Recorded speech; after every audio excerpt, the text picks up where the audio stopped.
It's the Mixed Martial Arts Hour with The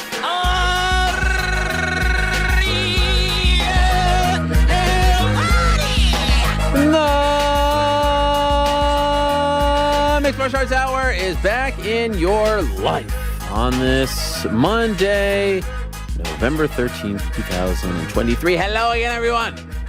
I sure hope you're doing well. Welcome back to a brand new edition of the program. Welcome back to a post-pay-per-view Monday edition of the program. Yes, UFC 295 has now come and gone. It happened just a few miles from here at the Mecca, Madison Square Garden, the world's most famous arena. What a night it was. Alex Pereira, almost exactly a year after he became the middleweight champion of the UFC, now becomes the light heavyweight champion of the UFC. What a career, what a run this guy is on.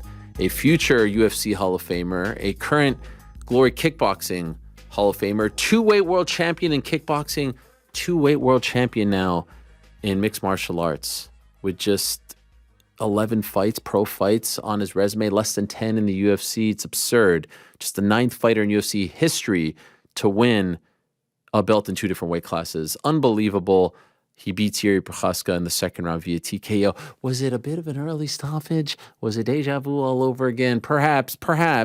But I know Yuri took the high road, mensch that he is. We'll talk about all of that on the program. Of course, we will also be talking about Tommy Aspinall, Tommy Aspinall, na na na na na na na na na na. Tommy Aspinall, Tommy Aspinall. Sing it, Frankie! Na na na na na na na na na na. Tommy Aspinall, crank it out. Tommy Aspinall, na na na na na na na na na. Tommy Aspinall, Tommy Aspinall, the interim champion of the UFC's heavyweight division. In my opinion, the undisputed champion. What a win against Sergei Pavlovich. Just 69 seconds for England's own Tommy Aspinall. What a story. Oh, I can't wait to talk about all this and more on today's program. As always, we are presented by our good friends over at DraftKings Sportsbook. They are the official sports betting partner of not only this program, but the UFC as well.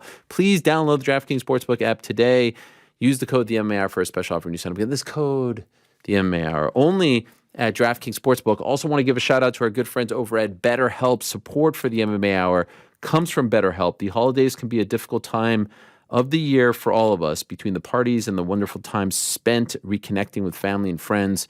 The end of the year can also bring loneliness, frustration, and anxiety. Reaching out to a professional can help, and BetterHelp offers convenient, affordable therapy that is entirely online. Find your bright spot this season with BetterHelp. Visit betterhelp.com/MMAR today to get 10% off your first month. Again, that's BetterHelp, HELP.com/MMAR. Also, thank you very much to Cash App. I will tell you more about them as the show goes on. So, back into the show, we'll check in with the Parlay boys who are on fire, in fuego, as they say in some parts of the world.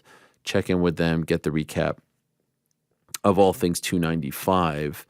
Prior to that, we are going to be joined by the brand new UFC interim heavyweight champion, the pride of England, the one and only Tommy Aspinall, Tommy Aspinall. No. Sorry. I just can't. Yes, I'm sorry, Frank. I'm sorry for making you work a little bit harder, but it's just a very, very festive time in our lives. We'll be joined by him at around 3:30 Eastern, 8:30 in the UK. So, get the bangers and mash. Get it all ready in front of the TV set and have a grand old time. Prior to that, we'll be joined in studio by Diego Lopes, who has become quite the story since taking a short notice fight against Movsar Evloev right across the river here in New Jersey. He has become somewhat of a sensation because of his fighting style, because of his coaching skills, also because of his hair as well. He's going to join us in studio. He kicked off the pay-per-view on Saturday with a thrilling victory over Pat Sabatini, won in just 90 seconds. So what a run for that Team Lobo Gym squad, which is home to the likes of Alexa Grasso and Irene Aldana and Loopy Godinez, who is also going to join us in studio, the pride of Mexico and Canada, who has now become the first female fighter in UFC history to win 4 fights in a calendar year. And oh, by the way, it's really just 4 fights in 6 months. Her first fight of 2023 was in May of this year. Mind-blowing stuff. She defeated Tabatha Ricci during the prelims on Saturday. She won via split decision. She now improves to 12-3, a real force at 115 pounds. She'll join us in studio at about 2:30. At 1:30, my friend. So in about 25 minutes, old friend of the program, head coach over at SBG Ireland, the one and only John Kavanagh is going to join us. He was at UFC 295. And of course, there's a lot going on with his team as always, not to mention the impending return of the great Conor McGregor. John Kavanagh going to join us in studio. I remember when he joined us in studio on the Monday after UFC 205. That was thrilling. And so we got the opportunity to talk to him on the Monday after UFC 295. 90 pay-per-views later. Time is flying, my friends, as the UFC celebrates officially its 30th birthday. We'll have some thoughts about that as well. So I'm looking forward to talking about 295. I can't wait to get into it all. But we'd be remiss, my friends, if we don't start off by thanking everyone who joined us on Friday night at City Winery in New York City. What a time it was. Sold out, capacity crowd. Yes, there was talks that maybe we should have went into the bigger venue because of the intense demand for it all. But I was absolutely thrilled with the turnout. And more so than that, thrilled with the opportunity to meet so many loyal fans of the show. The vibes were great. The love was immense. It was an exciting time. And we got to stream it for the first time. I've done 4 of these before. This was the first time that we got to stream it. And so it was a lot of fun to see people's reaction to the show. And what about the surprise guests? Dylan Dennis showing up, just crashing the party. Juliana Pena, of course, of the Parlay boys, showing up, doing a great job as well. What about Chito Vera in the mix, showing up days after it was announced that he would be fighting Sean O'Malley on March 9th? And our guy, our main man, the inimitable, the incomparable, the one and only Action Bronson joining us to cap off the night. I mean, the pops were immense. It was amazing to hear people's reaction because no one knew who was going to show up.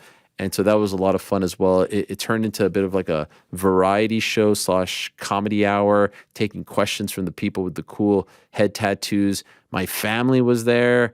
My wife and kids were there. My brother came. He took those photos for us. It was just it was an amazing time. The whole team back there did a fantastic job. They know who they are. Not easy to pull something off like that, make it sound and look so good, so pro.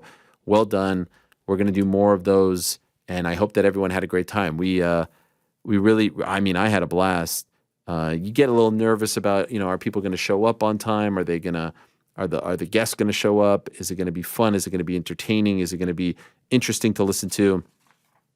It was fantastic. It was an absolute amazing. It was maybe one of my favorite ones that we've done as far as the live shows. Got to meet GC's family. His parents were there.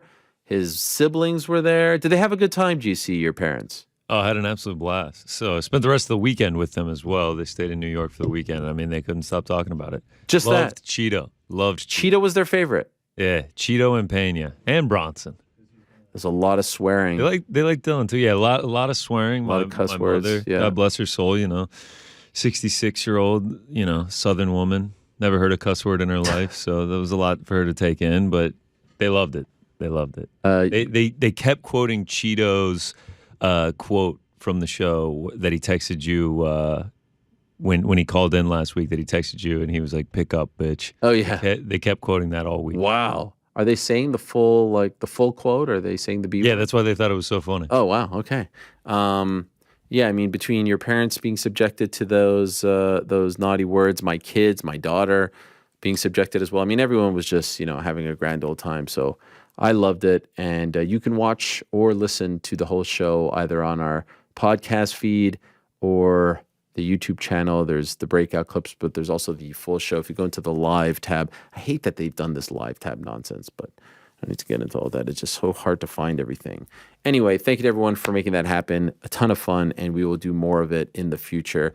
I promise you, I don't know if UFC 295 was sold out, but I know our show on Friday was sold out. So it was a grand old time. And I appreciate Juliana, Dylan, Cheeto, and of course, Bam Bam Baklava, Action Bronson for pulling up, for coming through, as they say. Really warmed my heart and really meant a lot. So hope you enjoyed it as much as I did as well. So Friday came and went. That was our third show of the week. The majority of the squad back there did a watch party, so they've done 4 shows. They're probably tired at this point, but we continue to forge on and we continue to produce. And of course, Saturday was the proverbial main event. What a scene it was at Madison Square Garden. It seems like every time the UFC comes there, regardless of the stature of the card or how deep it may be, everyone's game gets leveled up. And so there were some great performances leading up. What about Jared Gordon with his big win over Mark Madsen? That was super impressive. Jamal Emmers, kicking things off with the big win over New York's own Dennis Bazooka. And it kept building and building and building. Main card all finishes. Diego Lopes beats Pat Sabatini. Benoit Saint-Denis, freaking amazing, out of France with a big win over Matt Frivola. Unfortunately for the New York crowd, their guy doesn't come through. Just Drudge defeats Mackenzie Dern via second round TKO, and then we get the 2 title fights. And it would be rare for me to usually kind of kick things off here talking about the interim title fight before the undisputed title fight, but that's where I'm going to start because of Tom Aspinall, because of how we feel about Tom Aspinall, because of how big this win was, considering the circumstances. Tom Aspinall taking this fight on 2.5 weeks' notice against the terrifying Sergei Pavlovich, coming in there and not just squeaking out a victory, beating him in 69 seconds, dropping him, knocking him out, the hammer fists, all that. And then we come to find out after the fight that he injured his back 2 days before he got the call from the UFC. Remember, he told us the story about getting the first call in the middle of the night, them asking him if he was down to fight, then saying, okay, cool, him having to sit on that for a day, and then getting the second call in the middle of the next night telling him about the opportunity to fight at Madison Square Garden in 2.5 weeks' time. Here's a guy who was hurt, but also probably recognized, when am I going to get this opportunity again? Because they're adamant about doing the John Jones-Stipe fight. If he says no to this, when is he going to fight for the belt again? So he takes the fight, he takes the opportunity, and what happens? He knocks out Sergei Pavlovich, and now he's the interim champion. And now there's some pressure on the brass and on everyone involved, in my opinion, to make this fight. But it was just so great to see the emotion. It was so great to see him and his dad. It was so great to see how much it meant to him. I feel at this juncture that the biggest fight the UFC can make in the heavyweight division is Tom Aspinall versus John Jones. And if they want to get crazy and do it in Wembley, amazing. If they want to get crazy and do it in Manchester, amazing. If they want to do it at Tottenham Hotspur Stadium, amazing. But that's the fight I want to see. And this is no knock on Stipe, but I just feel like it feels like a Legends fight. And it's why I felt like this fight on Saturday should have been for the vacant title. Stipe Miocic versus John Jones doesn't need a belt attached to it. I've said it once, say it a million times. That fight is not to determine who is the best heavyweight in the world. You can't have that discussion without Tom Aspinall. And so if John really wants it, clearly Stipe wants it, and the UFC wants it, why does there need to be a belt attached? Dana mentioned that he had a conversation with Stipe. I was told it went pretty well. But you know they don't like when someone wins a title and retires, vacates the belt. So if they want to make that fight so badly, why not just make Tom the undisputed champ? Does anyone not think that he deserves it at this point after doing what he just did to Sergei Pavlovich? And then if John or Stipe want to fight the winner of Tom and Cyril Gane, Tom and Curtis Blades, Tom and Jelton Almeida, there's a queue of guys who are worthy of fighting for the belt, then great. If they don't, then great as well. But this thing now that they're going to do a heavyweight title fight between John and Stipe, somewhat diminishing even more the interim title fight, and Tom is just going to wait on the sidelines until that's over.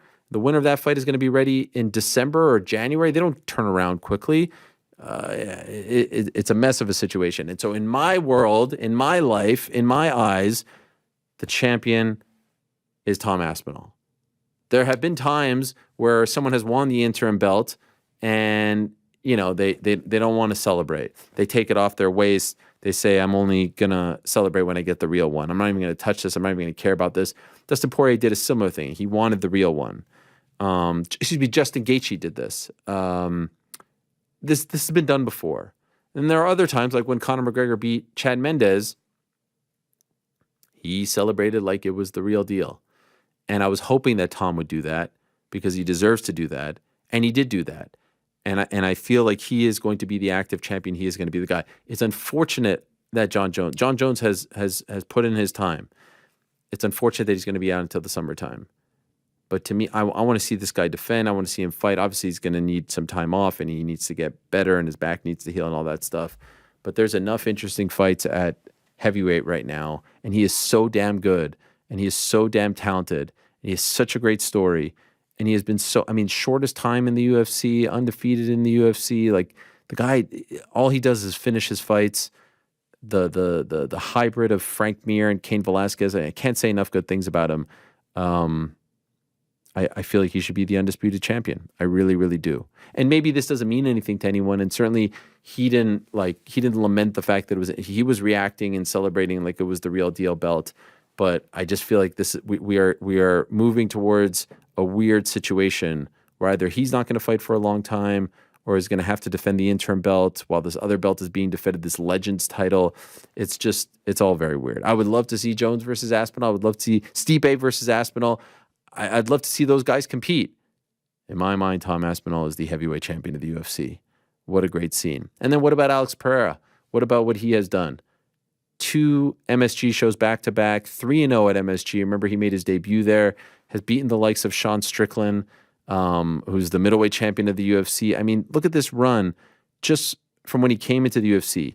Beats Andreas Michailidis, beats Bruno Silva, then beats Sean Strickland, then beats Israel Adesanya, then beats Jan Blachowicz, beats Jiří Procházka. Has the loss to Izzy earlier in the year. Feels like an afterthought. Feels like it was 10 years ago at this point. Goes in there, beats up Jiří Procházka, is now the champion. Afterwards, he calls out Izzy. I saw Izzy's video, kind of laughed it off, which is totally fine. Obviously, the fight they want to make is Jamal Hill. He's coming off an Achilles tear. Takes some time. That was back in July. So either they're going to keep Alex on the sidelines for a while, or, is the Anthony Smith fight a fight that they make because of their history? Is the Johnny Walker fight a fight that they make? Because, had he beaten Magomed Ankalaev, maybe he would be next. Nothing bigger, in my opinion, than the Izzy fight. I just don't know if Izzy has any interest in that. And I would prefer to not see him sit around and wait until, whenever Jamal is ready, just because that might be a while. If he was healthy and ready to go, he would be the guy. He would have to be the guy. That would make all the sense in the world, and it would be the right thing to do. But now you're looking at a potential scenario where the 2 guys who won belts on Saturday might be sidelined for a while because either don't have dance partners or, the dance partner is injured or something needs to play out, like with Stipe and John. It was a great night overall. 2 gigantic wins, 2 great stars. And I was thinking about this. What a crazy, insane year it has been. The current flyweight champion of the UFC is not the man who held the belt back on January 1st, and it might change hands again in a little over a month. The current bantamweight champion of the UFC, Sean O'Malley, is not the man who had the belt at the beginning of the year. Featherweight and lightweight, as of right now, are the only 2 that are not going to change hands in 2023, Volkanovski and Islam. Welterweight might not change hands, but it might on December 16th, Leon Colby. And then the rest have all changed hands. Middleweight has changed hands twice, Sean Strickland and obviously Izzy beating Alex back in April. Light heavyweight has changed hands twice as well. Jamal wins the belt in January. Now Alex wins the belt. Heavyweight changed hands. John became champion in March. Tom becomes champion in November. Women's flyweight changed hands. Alexa Grasso became champ. Zhang Weili. When did Zhang Weili? Why am I blank? No, Zhang Weili was last year. So that was the only other one. And then of course, bantamweight is going to change hands in January when Mayra Bueno Silva and Raquel Pennington. It's just a crazy year in terms of title changes, new stars emerging. Incredible. Absolutely incredible. Oh, what a time. What a time. What a time. Let me ask the guys quickly about their thoughts, specifically on what I said about Tom Aspinall and the heavyweight division. New York Rick, do you view Tom Aspinall as our heavyweight champion? No. Fuck. Said the same thing when we talked about this last time. There's absolutely no reason John Jones should be without a belt. Like, it is better for business for the UFC to have John Jones with a title. Tom Aspinall is the number one contender and a guy who could defend that throne very well and very easily in my mind. I think this was going to be his toughest challenge. And then he'll be able to hopefully cash in on that John Jones fight, the dream fight that he's always wanted. I think it is within his grasp now. And when it does happen, he'll be interim champion, John will be champion, and it will feel like the biggest thing that they could possibly do. Do you think that Tom Aspinall will defend the interim title? Yes. Against who? Any of those guys you listed. I think we've talked about this a lot recently, first man up. So whenever they're deciding that they're going to go back to the UK, you got Tom Aspinall to headline it and sell out whatever arena he's in. And then it's Jalton, are you ready? Cyril, are you ready? Curtis, are you ready? Whoever's ready, step on up. Which I kind of secretly hate, to be honest. Like, there needs to be some sort of ladder. There needs to be some kind of meritocracy, some rankings. Like, what is it? Are you ready? None of them, I mean, that's just, how I know. Business is going. But none of them, quite frankly, none of them have had like the performance that Curtis Blades has a win over Tom Aspinall. We should at least acknowledge it, even though the circumstances around it, right, are not ideal, right? It was an injury due to Tom. I mean, is that really a win? Like, it wasn't even off a kick or something. Yeah, I'm trying to make the point that that's not some victory that you say, oh, he has to get that back. But it is something. It puts him slightly more ahead of the other guys in my estimation, just based on the fact that the history, there's a history there. They were supposed to fight. It would be a good test. And that performance by Jalton Almeida definitely did not get me clamoring for him to have a title shot. Cyril Gane has gotten a few. Not really something I'm interested in seeing again until he makes a statement. So for me, it's Blades. It seems like the fight to make, but I could see them going another direction very easily because I don't think any of those guys have really stamped it. I still think something crazy happens and Tom fights Stipe or John Jones. So he waits. At some point, maybe not, but I still feel like there's a world where Tom fights those two before they fight each other. You know what I mean? That this plan is not going to work out. Well, if it's Stipe, it could happen anytime, right? Maybe they convince Stipe changes his plan and says, hey, I'll fight for this belt. Anytime he wants, it seems like he could do it, right? He's out here doing the media tours talking about how he wanted to fight. So fight. Let's see it. I'd love to see it. What do you think, GC? How does it play out? I don't know. Stipe versus Aspinall, that would be a shocking booking in my eyes. I feel like if Stipe is going to fight, he wants to do it against John Jones. And unfortunately, I do agree with Rick on both cases. I don't think Aspinall is the undisputed champion right now. Like, John Jones has not been knocked off, and he does hold the heavyweight belt. And then when it comes to, is he going to defend the interim belt? Unfortunately, he probably is going to have to because Dana White on Saturday seemed adamant that he's going to make John Jones versus Stipe Miocic, and how long can Tom Aspinall sit without a fight? I really wish, like, in my eyes, it should be John Jones versus Tom Aspinall because you nailed it on the head. That you can't have the conversation of the best heavyweight in the world without including Tom Aspinall in there. I don't think a John Jones versus Stipe Miocic fight would be the deciding factor of who is the best heavyweight in the world. You can make a case that no division is more splintered than the heavyweight division right now in MMA. Because I didn't consider John Jones the undisputed champion because there's a guy named Francis Ngannou who never lost the belt. So already it wasn't undisputed. And now you add Tom to the mix. There are three guys who have a very strong case, in my opinion, to the claim of I'm the baddest man on the planet in MMA. Agreed. I definitely agree. And and we're not going to get an immediate resolution to this either, which is the unfortunate part. If we ever get a resolution. I'm fairly confident that Tom Aspinall will, by hook or crook, whether he fights John Jones, who I assume will beat Stipe Miocic if that fight happens, will fight John Jones, or that fight never happens and John rides off into the sunset. Whatever it will be, I'm fairly confident that Tom Aspinall will either be the guy or get a chance to be the guy against John Jones at some point. I hope probably so. End of year. End of next year. Yeah, end of next year. I hope so. It's so far away. I hope he gets that opportunity, and I just think the world of him. I think it'll be a really tough fight for John at this point, just because anyone who sticks around as long as he's stuck around, and there's going to be new people who come up, just like Michael Jordan didn't make the playoffs when he was playing on the Wizards. Like, this is just the way it works, the circle of life, the circle of sports. And so I can understand why the Stipe fight, from a legacy standpoint, and even from a matchup standpoint, is more enticing right now. But from like a sporting fan standpoint, one of the most intriguing fights that the UFC can make right now is Tom Aspinall versus John Jones. 100%. 100%. Francis Ngannou versus John Jones, right. Tom Aspinall versus John Jones. Those fights are so much bigger than Stipe, matter so much more than Stipe. But this is the direction that we're by the time, if the Stipe Jones fight happens in 2024, it'll be 3.5 years at the very least. Coming off of a loss, a brutal loss. But the frank. good news for Aspinall is he's only 30. He's only 30. Time is on his side here. One last quick one. Who's Alex Pereira's first title defense against GC? I'm going to say Jamal Hill. Wow. To me, it just like... He's going to wait. It just feels like the fight to make. I'm going to say that he waits. I don't think Izzy's going to come up to 205, and I don't know if Alex Pereira is interested in anyone else. Rick? Yeah, probably Jamal Hill. I think Alex Pereira needs to maximize these final fights of his career, right? Like Alex Pereira, even though he's new to the MMA game, is not a spring chicken, much like Israel Adesanya is not a spring chicken, have had a lot of fights, a lot of miles on the body. There's a very obvious reason why he's calling out Israel Adesanya, right? He knows that that's a rivalry. He knows that that's going to make him the maximum money.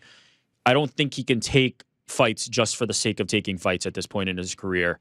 So Jamal Hill, of the options available, I think has the most cachet, has the most ability to say, hey, I was holding that belt, let's have a big fight. Outside of Israel Adesanya, which I don't think is going to happen next, right? I feel like Izzy's probably going to go back to middleweight. But yeah, I think, Alex Pereira has to be careful and manage the final fights of his career carefully to maximize his earning potential. And I don't think he's just going to take next guy up. I think he wants to be in a big fight. Yeah, it's going to be interesting. They have some tough choices to make, and perhaps our first in-studio guest of the day is going to have a say or a take on that light heavyweight division. So let us welcome in this guest. I'm so excited to have him in studio. It has been a while since I've seen this man in person. He is the head coach over at SBG Ireland. He is the one and only, one of the greatest of all time, John Kavanagh. Wow. How are you, sir? Great to see you. Wow. Thank you so much. Thank you. Wow, it's so lovely to see you. It's been a minute. It has been a minute. Yes, it has been a minute. What a studio. Wow. You've never been to this one? Never been to this one. one. You were at the other one. Giant, but welcome. Absolutely beautiful. And in that back room there, it's like NASA, all these with the control room stuff. Yes. So We have your guy right up here. You remember that in Sweden?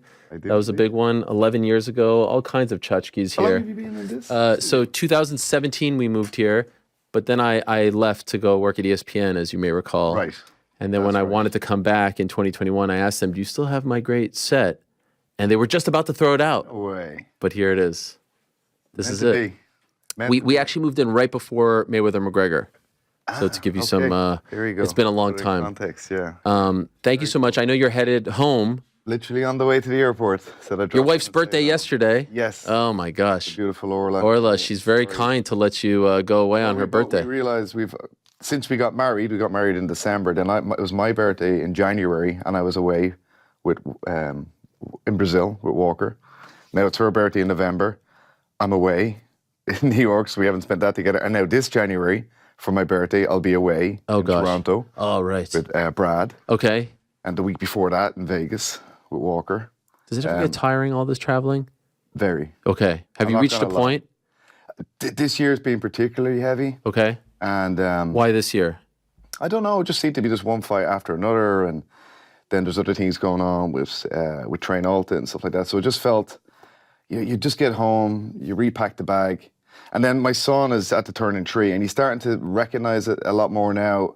And like I walk towards the door, and he's like, "Are you going to work?" Yeah. He says, "Work when I'm going away, or to the gym to fight the boys." To fight the boys? That's just going to the gym. That's amazing. But if he sees a suitcase, he knows I'm away for a few days. He's starting to act up a little bit when I go away. He's sad to see me go. Being apart from Orla, and she's pregnant again. So, congratulations. Yeah, it's been. Thank you. It's been a heavy year. It's very hard when the kids start to grow up and you start to miss things, and they have activities and things like that. I'm sure you love the job, love the gig. Yeah. But this is a tough job because you're always away on the weekend. It's not like a Monday through Friday thing. it's a Tuesday through Sunday thing, right? Yes. And then it's right back on the, on the horse come whenever you have to get back. So I'm lucky I have like the other guy that runs the team with me, Dave Roach. He's becoming more and more involved. And like, for example, I would have normally been going straight from here. I've got Lucy fighting next Saturday in Vegas, whereas I can go home because Dave will go with her. Okay. So he is definitely had to take a large chunk of the workload off. So it's but hey, look, don't want to be complaining. Sure, no, busy of fight course. team, they're all doing well. We're on the shows and hey, who knows what's going to happen now at Bellator? I definitely had the lion's share of my team on Bellator, so maybe next year I'll have a lot more free time. That is true. And I want to ask you about that in a moment, PFL and all that stuff. But and crazy, the last Bellator event might actually be this Friday. Yes. As crazy as that sound. When you told me you were going to be here, I was like, who do you have? I looked at the lineup because I didn't want to insult you. I'm like, I don't see any guys of yours. You didn't actually come to corner someone. No, this was an unusual trip, with Monster and Hans and the guys, and they did this crazy contest. It was like 400 global winners. There was people flown in from South America, from around Europe, and then obviously from the States.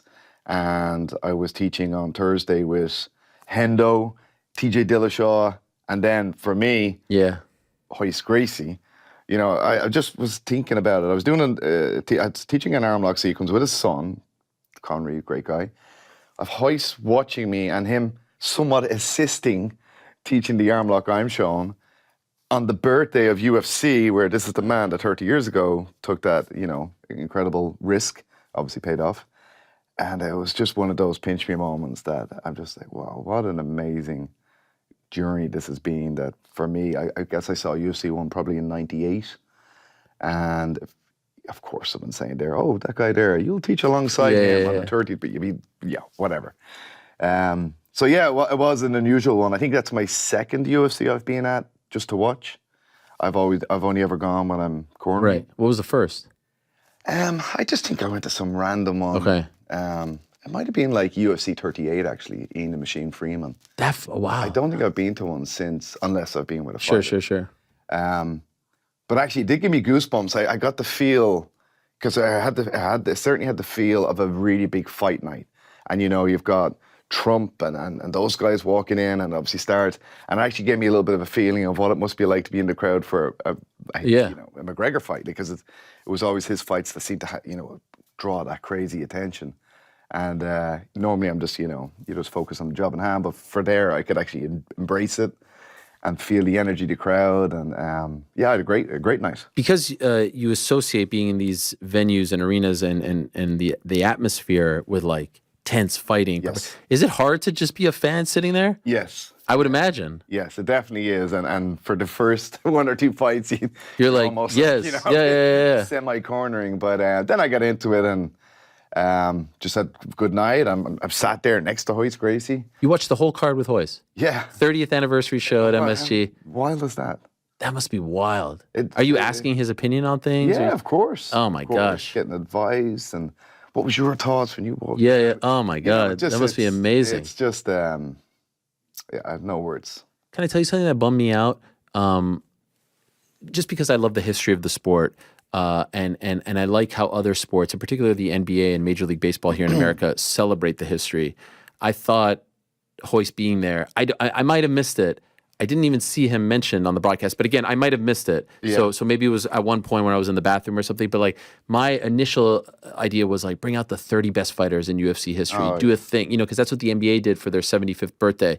They brought out the living best 75 and they voted on them, like something to celebrate the history. And if you didn't know any better on Saturday, I kind of felt like it was sort of not mentioned that this was the 30th birthday of the UFC in a venue, in a city that had banned them for all these years. Like the symmetry and the symbolism was beautiful.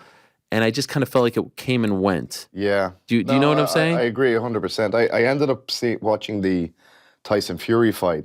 I was actually in Boston for that, amazing, and I was watching it. And I thought they maybe went a little bit overboard with the pageantry. You know, like seemed like an hour between the co-main event and the main event, and there's a music concert and all this sort of stuff. But it was somewhat of a, so that's how you make a show. Right. And I suppose, say something like the WWE, again, it's about the show, it's about the entertainment value. And maybe for this one, there could have been a bit more of that, rather just kind of like fight. Right. again, I might have missed it. Maybe it was something shown on the screen. I haven't watched it back, but I don't recall. For the celebrities, right? So that didn't happen, right? I didn't. You see were right it, next to him. I sat next yeah. to him, Okay. so Okay. So I didn't see it. he's in the building. The dude who won UFC 1. Not a mention. And I'm so embarrassed because I'm sitting there and like a fan will walk past and be like, Coach Kavanagh, wow, such a big fan. It's great to see you. And I'm like, yeah, he's right. and they're like, oh, hi. So my gosh. Hold on a second. So Yes. You need to take out your phone and Google. Yes. But, this goes to show that perhaps the newer generation isn't learning or being taught who these people are, who the founding fathers are. Yes. And that bums me out. Like, especially when some of the guys from like the Rampages of the world, the guys who like when I was coming up, and I feel like they're being forgotten about. Yeah. And that like this guy, Roy McDonald. How many people even like if Roy was in the crowd on Saturday? How many people? And this guy is from 2017. You know what I mean? And he feels like a distant memory at this point. Very true. No, it's what have you done for me lately? Right. Sport. This is why I want an independent MMA Hall of Fame. This is like one of my big things. Hall of Fame where people can come and visit and they can learn about pancrase and pride and hook and shoot and all. You know what I mean? Like that'd be great. This there needs to be a place for this guy to be inducted. You know? Is it a fan thing? Like, is it Chael Sonnen or one of those guys that describe MMA? It's two guys having a fist fight in front of a drunk audience. Right. There's no martial arts here. There's no. Whereas maybe if you're a basketball fan or in Europe soccer football fan, it becomes like being part of a tribe. If you're into Liverpool football team like my wife and my dad is, they'll tell you about the manager in 1890. Sure. And their last FA Cup season. Whereas in MMA, are most of them just there for a fight on a Saturday night without massive amount of interest in where they came from or where they're going? Is it just? But look at boxing. I feel like they love the legends, right? True. There is a boxing Hall of Fame in Canastota. No, that's true. That's a good point. The sport is younger. It's younger. But there's still enough history now. Is it a TikTok generation? Yes. That's, that is true, yes. My dad, again, if he was a Muhammad Ali fan, he'd buy a book about him. Who reads a book these days? Right, especially about MMA. You wrote one, but there's not a ton of MMA books out there. Not a huge amount. This is just one of my things. And then when I was thinking about Hoist being in there, I was like, wait a second. Was he not even shown on the broadcast at all? I didn't realize that it was Monster that brought him and not the UFC. I thought the UFC was bringing him out. Maybe. And I thought that was a great thing initially, I used to meet Hoist quite a bit at the Bellator events. Yeah. They had him as an ambassador for Bellator, and I thought that was great that they gave a tip of the hat to, yes. the legend that is.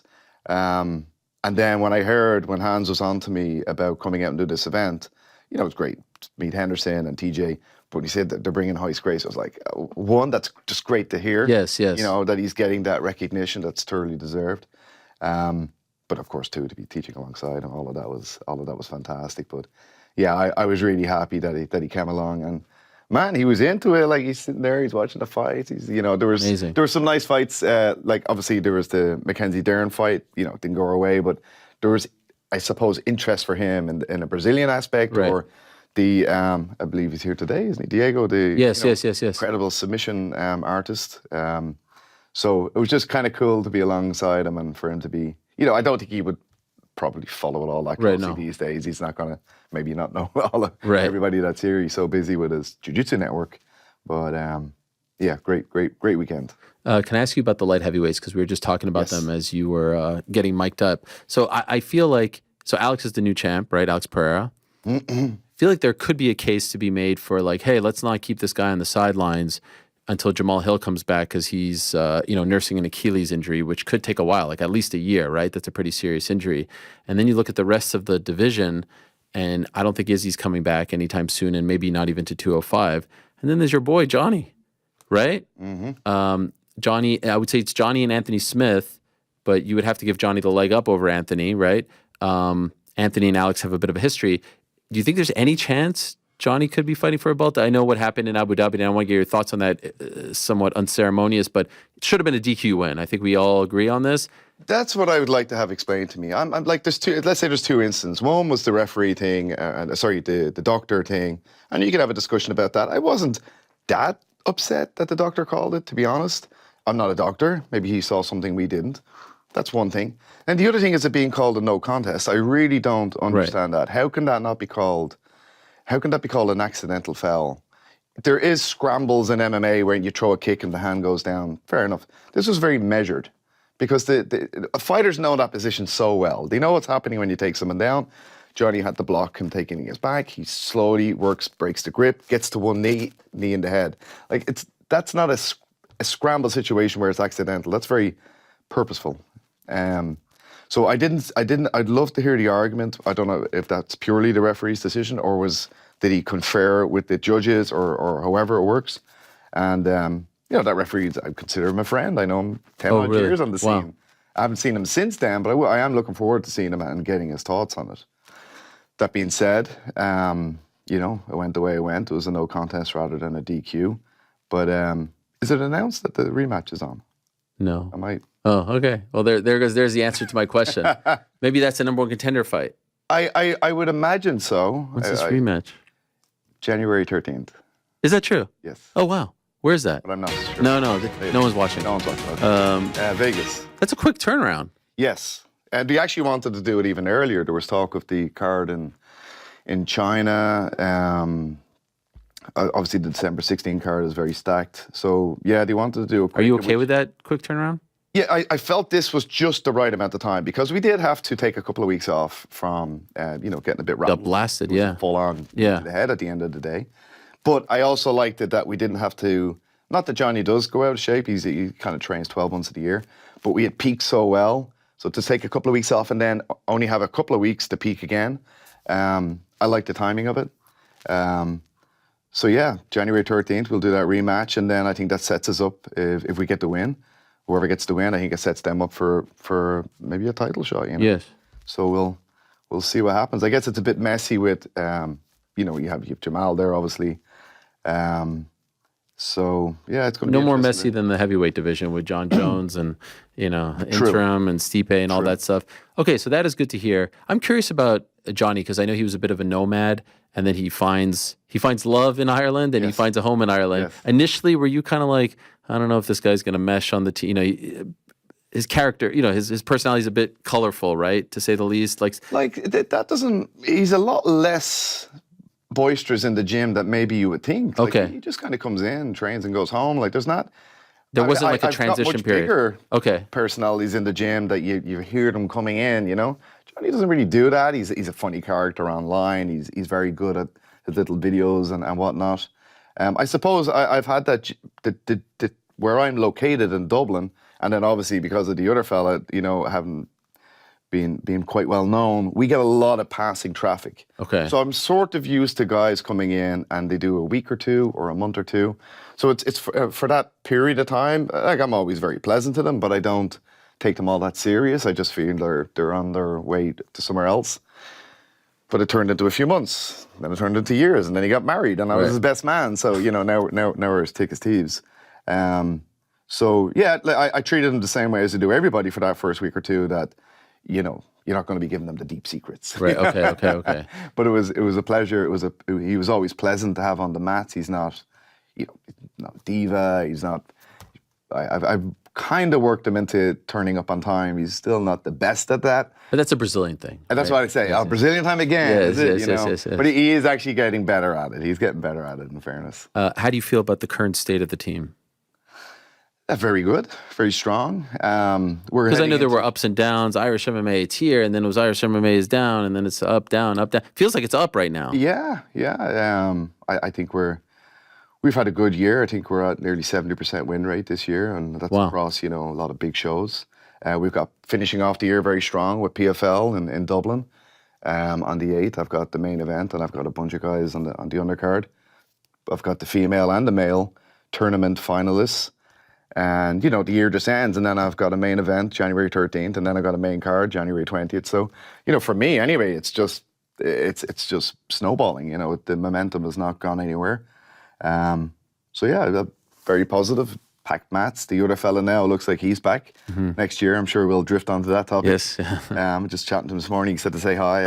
I said I was going on the show. Lovely. So yeah, I think we're doing okay. How big of a blow is the potential merger between Bellator and PFL, only because that's one less place. Now, I'm hearing that it might still run as a separate organization for at least a year or two. Right. So maybe it's not as big of a blow as initially thought, but it's one ownership, and that's one less place to negotiate an opportunity for fighters. What do you think of that? Yeah, I mean, it's simple economics, isn't it? There's going to be a lot more supply now. Right.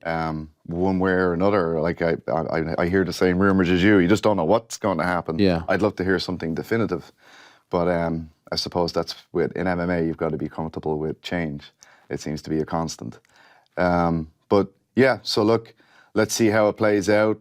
It would hurt, another show gone, and I'm not sure if I had 15 or 20 guys signed to Bellator. I had a lot anyway. Yeah. So does PFL absorb them? Maybe there's a few of them that can go to the UFC. But yeah, I think 24 will be a little bit tough times, and we'll have to adjust and see where we can go. I mean, there's great European shows. Octagon, I always talk about them. They're doing amazing things. I think they've just broken another record. They have a show on in Germany, and they sold more tickets than the UFC did. And like, you go to any of their shows, it's an event. They are ones that really kind of go with the entertainment side of it. Them and KSW, I feel like. KSW, yeah. I think I've been to one KSW show. I don't seem to have anyone on their shows. But yeah, they're another one. Big stadiums. They really go big. But KSW seems to be very much Polish for Poland, whereas Octagon is all over Europe. I know they're coming to the UK, or they were in the UK. Yeah, recently. Manchester, I think. In Manchester, and they had that kind of interesting influencer fight. The comedian Paul Smith did a little bit of training with me. But yeah, so look, you get knocked back on one thing, and then you start picking up on other things. So I think that's what I've learned about this game, is that the situation is not the problem, it's your approach to the situation that's the problem. So just... Are you lucky? I know PFL, you had a media day there, and they're trying to invest more in Europe. It feels like no one has grabbed Europe. Like, there's such a fan base there, and there's such a market in terms of talent. Yes. UFC doesn't come enough. No. UFC could run a show every weekend if they wanted to over there, and they don't come enough. So do you feel like PFL could be that place now? I don't know whether it's lack of a TV deal or what it is, but we obviously have huge soccer leagues. We have all sorts of sports represented across Europe, and no TV deal seems to have been anyone seems to have been able to really establish. You get a few, let's say like Cage Warriors, they have a UFC Fight Pass, that kind of thing. But there's maybe the way networks is done in Europe is just very different than the States, where you've got an ESPN to come along and give you a massive amount of money to produce content. Bellator was in, I guess, a bit of a funny situation where they were producing content for their own company. Yeah. So how do you really value that? PFL, they've got... it's interesting, the PFL approach, because it's sort of like really smart investors and businessmen that have started this, and they're kind of learning MMA as they go. But they I guess they have a great TV deal over here, but maybe that doesn't translate to... Yeah, they have DAZN over there. DAZN over there, and I don't know how big DAZN is. Like, I think of something like Sky Sports or Eurosports. If one of those channels could get behind it and pay a show, whether PFL or whatever the case may be, for 10 big shows a year, that'd be, I think, would be, because you've all of these shows like Octagon and stuff. As far as I'm aware, all those shows are very ticket orientated. If you don't sell the tickets, you're in trouble. Whereas over here, it's almost like tickets are a secondary business. It's get the TV deal, get Monster, big sponsor, and then hey, if we get a gate, great. But you've got shows like the Combat Jet Global that I'm involved with quite a bit as well, and they're in a studio. Don't sell the ticket at all. So yeah, I guess different approaches. You mentioned the big dog, the big man. Last time I think we had you on was February, and you seemed very confident that he would fight this year. Yes. Obviously didn't work out, but it feels like we're getting close to something. Yes. Are we? Yeah. Training a lot at the moment. He's outside of Ireland at the minute, but he's with Brendan Loughnane. Yes, I've seen. I had Brendan over my gym, and I realized him and Conor were going to be in the same area. So I got them connected, and I was delighted to see that they were... I knew they would get on really well, really fast. Okay. Kind of like Step Brothers or something, like doing Kung Fu in the basement. But So I just knew once that connection was made, it was going to be great. And getting some great feedback from Conor. He just sounds really motivated at the moment, really enjoying it again because he has a new toy, a new training partner. And Brendan's a very, very smart training partner. Just, if you're someone of Conor standards and you go into a regular gym, you don't know, like, is this guy going to prove something? Is he going to try and hurt me?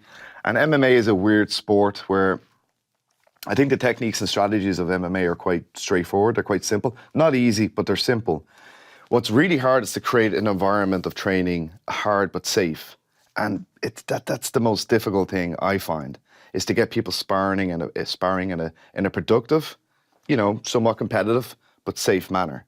Very hard to do. And you get young men and I clock you a little bit, then you have to hit me a bit harder. Whereas Brendan, from my conversations with him, he's really strict because he runs the sessions. He's really strict with the training being, like I said, training to learn. It's not fighting to win, it's training to learn.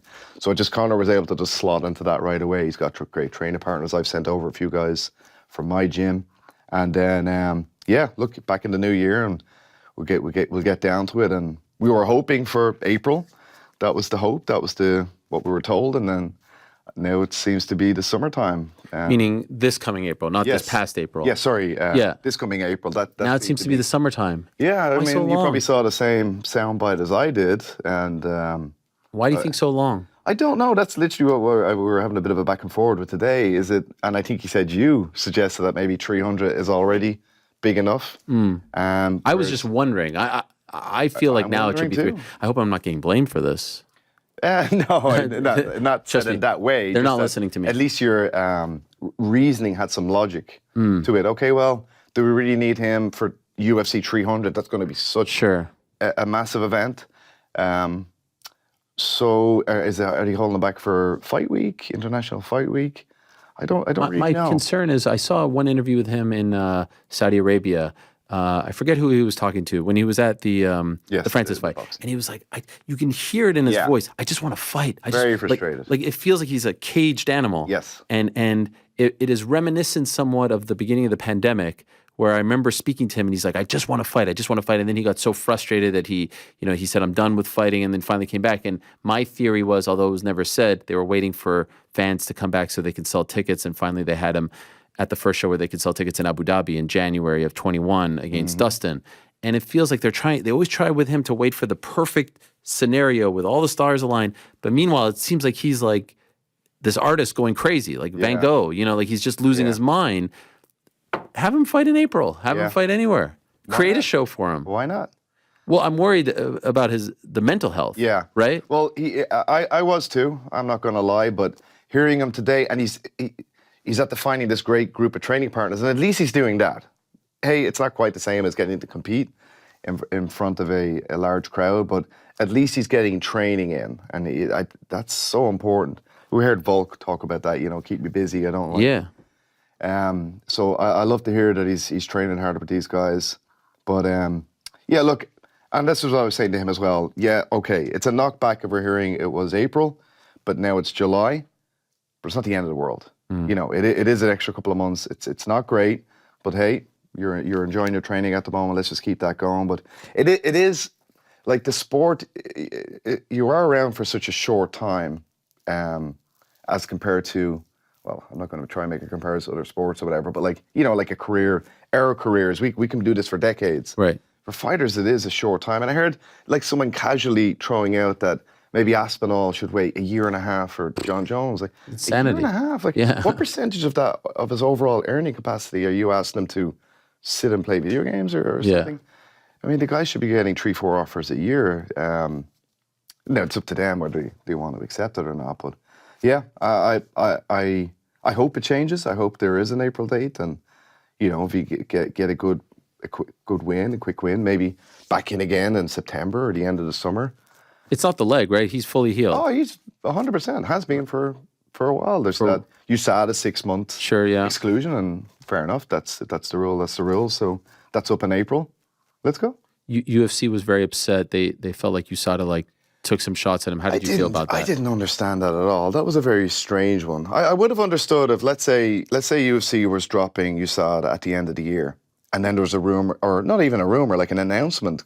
Conor's fighting January 15th, you know, something like that.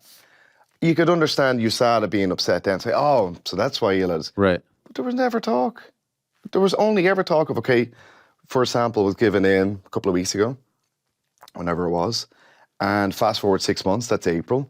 That's all there was ever talk of. So when I saw those statements from USADA, and I mean, you guys over here, so like litigious and everything, I was like, why are you, it sounds very, I don't know, bitchy or something. It's like, at least wait for UFC to try and break the rule. Try and get him in early. Oh, we're with a new company now, so we're hitting reset and he's fighting in January or February.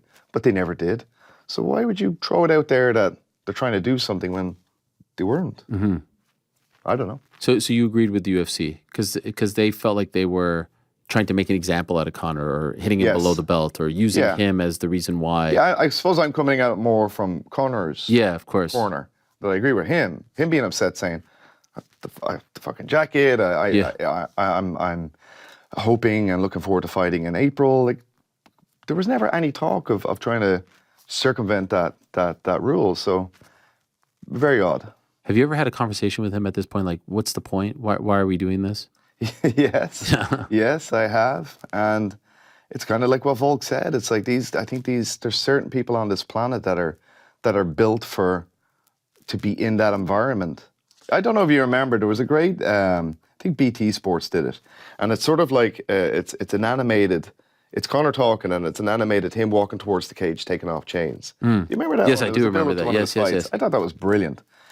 And whoever got Conor, I don't know, maybe it was an interview with you, I'm not sure who it was, but they really got him to say what was going on. I think that's always a tricky one for you guys, the journalists, to find the right way of extracting the words out of a fighter, because, you know, you look at the boxer Usyk and it's like, how do you feel? I'm feeling. Yeah. You know, the joke being, as Gunnar Nelson would said, if feelings, if you could talk about feelings, they'd be called talkings. Right. They're called feelings.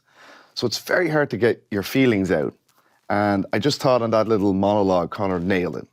And that's what he's designed to do, for better or for worse. That's just who he is. And he somewhat needs it. He loves it, and he loves it. He enjoys it.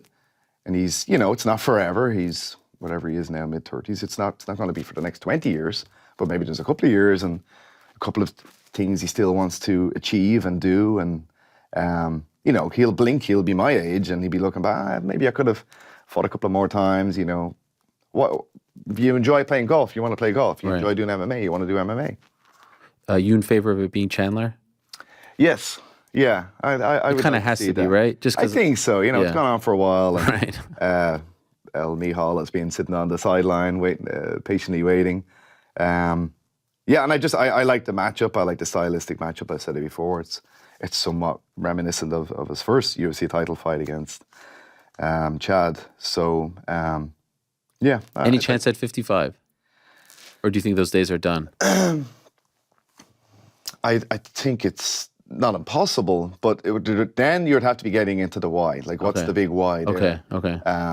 You know, 170, they both are, you see them beside each other, they're both very, very similar. And this is where leaving those guys aside, we kind of get into the somewhat silliness of MMA, that you have two guys who are 175, feeling great. You go, okay, now, over the next 10 days, get to 155, fight there. No, we'll give you a day and a half to go back to 175.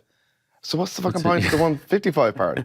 You know, there's different trains of thought out there. But I think for Conor now, it's like, well, why am I cutting 20 pounds to go back up 20 pounds? Me and Chandler were pretty much the same size. Yeah, so. Do you worry about, okay, now at 7 months, this guy has to, like, it looks like he could go in 2 months. How are we going to keep him? This weekend? Right. Do you worry about that? What good does worry do me? It's like being in a rocking chair. Gives you something to do, but ultimately takes you nowhere. This is something my grandmother once told me. I think she sent me a great one. It was like, worry is, it's like paying a debt you don't owe. So, look, what will be, will be. Today is great. Yeah. I'm with my good friend Ariel. Yes. Flying home to see Orland and my son. I'm looking forward to that. For me to live in 7 months' time, I can't do it. Okay, fair enough. I'm a worrier. I wish I wasn't. Yes, I worry about is in everything. Your nature. Yeah, it is my nature. Yes, unfortunately, it is. I saw you with old friend Dylan Dennis. over the weekend. Yeah, that's bumped into him. He popped into the bar to say hello. Haven't seen him in forever. You didn't help him prepare for the Logan Paul fight. Fortunately, no. He never took us up at that. But he had stuff got, he had a kid Yes. and whatever else he has going on. Dylan's always got some drama to deal with. But it was lovely to see him. It was nice to see him. Dylan in the UFC. This is what needs to happen. Why not? Yes, it feels like the biggest no-brainer of all time. Why not? Huge. I was suggesting putting him on the same card as Conor. Maybe that's too far down the line now. But, sort of like back in the day when we had Conor and Artem on the same card and Chris Avila and Nate, yes. Like a little team thing. Yes. Conor and Dylan together on the same card would do insane. I mean, Conor by himself really doesn't need Dylan, but you get what I mean? Like, I think it would be a nice story. I feel like it has to happen. I don't know. Like it has to happen. I mean, on the same card. No. Just Dylan in the UFC. Sorry. Yeah, again, why not? Right. Like, what does he have to do? Is it that? Yeah, but look, promoters promote, trainers train, fighters fight. Sure. So who am I to? Well, that does guess? brings up a great point. The one thing I think he's truly missing now is a coach. Yes. Is a leader. Is a mentor. Like. It was a little bit shocking to a degree to see him at the fight. I was there in Manchester. He didn't have a head coach. He had a bunch of great fighters and people by his side. Andy Main, Phil Hawes. Like, these are great human beings. But you need a coach, right? I think so. You need that structure. Whether it's... I'd say that. It's No, of course. But, like, I don't think anyone is immune to that. I don't think anyone is bigger than... Yeah, I mean, even Conor has a coach. Everyone has a coach. Floyd had a coach. Yeah. And so I think he really needs to find that. Yeah, and for when Dylan first came in, he was living in Ireland for long periods of time. We were doing long training camps. He was part of those, so we got very close. But then there is just geography. He had to move back to New York. I'm in Dublin. What can I do? And whether it's me or not, like there's plenty of fantastic gyms around here he could go to. But I suppose it's a question for Dylan.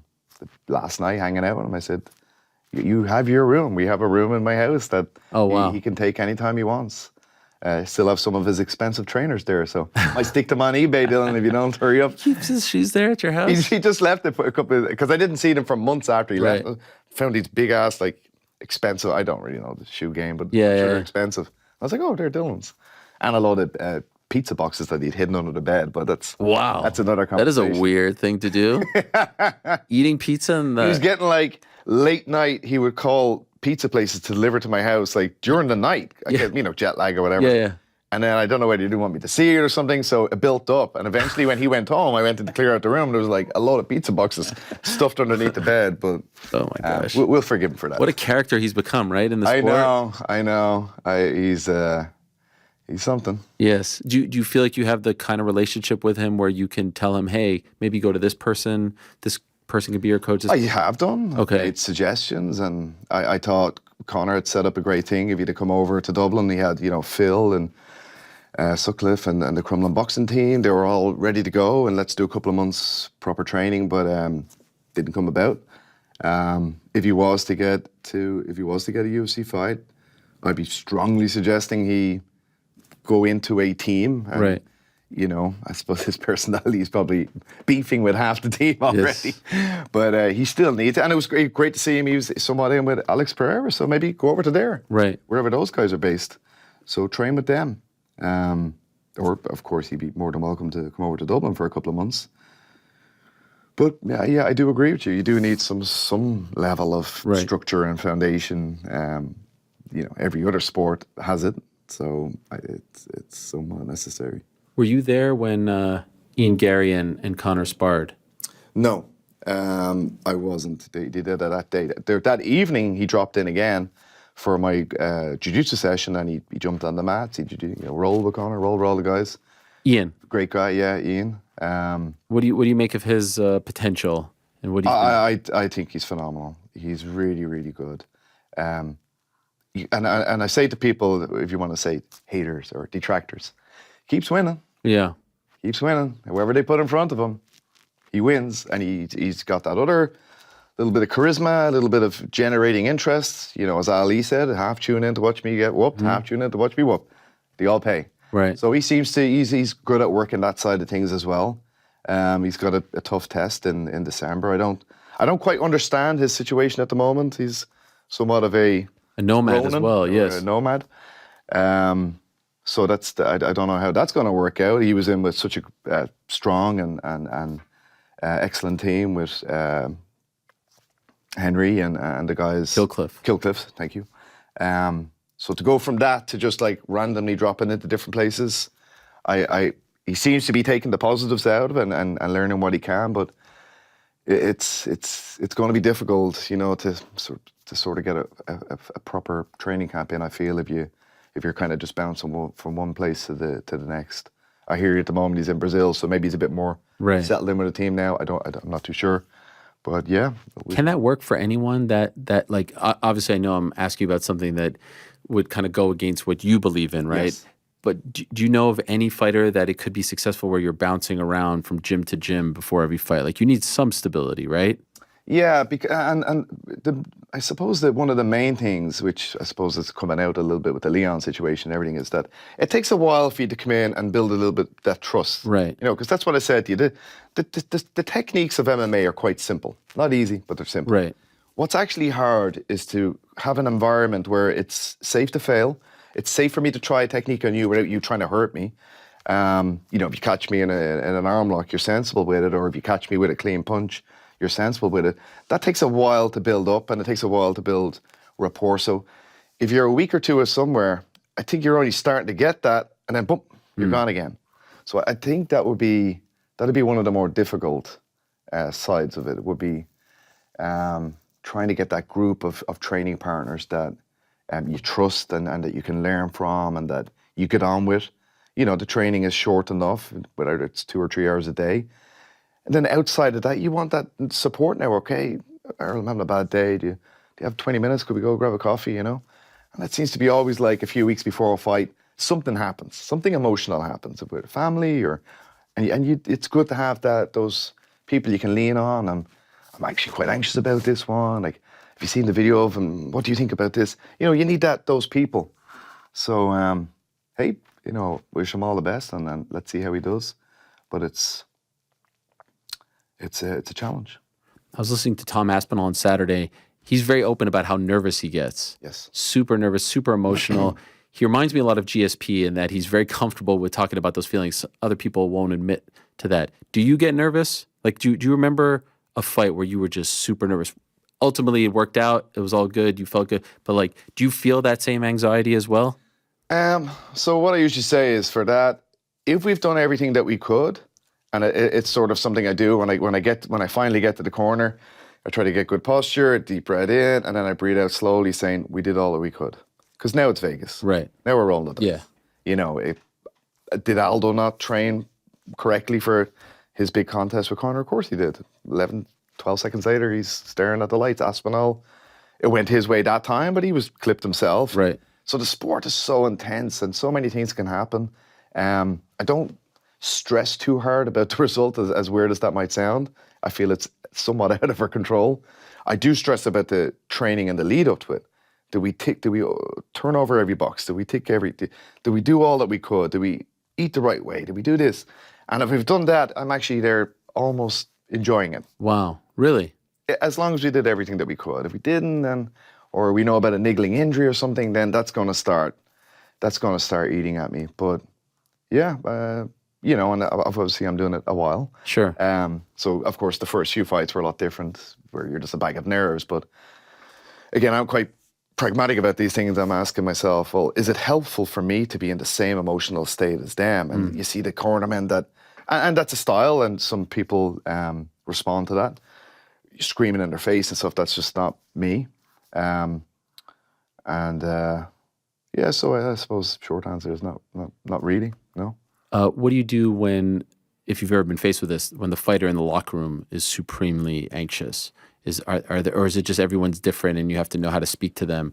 A little bit, but I would say, and it's something that's served me very well, is that right from day one, First of all, I make them chase me to be allowed to do their first MMA fight. I really want them harassing me to fight. Whereas if from day one, I'm sort of seeing you in the gym and you're quite good, and I say, hey, there's a show on in 3 weeks' time. You want to go on it? Do you want to fight? I'll get you fighting. Yeah, okay. You're doing it to make me happy. Whereas if you come to me and you say, John, there's a show on in 2 months, can you put me on it? And I go, nah, keep training. And then you harass me again. So by the time we get to there, it's an enjoyable experience for you. And there is some people designed for performing to a crowd, you know. So as long as that was done right from day one, right at the start, their first amateur MMA fight, of course, the enormity of the situation grows as they turn pro, as they go up the cards, as they start headlining events. But it was all started in the right way. So again, locker room tends to be fun. We trained as best we could for it. This person's a performer. He wants a million eyes on him. And, you know, you're fit, you're in shape, somewhat of a strategy, what we're going to do. Yeah, let's enjoy it. Okay. Do you get into like heavy duty philosophy, pumping them up, or by then is it just all like, like, are you the type, everyone come together, let's have a chat? Like, what is, or is it different for every single person? So that's an interesting one. So what I try and do is I try to get one of my fighters, I try to get him to corner alongside me for a fight or two. Oh. All of them. I get them to do it a few times with me. Oh. Because they corner in the way they want to be cornered. Oh. So some guys, it's all about, you know, pumping the guy up like, let's go, you're going to kill this motherfucker, you know, whatever the case may be. And I'm like, okay, that's what you want. Other guys, stoic, just information. You know what we did. You know what this guy does. That's how you want to be cornered. So I kind of like to do that to learn how to approach it with them. I've got some fighters, you know, religious. They do the prayer before the fight. So that's something. Again, that's if you're a guy that's fighting with 10 different gyms, it's hard to build that rapport. It's hard to build up that, you know, understanding of what it is. What's the buttons? Is he a family man? Am I going to tell him about this is for your kids? You know, right? Maybe he has no family. He doesn't care about that kind of stuff. Right. You don't look stupid in front of a million people. You know, so everybody will have different. It's, you know, there's not 1,000 different ones. It's 5 or 6 big personality traits that you learn, you pick up, and you go, oh, that's the one for him. And now you got Nate the Great Kelly in the gym. I know you have two Nate Kellys. Yes. You have two. It's a bit of a strange both on PFL, right? Correct. Yeah. But one main event and one first fight. Right. I'm referring to the youngster. Yes. Who we first met at the freaking Aldo O'Connor one. When was that? 2015, I believe it was. Right. It was right before what was supposed to be the July fight, then December. This little kid who got up on someone's shoulders, I don't know who it was at the time, and told Dana that he's going to be. Now he's fighting on that PFL event on December 8th. Has he been at the gym this whole time? Yeah. That is unbelievable. His mother runs the gym for me, Sarah. Does she really? Yeah. Oh, wow. She's the general manager. She takes care of all the problems. Thank you very much, Sarah. And then, you know, Nate's been with me. He was with me before that video you see of him. Just photographs of him 7 or 8 years of age, you know, with me.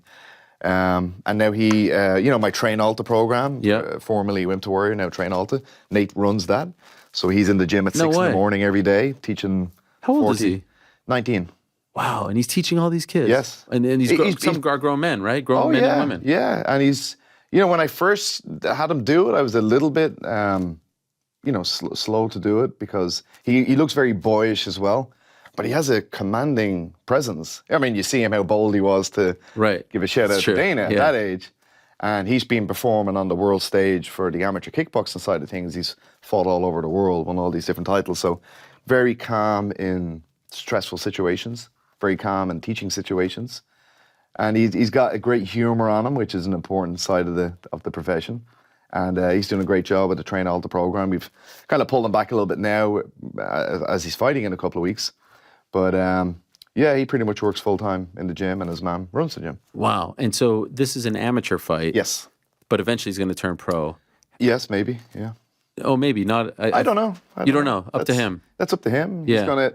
What an opportunity for him. Yes. You know, like amateurs is usually the gym hall. Sure. You know, he's going to walk out to the Tree Arena to thousands of people. So this will, I don't know whether he'll come to me at the end of that and go, don't ever ask me to do that again. Okay. Which has happened. Yeah. Or he might say, can I turn pro next week? I don't know. Okay. But Is this his first amateur fight as well? No, he's done a bunch on the local scene. Okay. And, the IMAFs, he's done some of that. He's probably got 1,000 amateur kickboxing fights and a ton of jiu-jitsu matches and all of that. And he's used to kind of having a little bit of a spotlight on him since that. So, when he does a jiu-jitsu match, it's a super fight jiu-jitsu match. So he's just used to that, going out and performing in front of a crowd. So I'm very confident he will enjoy it. I'm very confident he'll do well.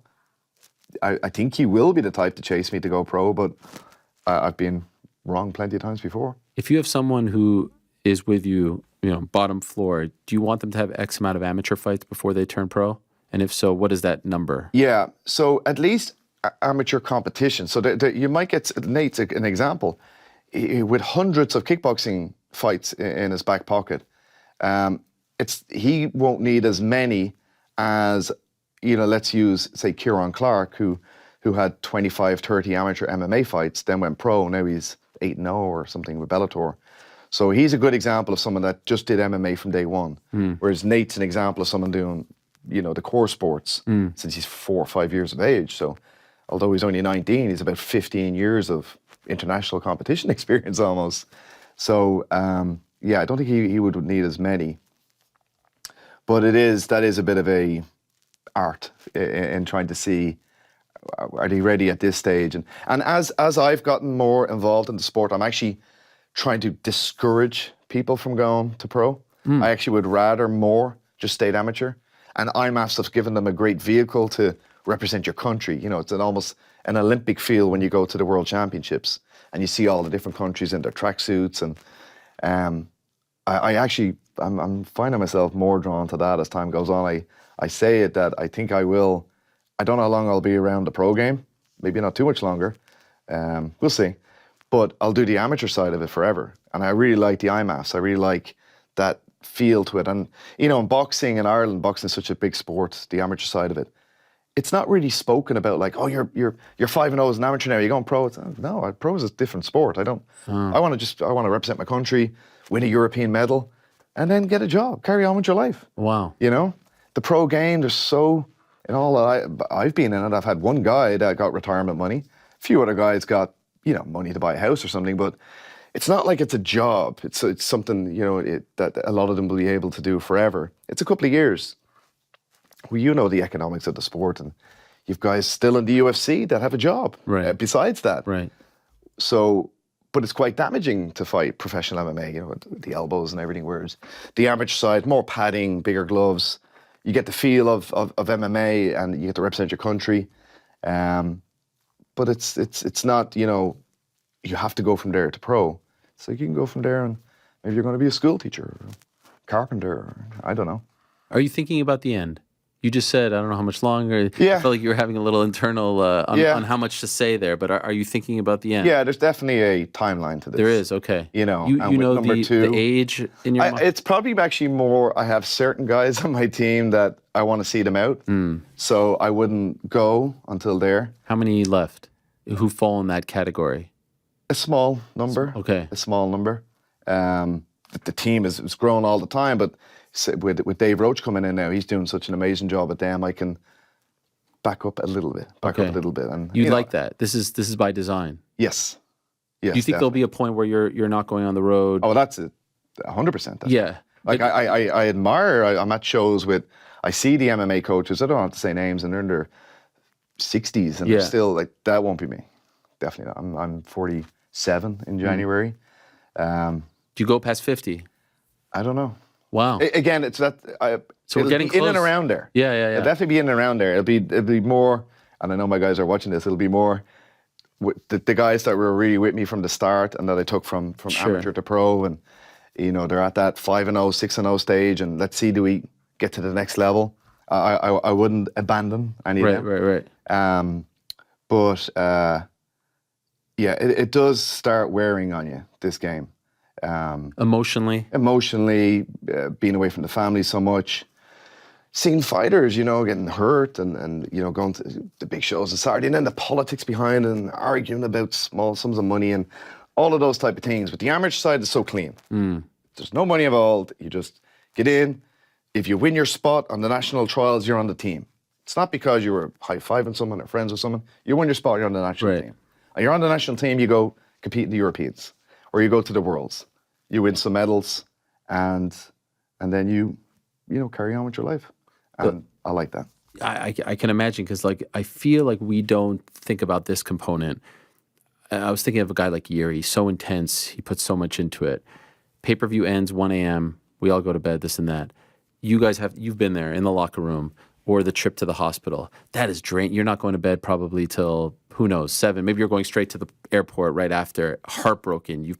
That's got, to do that week after week after week. Yeah, and that's you're making a good point there. That's, like, for the fighter, he might be doing that twice a year. The coach is maybe doing that twice a month. Yeah. And you're on this roller coaster. And that's why I do say to the guys, whatever happens on Saturday night, I won't commiserate too hard if you lose, and I won't celebrate too hard if you win.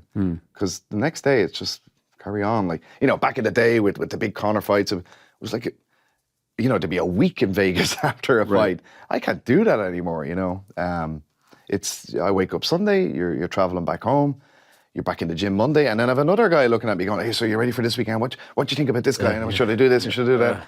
And you get that done, and it's on repeat. I have 60 or 70 guys at the moment competing regular. So it's... Can you go on vacation? You try to squeeze them in here and there, I used to say after the Mayweather fight, I remember that one, it was such a great trip. Me and Orla went to the Keys, Florida, the Keys in Florida, for a few days afterwards. But it is kind of, I don't know how many holidays I've cancelled, because, we'd book a holiday 4 months in advance, and then a month out, Johnny Walker's at the getting a big fight. Sure. So I have, and Orla has been with me since, for a long time, so she understands that is my life at the moment, and I have to accept that.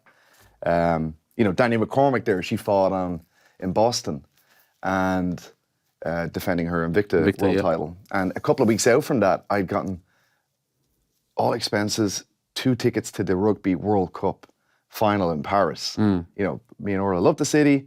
We really enjoy rugby. Sadly, wasn't Ireland in there, but they were close.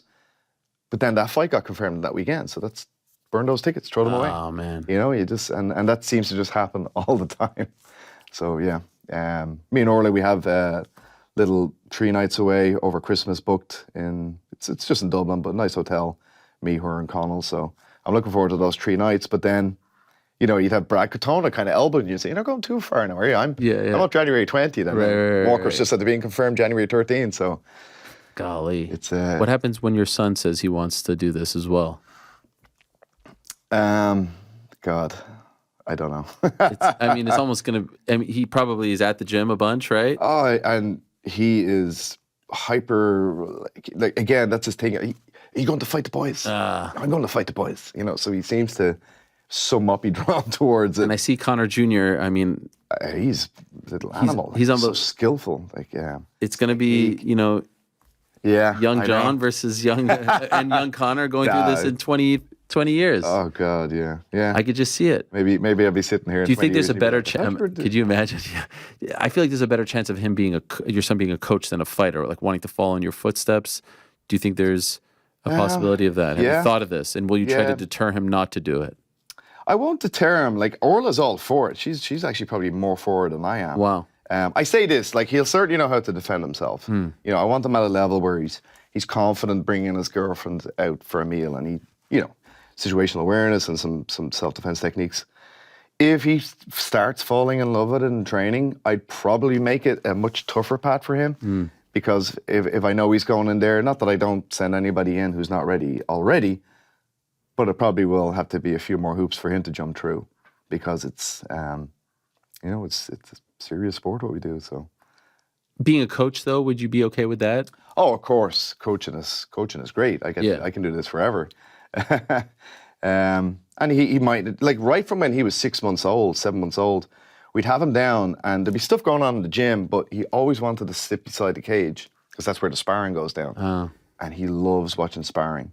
And he has this thing at the moment, Johnny Walker lives with us. And like when Connell has his bath in the evenings, he puts his mohawk up and he goes, "Johnny Walker here." Yeah, and then when I walk in, he goes, "Johnny Walker," and he runs at me and grabs my leg. Oh, that's awesome. He's Yeah, it'll be interesting to see how that goes. Do you find yourself, are you a reminiscer? Do you think a lot about, the last 10 years? I think that's your, the worry is about the future and then the reminiscence is about the past. I think I'm more just now. Okay, so you're because I am a reminiscer and a worrier. See, okay, so you're either there or there. Yes. Meet me here. Okay, good. I guess. No, I have so much, Orla. We have a room of memorabilia that just have never gotten around to put. She just came across the UFC poster for Conor and Eddie in New York. It's a beautiful poster.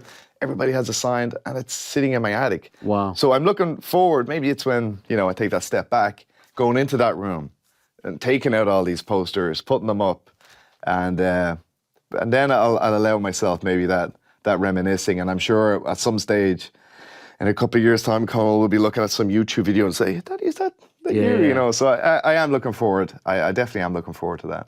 Do you have like a room in your house with all? Yeah, you do. Full room with all, the UFC tracksuits you get new in every event. I think I have about 40 of those UFC bags.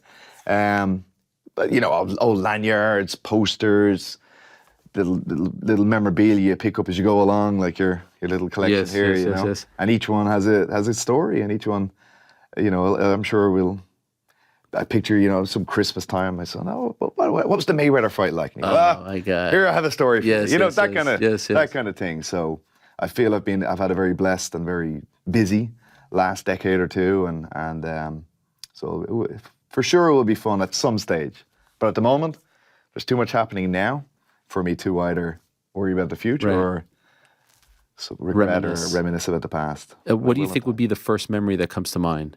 If your son one day when he's 10, so you've long since taken a step back, that's like 7 years from now, right? I don't know if I'm right about that. And he's like, what was the best? What was the best memory? What was the apex of it all?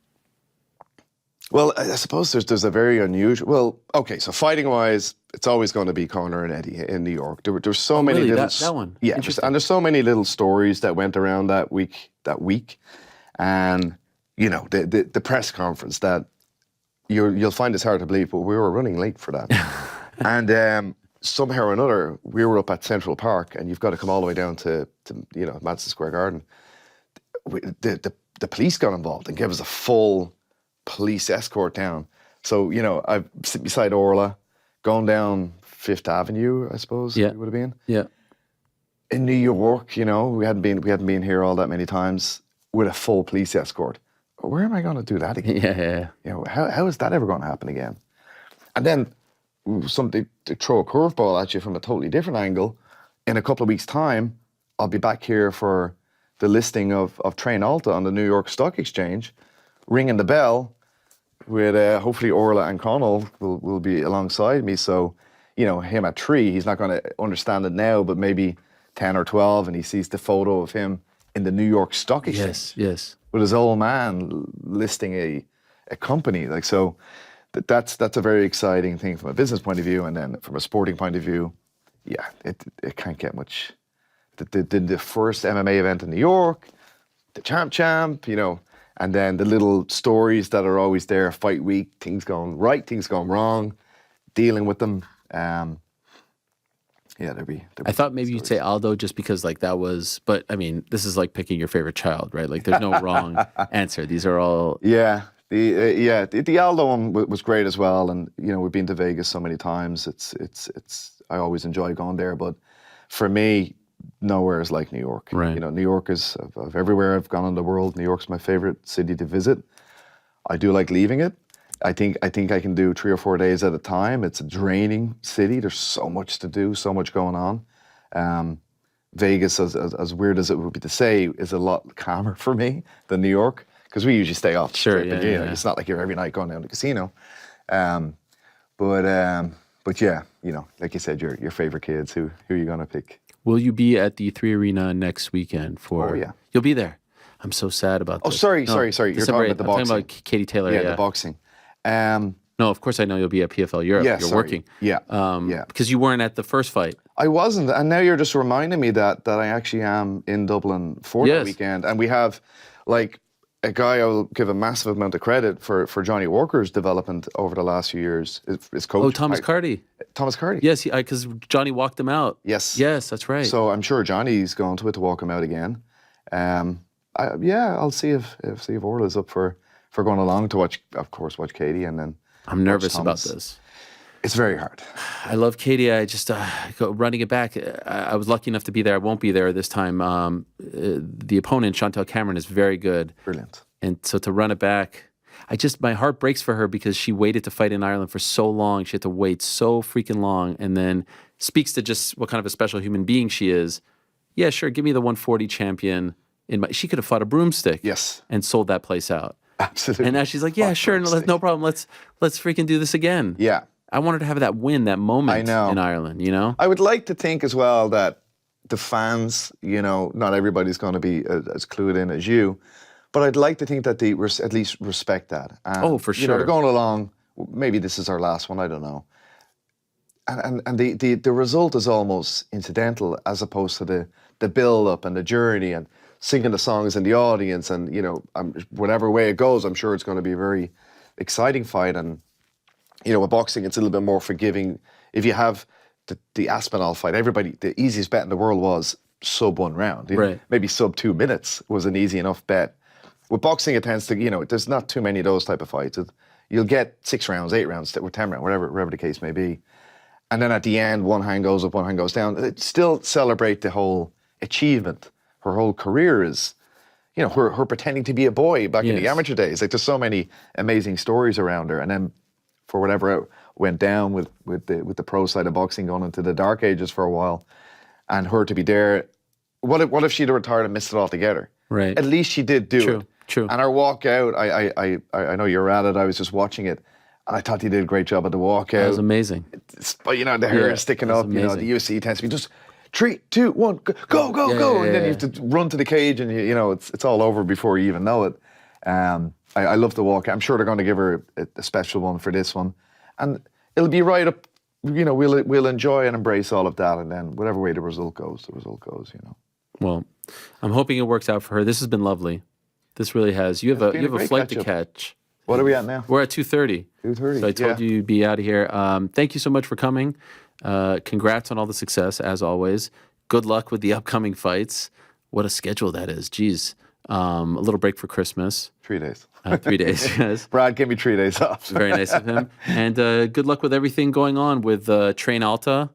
Man, you got so many things going on. You have Train Alta, obviously the gym, doing work with Monster. Am I missing something that we should be plugging? Well, I'll say baby number 2 on the way. Baby number 2 is a pretty big one, yes. I was thinking more professionally, but personally is a pretty big one. Return When's the of due the date? Notorious. The due date, bizarrely enough, is Paddy's Day. Oh, wow. So, wow, we're getting close. Yeah. Okay. Mid-March. I didn't realize you were, okay. Mid-March. It's actually March. So March 17th is St. Patrick's Day, and it's, I think official is like the 15th.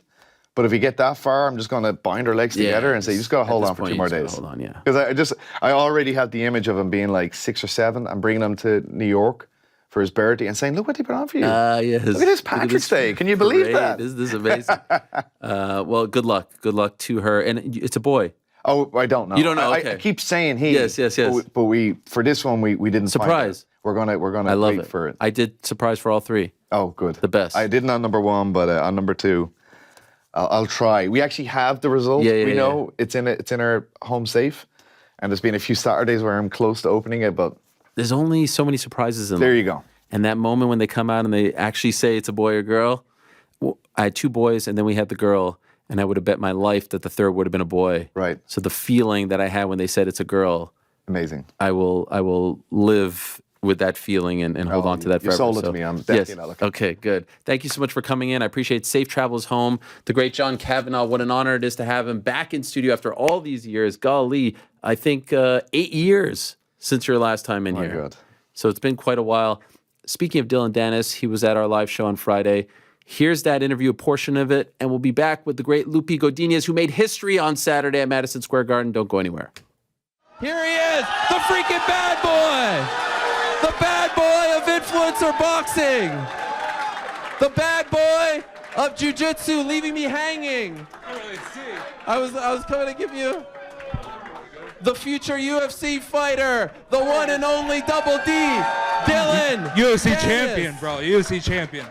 Wow. Dylan Glad to Dennis. see you, Ariel. It's good to see you as well. You finally changed your shirt. It actually might be one of the ones I wore in Manchester, just for the record. You look good, though. You look I good. appreciate it. So do you. Can we talk about the Yes. What did he say? I don't know where he is. I think he's in New York. So Who's that? he said Logan Paul. Oh yeah, he doesn't want. I don't We mind. did it. They're We did. talking good. They're talking good. You know what's Fuck Logan interesting? Paul. You know what's Fuck the Paul, interesting? so. Dylan thought that he would not get love from this crowd, and I told him my community, my fan base, we're all about peace and love, right? And so we're here to show him some love and support him. Yeah, look at this. We're going all the way to the back over there. Isn't that incredible? It's hard to see because I'm kind of blind, but yeah, it's awesome. Yeah, we could tell. We could tell. To be with you, but By the way, can we talk about the arc of our friendship and relationship? Like, there was like 5 years where we were actually cool. Who would have thought back in December when you were on the show and how things went a little bit wacky there? That it's okay. We became friends. But You're at a the end good of the guy. year, that you would be the first guest on our show here today. Yeah. You dropped everything to come. I appreciate that. no that means problem. a For you, lot. bro, That I'd do means a lot. anything, so. This is the man right here. Appreciate All it. right. So let's have a Happy to be conversation. here. So. And by the way, sweet shoes. Thank you. I appreciate that. Look at those. Yeah, One-upping me. I made got a the bunch of Action money, so I'm Bronsons. good. Yeah. All right. Well, last time I saw you was just a few weeks ago in Yeah. Manchester. Could we talk about the fight?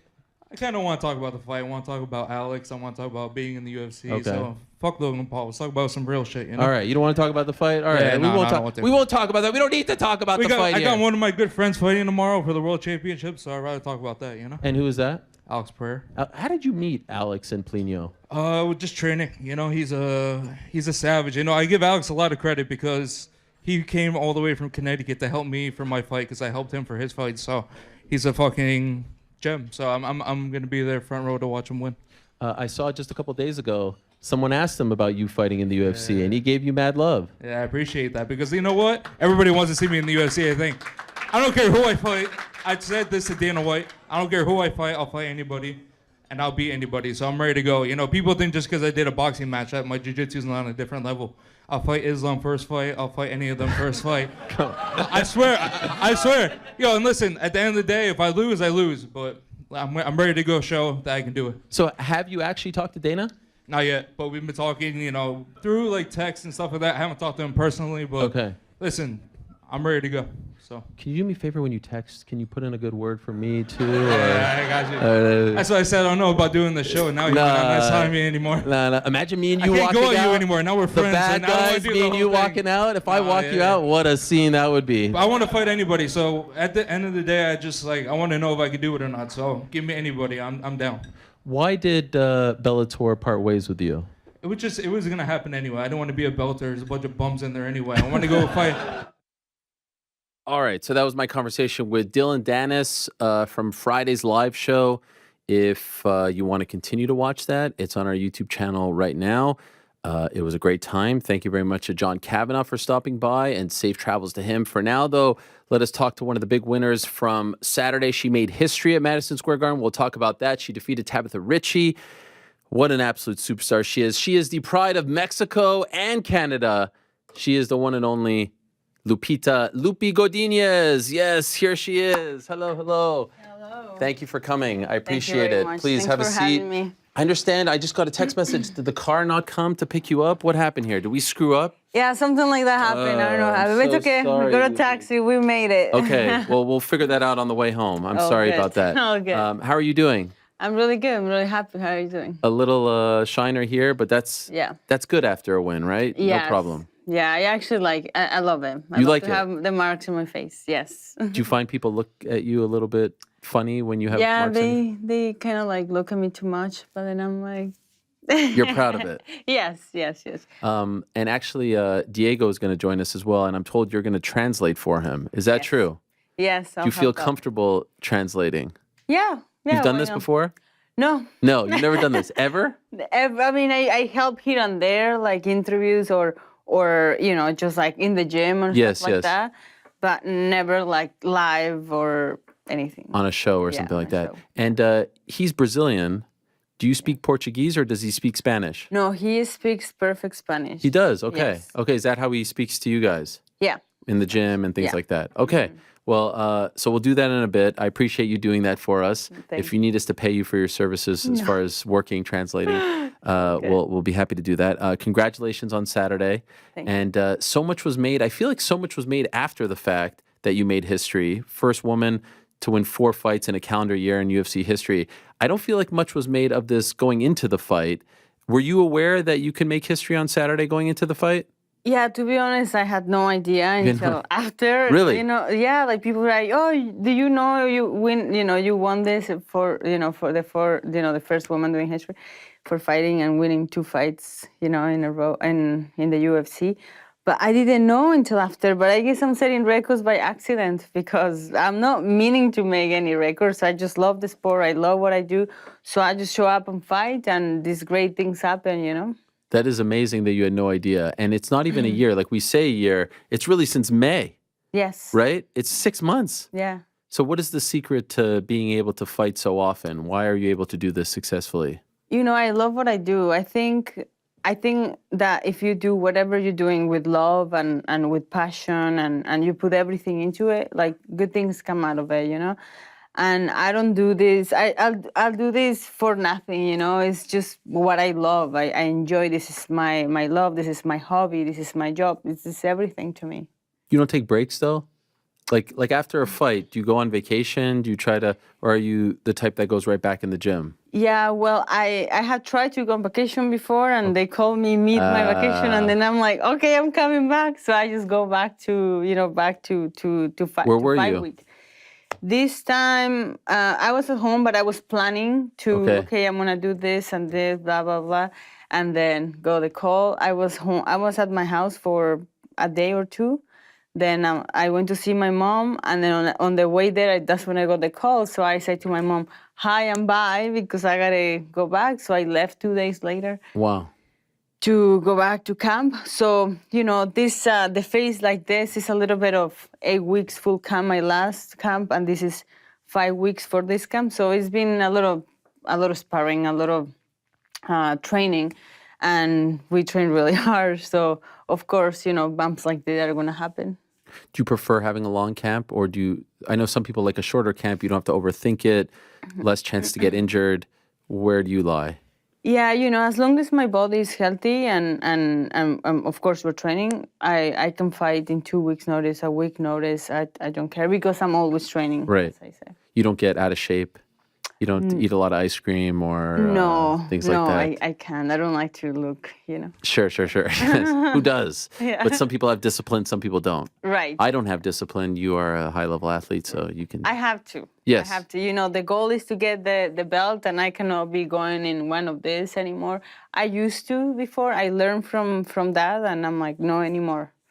Meaning like indulge in bad things and get out of shape and stuff like that? Yeah, after my fights, I will pig out like nobody more. else. And I don't do that anymore. You don't have like one celebratory meal, like one thing, like pig out one night or something like that? Yeah, of course, I eat, what I want and stuff, but I don't go overboard anymore or more than 3 days in a row or, once I'm back, I will go back and start my workouts and stuff. Yeah. Okay. Fighting in MSG, what was that like for you? And did that mean anything to you going in? Like, were you someone who was aware of how historic the building was? Yeah, it was crazy, be part of it, but not just being part of it, I'm also making history in that amazing building, that a lot of the athletes and the greatest of the greatest being there, and now I'm part of that book. That's amazing, and the thing is I don't even know it until after, That is maybe that's for the better, right? Because I don't know, are you the type of person to get nervous before fights, and would you have been nervous knowing that you were on the verge of making history? Is it better to know those things after the fact? No, I don't get nervous. Those things that just fit me for more, like I get more hungry, I want to do it more, even negative things and good things. I just use that energy as for me to do even better. Okay. I don't use that as a negative for me. I don't think it's my style. Good. Did it feel different being at MSG as opposed to T-Mobile? Could you sense a difference in the building? And if so, how would you describe it? What is it that makes a difference? We talk, it's historic, but once you're there in front of the lights, Yeah, seeing the like feeling the energy of everyone that is in there. It was a great experience, and now I got to be in two big places in Vegas and the arena and this arena. Like it's been back to back, it's been amazing. You can't go back to the Apex now, right? Like it's tough to go from MSG to the Apex, right? With the energy of the people. Yeah, it's crazy, like you gotta walk out, you gotta fight, you gotta feel it to be able to, like, I can't even explain with words, if that makes sense. Wow. How did you feel about the fight, about what you did out there? I followed the game plan, exactly what I did. That was the game plan. That was box it up, few kicks here and there. If I wanted to shoot, would be at the end of the round. We know she's a black belt in judo and jiu-jitsu.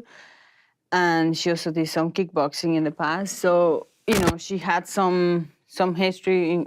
She got, her tool belt and everything. So that was the game plan. Cutting her off, we knew as soon as I pressured too much, she was gonna shoot for a takedown. And that's why I knew as soon as I was too much pressure, I knew she was gonna take them. So we defend that, we train exactly what we train, is exactly what happened. Okay, so then when you heard one of the scorecards in her favor, what did you think? It's always difficult, like right after a fight, especially to know like exactly all the shots that were landed and what happened. But when I went back to hotel, I watched the fight, and then I was like, oh wow, I don't know what scary, was right? on. Yeah, that was scary moment. Was it 30-27 for her, right? Yeah. Not a single round for you. Yeah. That's shocking. Yes. No? Yeah, it is. Like now that I watched the fight a few times, right. I'm like, I don't know, maybe he went to the bathroom or something. Yeah. I have no idea. But it's okay, it's at the same time it's also my fault. Why am I letting this happen if I leave it to the judges, like I don't agree with that it's your fault. This is high level athletics. Like it's 15 minutes. It's only 3 rounds. It shouldn't be viewed as a bad thing to go to the judges, but for a judge to get it that wrong is scary with so much at stake, right? You lose this fight, you go back to the beginning of the it's I just can't imagine competing, putting so much into it, and then you hear that. I know it's happening fast when they're saying 30-27, but like that's a shocking thing when that happens. Yeah, and when I hear the numbers and stuff, all I can think about is my team. It's like all this work that we have put in, all the hours and all of that, and then I was like, oh my gosh, because like I wish I can like watch the fight while I was waiting because they took forever. I think when they look at the card, they were like, what was happening? Yeah. Like, oh my gosh, this is horrible. But I didn't know what was happening, right? And it's difficult, I guess, to know right away, like right in the moment. But as I say, I watched the fight and then I'm like, wow, he didn't watch the fight. No. When you watch it, you think you won 3-0? Yeah, if anything, let's say they want to be nice, one to her, maybe the second round. But I do believe I won like the 3 rounds. Yeah, so I saw once I see the fight, I'm like, I think I won the fight. It was 2 times where it looked like she dropped me or something like that. I fall, but I was sort of placed. I threw a hook, and I stepped this way. Then she with her shoulder kind of like hit me, and then that's when I fall, and then I hear that they're saying that she connected me and dropped me, but it wasn't like actually she just kind of like pushed me with the body or something like that, yeah. Did your family go to the fight? No, only Anna, my sister, was in my corner. Okay. They just watch my dad and mom and my other sisters watch her on TV. Do they want to go to the fight? So can they not go, or is it their preference not to go? I think they will want to, but they get too nervous. I'm like, everyone. Your parents have never gone? No, only when I was amateur. Oh wow. Yeah. Okay. But maybe maybe the next one is gonna be a bigger fight. Yeah. And I will definitely like them to come. Okay. So you think have they said this to you? They'd like to go, but they just get too nervous. Yeah. Okay. And you have your sister in your corner. I know both your sisters compete, right? Yeah. But in MMA, are they going to follow your footsteps?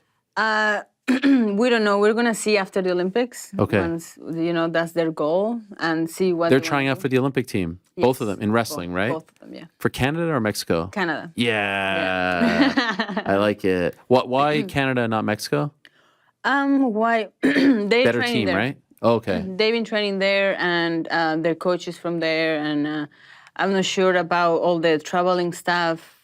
I'm not sure. Like, But it's a lot of Canada's better people. than Mexico in terms of wrestling, right? No? I mean, the team is better, no? I think they have a stronger Yeah. a stronger thing going on there. They go to university there, and then they go scholarship through wrestling for the university. Wow. So of course, it was easier than Mexico. And when do they find out if they've made the team? They had to go to a trials still. Okay. So I believe that's in December or maybe. Okay. December. So it's getting close. Yeah. Wow. And who got them and you into this? Like, how did they get into wrestling? School. Well, they went to school and they were trying, a few things. I did judo, a little bit of judo before, so just kind of like links up a little bit. And I was a little bit of the first coach of them, like teaching them few moves, like not really, but Right. they just listened to me because they had no idea. Now they teach me. Yeah, and yeah, it's great. But at the time, it was fun times. Did your parents like that? Their daughters were doing this physical stuff. Were they encouraging? Well, I think they're used to it because even since I was a little kid, I always been really like touchy. Like I like to physical, Okay. contact. So I guess that kind of makes sense, to them. Did you play soccer and things like that, or was it always like the physical sports? Yeah, I play soccer. I played basketball. I play almost all the sports, volleyball, blah blah blah. But I don't like the team. Really, the team sport. Why not?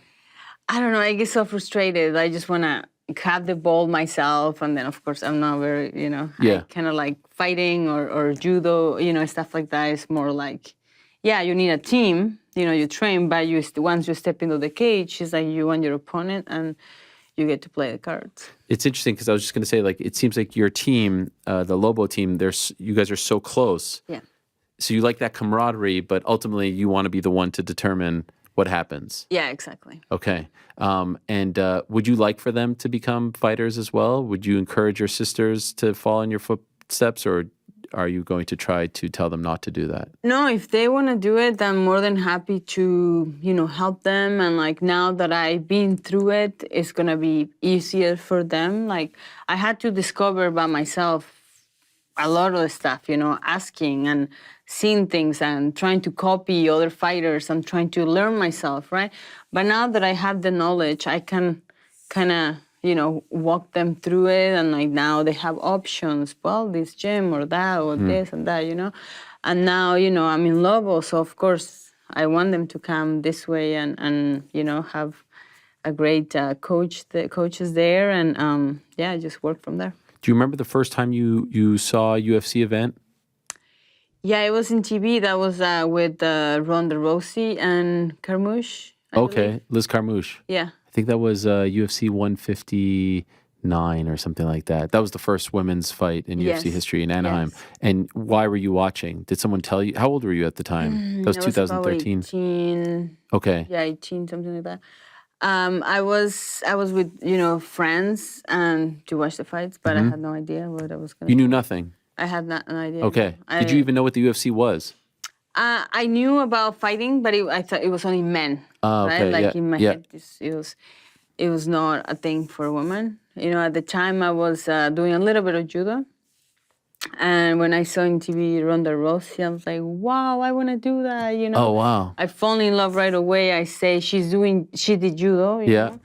I was like, I'm doing judo, I can do this. And then the way she was beating the girls, I knew some of the moves that she was doing. So I'm like, I think I can do it. I think I can do it. And then slowly, I joined a gym and I started from there. Wow. So you see that and right away you say, this is what I want to do. Yeah. And that changes your life. Yes. What do you think you would be doing now if you never saw that? I don't know. Really? I couldn't tell you. No. Do you think you'd be in athletics, or do you think you'd be doing something completely out of the world of sports?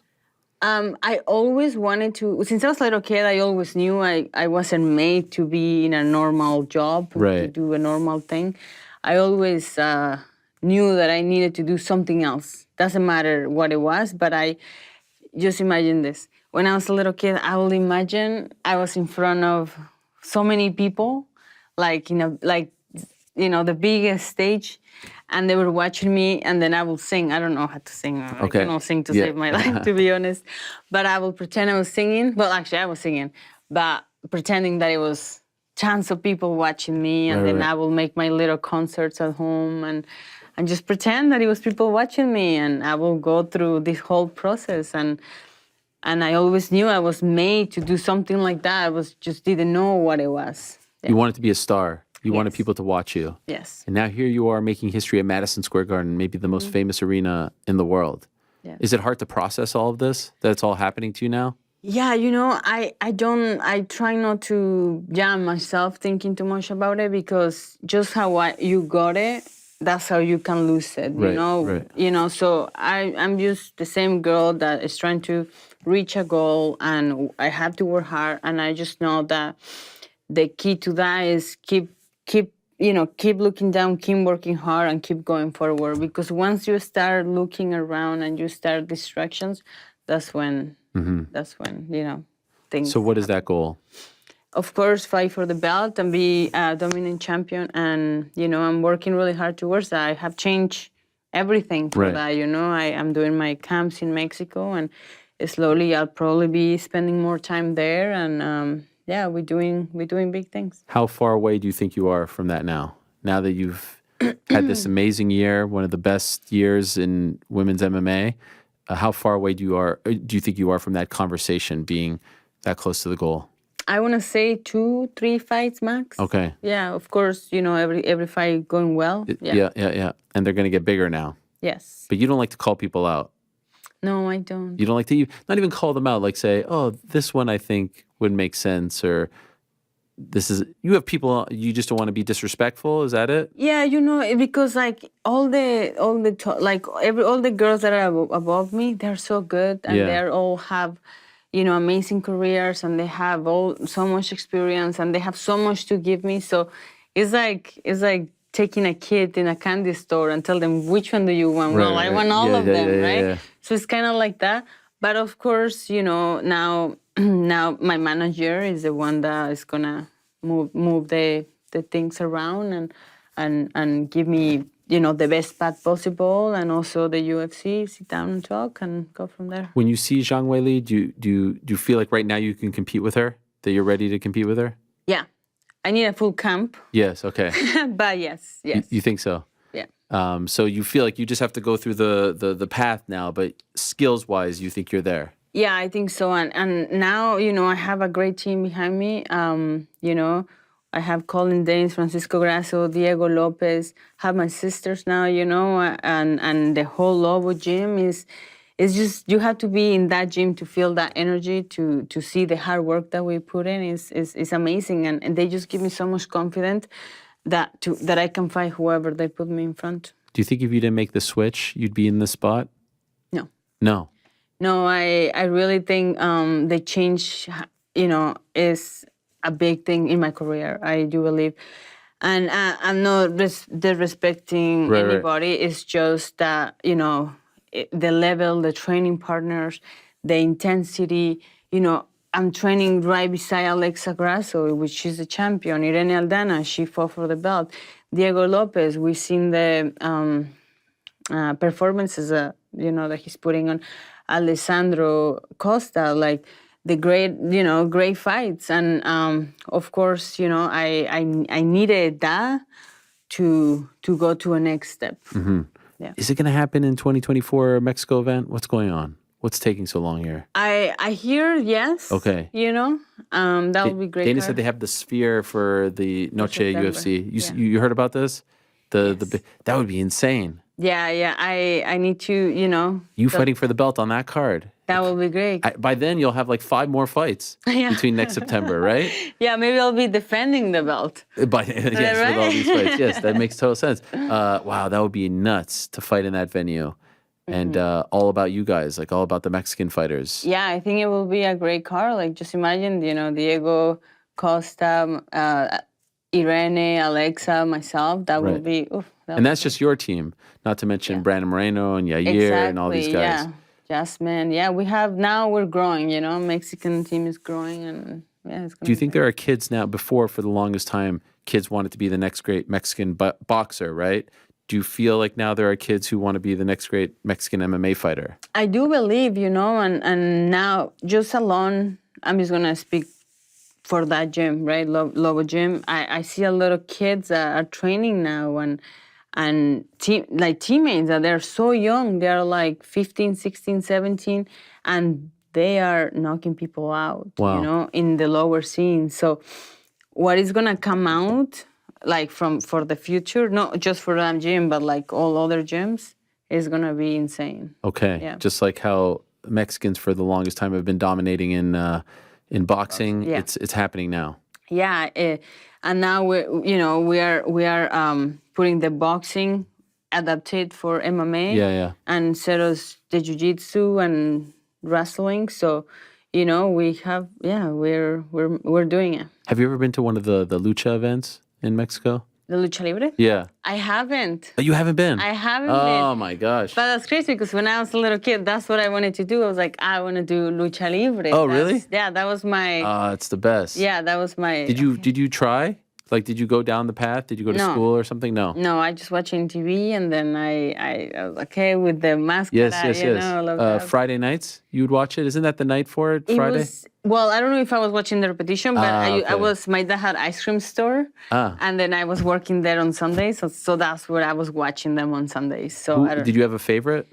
I honestly I forgot the name of that. There was one guy named Mil Mascaras. Do you know Mil Mascaras? Yeah, yes. Do you know him? Yes. Or Rey Mysterio is a big one here. Rey Mysterio. El Mysterio? He's a big star here in America. He wears the mask also. Right. Yeah. I mean, honestly, I haven't watched it forever since, I love it. When I went to the first UFC event in Mexico City, it was UFC 180. I think that was Verdum against Mark Hunt. Were you there? No, you were not there. Anyway, I went on the Friday night. I went to AAA. That's the promotion. AAA, yes. Yes, AAA in Lucha Libre. And it was so much fun because there was like grandmothers in the front row and it felt very pure and innocent. And everyone, there was like, little guys dressed with the mask. Everyone had the mask flying around. I loved it. Yeah, I loved it. I have one of the masks right over there, a fighter. Oh, there you go. Yeah, Jessica Aguilar. Do you know her? Yes. She gave that to me. That was hers. Oh, that's sick. Yes. Yeah, I love all of that stuff, having the mask. Would you ever walk out with a mask?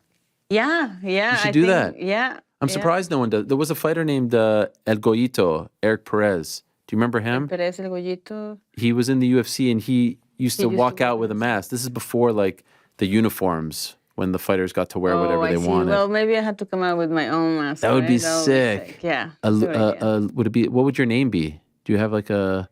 Well, I think I'll keep my Loopy La Loca. Loopy La Loca, the crazy. Yeah, crazy. There's a guy, by the way, who makes Loopy shirts. Do you know this guy? Yeah, I haven't met him, but yes. Is he allowed to make these shirts? Or, yeah, well, he messaged me and he says, hey, I made this for you. Do you like it? He's like a super fan. Yeah. He, we have become, friends. I haven't met him in person, but he having make so many great logos, like he has a great imagination, and I'm not very good with that. I really appreciate his work. The last year, I love the last year. He also make me this. For New York? For New York. My guy in the back, Connor, he sends this guy, do you know his name? Mick? His name's Nick. Nick. He sends to Connor, I don't know if Connor's back there, he keeps sending him the shirts. That's awesome. To my guy. So he has your New York shirt here. He was telling me, yes. Do you know this guy, Nick? I'm like, yeah, I love it. He showed it last time. Yes, exactly. Yes. It's just crazy to have fans who are just making shirts for you. I didn't know if you were okay with that or not, but that's love. Yeah, that's love, and I can feel the love, and I'll take all the love I can. I'm okay with that. I love it. Okay. Yeah. All right, now we're going to put your translating skills to the test. Perfect. Okay, how do you feel about this? Oh, I'm fine. You're good? I'll fake it until you make it. Fake it till you make it, that's right. Also, I don't know what he's saying. I don't speak Spanish or Portuguese, so you could just be making things up. Exactly. And no one will know. So let's bring in Diego Lopes here. I'm very excited to meet him. He had a great win over Pat Sabatini on Saturday in the opener of the main card. Hello, Diego. How are you? Oh, what a legend. Thank you. Very nice to meet you. Nice to meet you, sir. Please have a seat. Wow, this is great. Look at this. Two superstars here together. Thank you so much for coming in, and congratulations on the win on Saturday. Felicidades por que ganaste. Muchísimas gracias. Pues muy contento y pues emocionado para el futuro. By the way, do you speak any English whatsoever? Do you understand what I'm saying? Or no? Un poquito. Poquito. Un poquito. How are you doing so far? Are you comfortable with this? Yeah, all good. Okay. So Loopy's going to translate for you. Okay. You know this? I have a question. Do you want me to talk and then I tell you exactly what he's saying and vice versa? Okay, yeah, so talk at the same time. Exactly, okay. Yeah. Perfect. So congratulations. But I have to ask you, the year that you've had, I mean, from May to now, could you ever have dreamed of this happen? At the beginning of the year, if I would have told you that you'd become this UFC star by the end of 2023, did you believe that this was going to happen? Dice que si te habías imaginado de cuando empezaste a pelear en mayo, ahora eres una superstar, que si te lo imaginabas. No pensé que fuera a ser tan rápido, pero pues como las cosas se están dando, pues me está gustando y pues lo estoy aprovechando el más que se pueda. He's taking advantage of everything. He's loving it, and he knew it was going to happen, but not this fast. Does it feel somewhat like a dream now that all this is happening to you, all this fame and all this attention that you're getting? ¿Esto se siente como un sueño ahora, todo lo que está pasando? Sí, se siente como un sueño, pero un sueño que estoy haciendo realidad de poco a poco, ¿no? He trabajado mucho para eso, lo que tengo ahorita, y pues, bueno, lo estoy disfrutando, estoy aprovechando el más que se pueda y trabajando duro todos los días. Yes, it's a dream, but at the same time, I have worked really hard for this to be happening right now, so I'm just going to keep working. Do you remember where you were when you got the call to fight Movsar Evloev here in New Jersey, just over the river? Where you were in life and what you were doing in that moment when you got the call to fight on short notice against Movsar? ¿Qué estabas haciendo la primera vez que te hablaron cuando te tocó pelear tu primera pelea de la UFC aquí en Nueva York? Sí, pues justamente estaba entrenando, pues en el gimnasio entrenamos un poco tarde, y era pues como a las 11 de la noche, pues me marcó mi manager diciendo si podía pelear el sábado, ¿no? Y pues no pregunté quién era el contrincante, nada más le dije que sí, pues bueno, se dio la pelea y pues bueno, pasó lo que pasó. Where we trained really late, and when he was just finishing training when he got the call, and the manager asked if he was ready to fight Saturday, and he said, yeah, of course, and he didn't even ask who was the opponent or anything. Wow. He just did it. Just did it. And obviously it didn't go your way, but it feels like people really fell in love with you and your style. Were you able to take positives away from the experience even though you didn't win the fight? Dice, no ganaste, pero tú agarraste muchas cosas positivas de esa pelea. Sí, yo creo que pues la performance que pude dar esta noche pues contra Movsar fue algo que las personas no se lo esperaban, ¿no? Pero yo y mi equipo estábamos muy confiantes de lo que podemos entregar en esta pelea. Y pues bueno, todo ha sido como fue y pues bueno, vino el reconocimiento de las personas. Sí, claro. Yes, me and my team, we knew that how much we can give, and taking short notice fight, of course, is always a tricky part. But we did it, and I do feel like we made all the people fell in love with me. You're doing great, by the way. I don't know if you... muy bien. Muy bien. So one thing, obviously, that you know is that when we first were introduced to you, everyone loved your hair, right? So can I ask, what is the inspiration behind this very unique haircut that you have? ¿Cuál es tu inspiración de tener ese corte de pelo que le gusta mucho a todos? No, pues no tengo ninguna inspiración. Yo uso mi cabello desde cuando tengo como 8 años, tengo mi pelo así y pues no, ninguna inspiración, pues es algo muy, muy personal mío. Sí, he has this hair since he was 8. Oh, and wow. It's something personal. He just like the style. You just like the style. So people compare you to someone who's like in a rock band or something like that. Do you like when you see these pictures and comparisons? ¿Te gusta cuando te comparan con otros cantadores así con tu pelito? No, pues está chistoso, ¿no? Pues a mí no me molesta para nada pues que haga comparaciones. Yo creo que es parte de todo eso, ¿no? Es parte de ser reconocido por todas las personas, ¿no? Entonces, pues no me molesta para nada y pues está chistoso. He doesn't mind. It's just funny that, to see. It's part of the game, It's Sure. part of it, just being in the mix with all of these artists. Just social media and everything. And I feel like it's getting longer in the back. Are we growing it out in the back? Te lo estás dejando crecer más porque lo veo más largo. Sí, pues normalmente siempre lo dejo crecer y pues bueno, ya cuando siento que me incomoda un poquito lo corto, pero pues ahorita estoy bien, estoy contento como está mi pelo. He really likes it right now, but he usually let it a little bit long, and once he starts feeling weird, he just cut it. Okay. Yeah. What do you think of his hair? Do you like it? Yeah, I like it. It's very Cute. unique, right? Yeah. It's very cute. I like Yeah. it. Don't let anyone tell you not. It's part of your look. It makes you unique and you stick out, right? Que no dejes que nadie te lo toque, que es tu, como tu estilo, que ese ya se quedó contigo. Sí, sí, yo creo que pues es algo que voy a tener que llevar pues por toda mi carrera dentro de UFC, ¿no? Porque pues es algo que me está marcando mucho y es algo que me puede marcar mucho también. He will never do that because that's his mark, in the UFC, and he thinks he's just going to keep it for his full career. And just curious, is there one person who you let touch your hair? Like some people have a barber that they don't go to anyone else. Do you have one guy or girl that you let work on that piece of art? ¿Tienes alguien especial que te hace tu pelo o vas con el que sea? No, pues yo, pues como es mi vida, pues muy corrido, siempre estoy acompañando a mis compañeros y viajando mucho. Pues donde yo sienta la confianza, pues corto mi pelo. It's hard to have a spot because he travels so much. He has like a lot of people that he trains, teammates. So he's always traveling, but he just goes and see who he looks better, to trust, and then he goes with that person. Okay. And speaking of that, you've had great success as a fighter, but also as a coach. And I'm wondering which role you enjoy more. Do you enjoy being the coach to this great team in Mexico or, your own fights? Tú tienes dos cosas que haces, que eres coach y peleador. ¿Cuál te gusta más o cómo lo ves tú?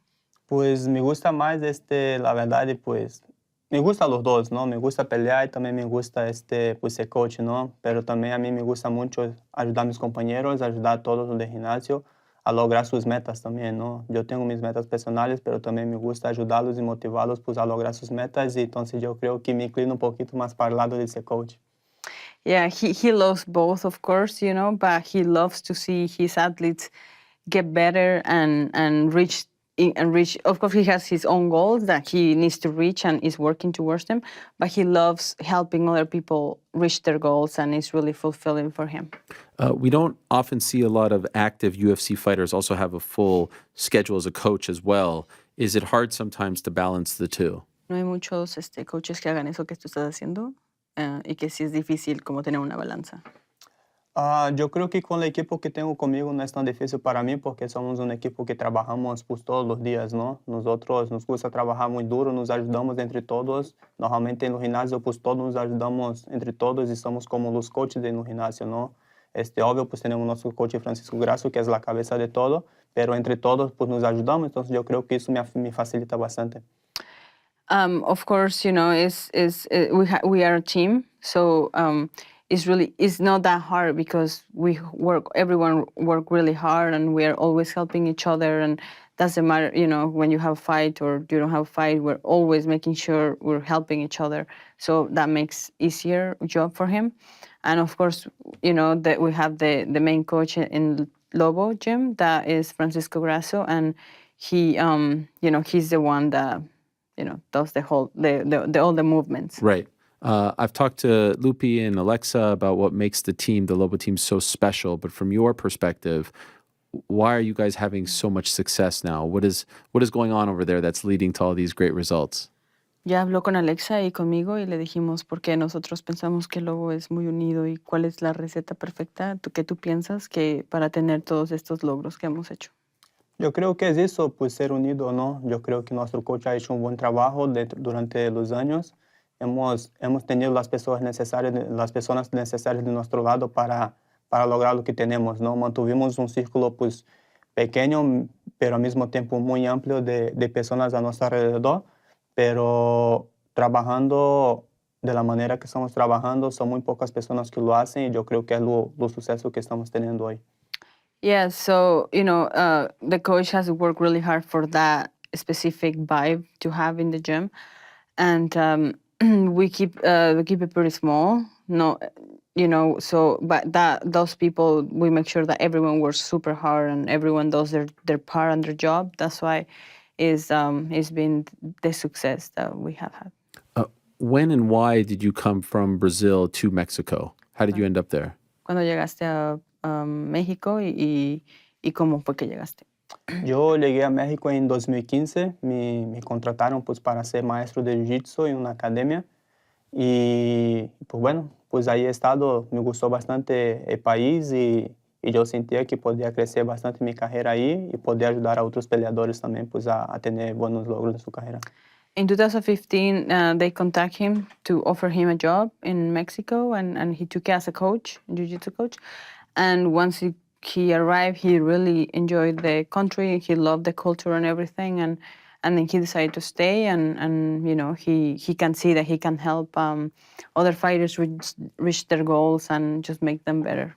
So 2015 was when the sport was really like born kind of in Mexico. There wasn't a lot of talent. Are you surprised to see in less than 10 years so much talent come out of Mexico? En el 2015, cuando llegaste, apenas todo estaba creciendo en México, que se está sorprendido de ver todo lo bueno que ha estado pasando con las mixed martial arts, con las peleas. Sí, pues cuando yo llegué, pues el MMA en México apenas estaba ganando fuerza, ¿no? A nivel internacional. Y pues poco a poco en los últimos años pues ha crecido bastante, ¿no? Yo creo que en los últimos 3 años México ha exportado bastante peleadores, ¿no? Ha tenido sus primeros campeones y pues va a seguir creciendo. Yo junto con mi coach, con nuestro coach, pues nosotros tenemos bastante motivación pues para seguir trabajando en los gimnasios y demostrar que un gimnasio de México tiene nivel para pelear con el que sea afuera de México. We have yes, it has been growing a lot, and it's gonna grow even more. And with the coach, we're making sure that it's keep growing and keep going forward, like keep expanding. And we have had our first champions from Mexico, and it's gonna come out a lot more. So sometimes you are cornering the fighters, like you cornered Loopy at UFC Noche, but on this particular card you fought as well. Would you prefer to not fight on the same card as your teammates so that you can just focus on the coaching and then just focus on the fighting? Dice que si se te hizo difícil pelear en la misma cartelera, porque la vez pasada me pudiste ayudar en la esquina, pero esta vez pues no pudiste, prefieres pelear en diferentes carteleras para que puedas ayudar a tus compañeros, a tus alumnos, o ¿qué prefieres tú? Sí, yo creo que pues siempre es bueno compartir cartelera con nuestros compañeros, ¿no? Porque la energía en los gimnasios y pues en la arena pues es muy buena. Y pues de esta vez pues no pude estar con Loopy, no pude estar con Alessandro, pero pues bueno, cuando estábamos en el camarino le pude dar buenos consejos ahí pues que cómo poder llevar la pelea. Pero si ahora me pregunta, pues yo prefiero que peleemos en cartelera separada pues para poder acompañar a ellos en todas sus peleas. Yes, of course, you know, it's fun to be in the same car because we get to be in the same clique in the gym, in the fight week, in the back. He also give me tips, give Loopy and Alessandro tips before the fight to make sure, you know, we're doing the proper correcting that we'll be doing at the gym. But he do like also to find different cards so he can be in our corners so he can help a little bit more. Well, your fight didn't last very long. Incredible performance. Were you thinking going into the fight that you might be able to win in relatively short fashion? I think it was around 90 seconds or so. Dice que tu pelea fue muy rápida y que si tú yendo a la pelea pensaste que iba a ser cortita. Yo venía decidido pues a terminar la pelea. Yo la verdad es que pues practiqué bastante con mi coach y le decía que pues yo estaba listo, yo esta noche nada me enganaría y que yo estaba listo pues para una victoria rápida, ¿no? Y pues fue lo que sucedió. Yo creo que pues hice un buen trabajo en el campamento y pues lo que vieron allá afuera nada más fue el buen resultado del campamento que hicimos. Sí, he was decided to show up to the fight, to finish the fight, no matter what. He told the coach that he was going to finish. He was ready. He put so much work through the whole camp. And of course, that was going to happen because of the hard work that he put in. So unlike Loopy, you like to say who you want to fight next. You said you wanted Bryce Mitchell next. Could you tell us, do you believe that this will happen? Do you think that the UFC will give you Bryce? ¿Tú crees que la UFC te va a dar ese muchacho que tú has pedido?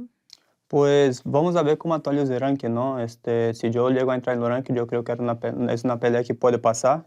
Me gustaría pelear con él. Yo vi que después de su última pelea, él estuvo pidiendo una pelea de 5 rounds.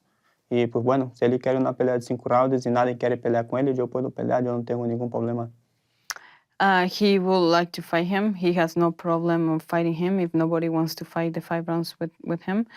And let's see how the rankings go and go from there.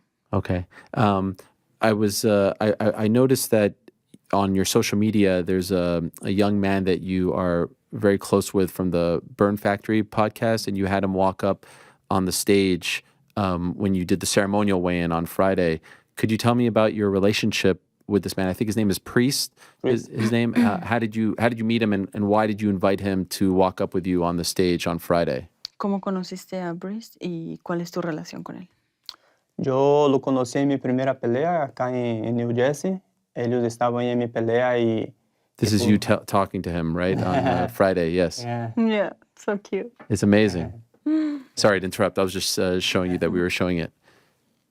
You can continue. Sigue hablando. Sí, pues conocí a Priest y su familia pues acá en New Jersey en mi primera pelea pues a través de Jason House. Y pues bueno, hicimos una buena relación y pues ellos empezaron a apoyar mi carrera, ¿no? Desde el día 1 pues me están apoyando hasta hoy y la verdad pues que hemos creado una relación muy fuerte y pues tengo mucho cariño y aprecio por ellos. Yeah, they met when he fought here in New Jersey. Okay.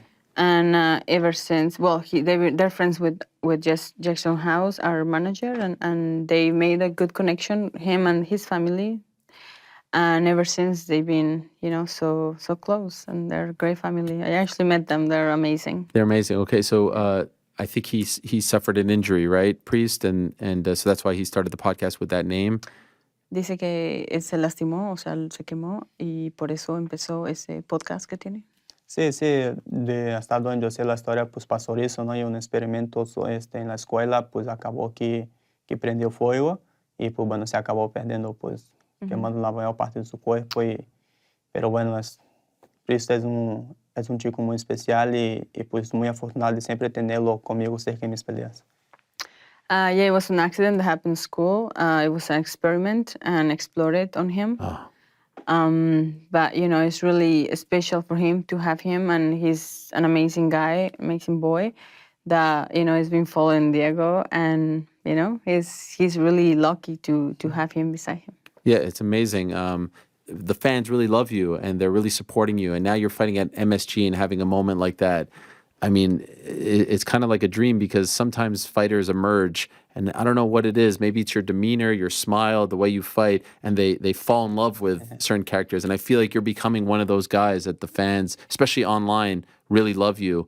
And I'm wondering if you feel that. Are you someone that looks at social media a lot? Do you read the comments, and are you feeling how much people love you and are supporting you? Dice que la gente te quiere mucho, o sea, desde que empezaste a pelear, pues te quiere mucho. Tú crees que sea tu sonrisa, tu forma de ser, y que, o sea, si tú lees comentarios y que si lo ves y lo sientes de la gente que te quiere.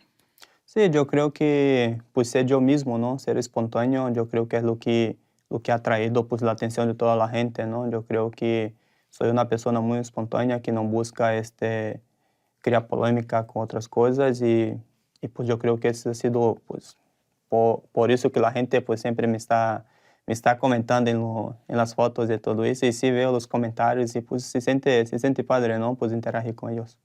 Yeah, he's very spontaneous. He just, he's himself, and of course he's read the comments and he can feel the love, and that's just Diego. When would you like to return? ¿Cuándo te gustaría regresar a pelear? Pues ahora pues quiero tomar un descanso, ¿no? Yo creo que pues he peleado muy seguido en los últimos 7 meses, fueron 3 peleas. Obvio, pues voy a estar entrenando, voy a estar listo pues para cualquier cosa, ¿no? Pero quiero tomar las cosas con calma, yo quiero ver cómo actualizo el ranking pues mañana. Si llego a estar en el ranking, pues voy a sentar y platicar con mi manager, pues bueno, y a ver cuáles son los siguientes pasos. Yeah, in the last 7 months, he's been really active. He's going to take a little break. But of course, keep training and being ready just in case something comes up. And tomorrow the rankings is going to come out and see what's happening in the rankings. Sit down, talk to the manager, and see what's next. By the way, I didn't ask you, do you want to fight in Toronto? Or is that too soon?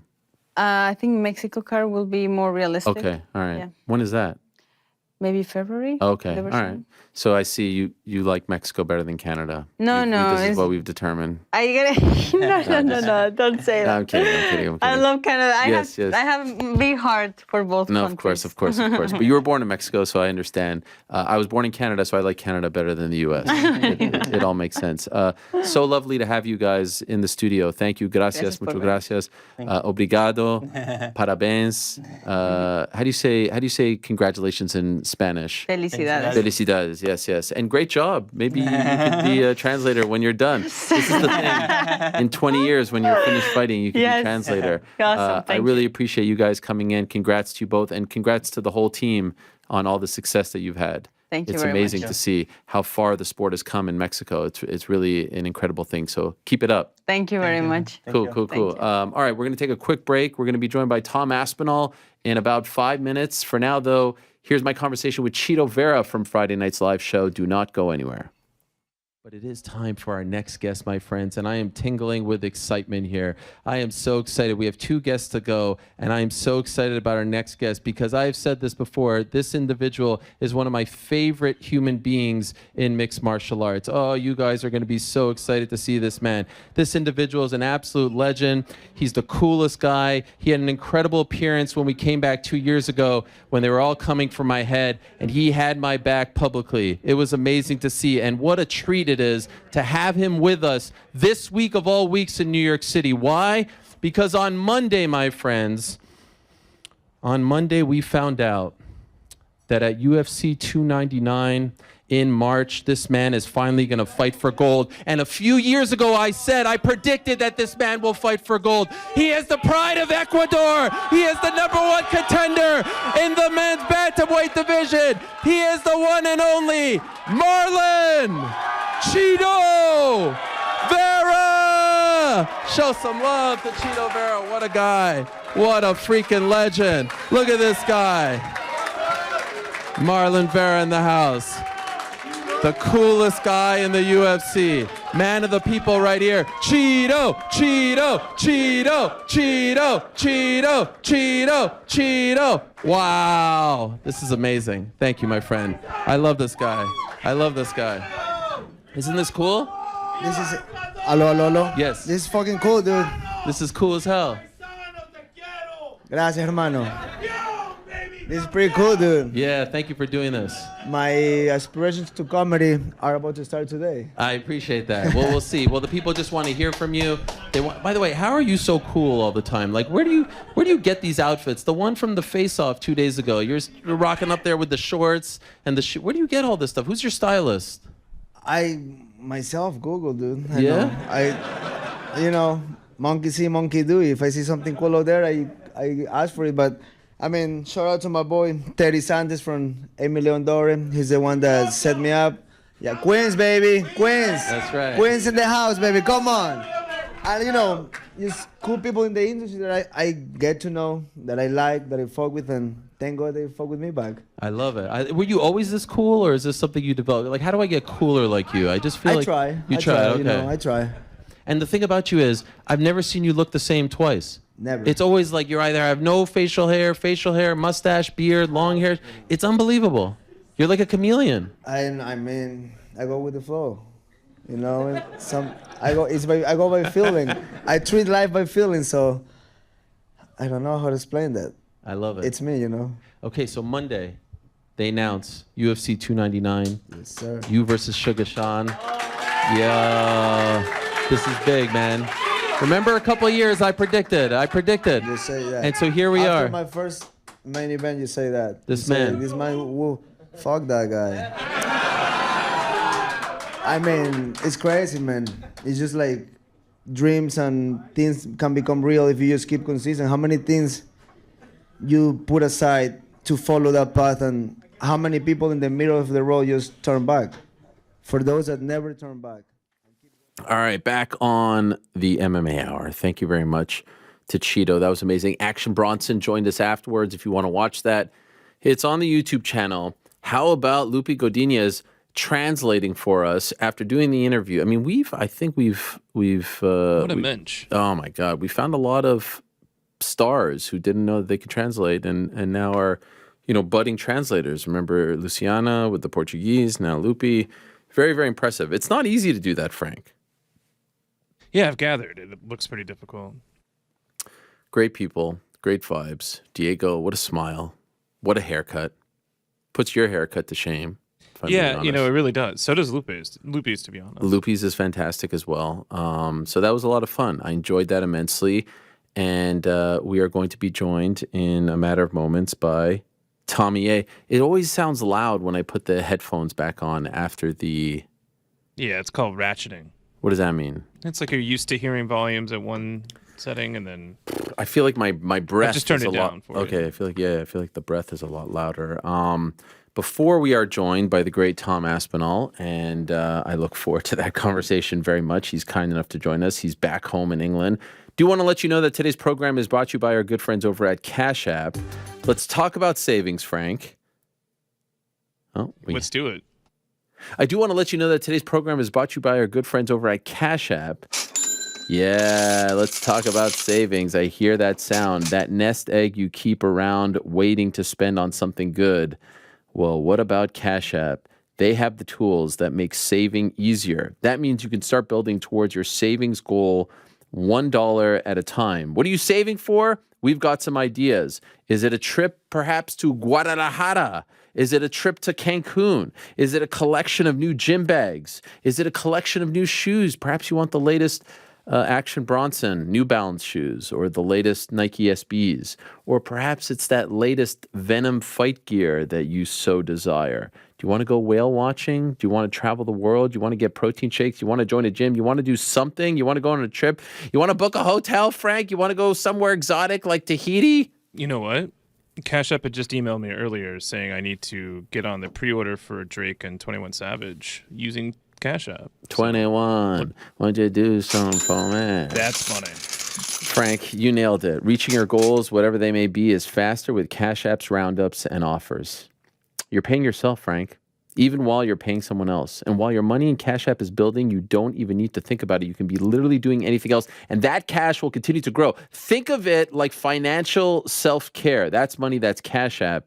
Download Cash App from the App Store or Google Play Store to start saving today. Speaking of cash, I mean, they were mentioning their manager, Jason House, killing it right now over at Iridium. Chito Vera got a title shot. Sean Strickland, of course, defending his title on January the 20th. The great success that these fighters are enjoying, and so many others. There's a lot going on over on that team. So they are doing big things. Perhaps they too are using Cash App. It is great to see the growth of the sport. Also want to let you know that today's show is brought to you by our good friends over at BetterHelp.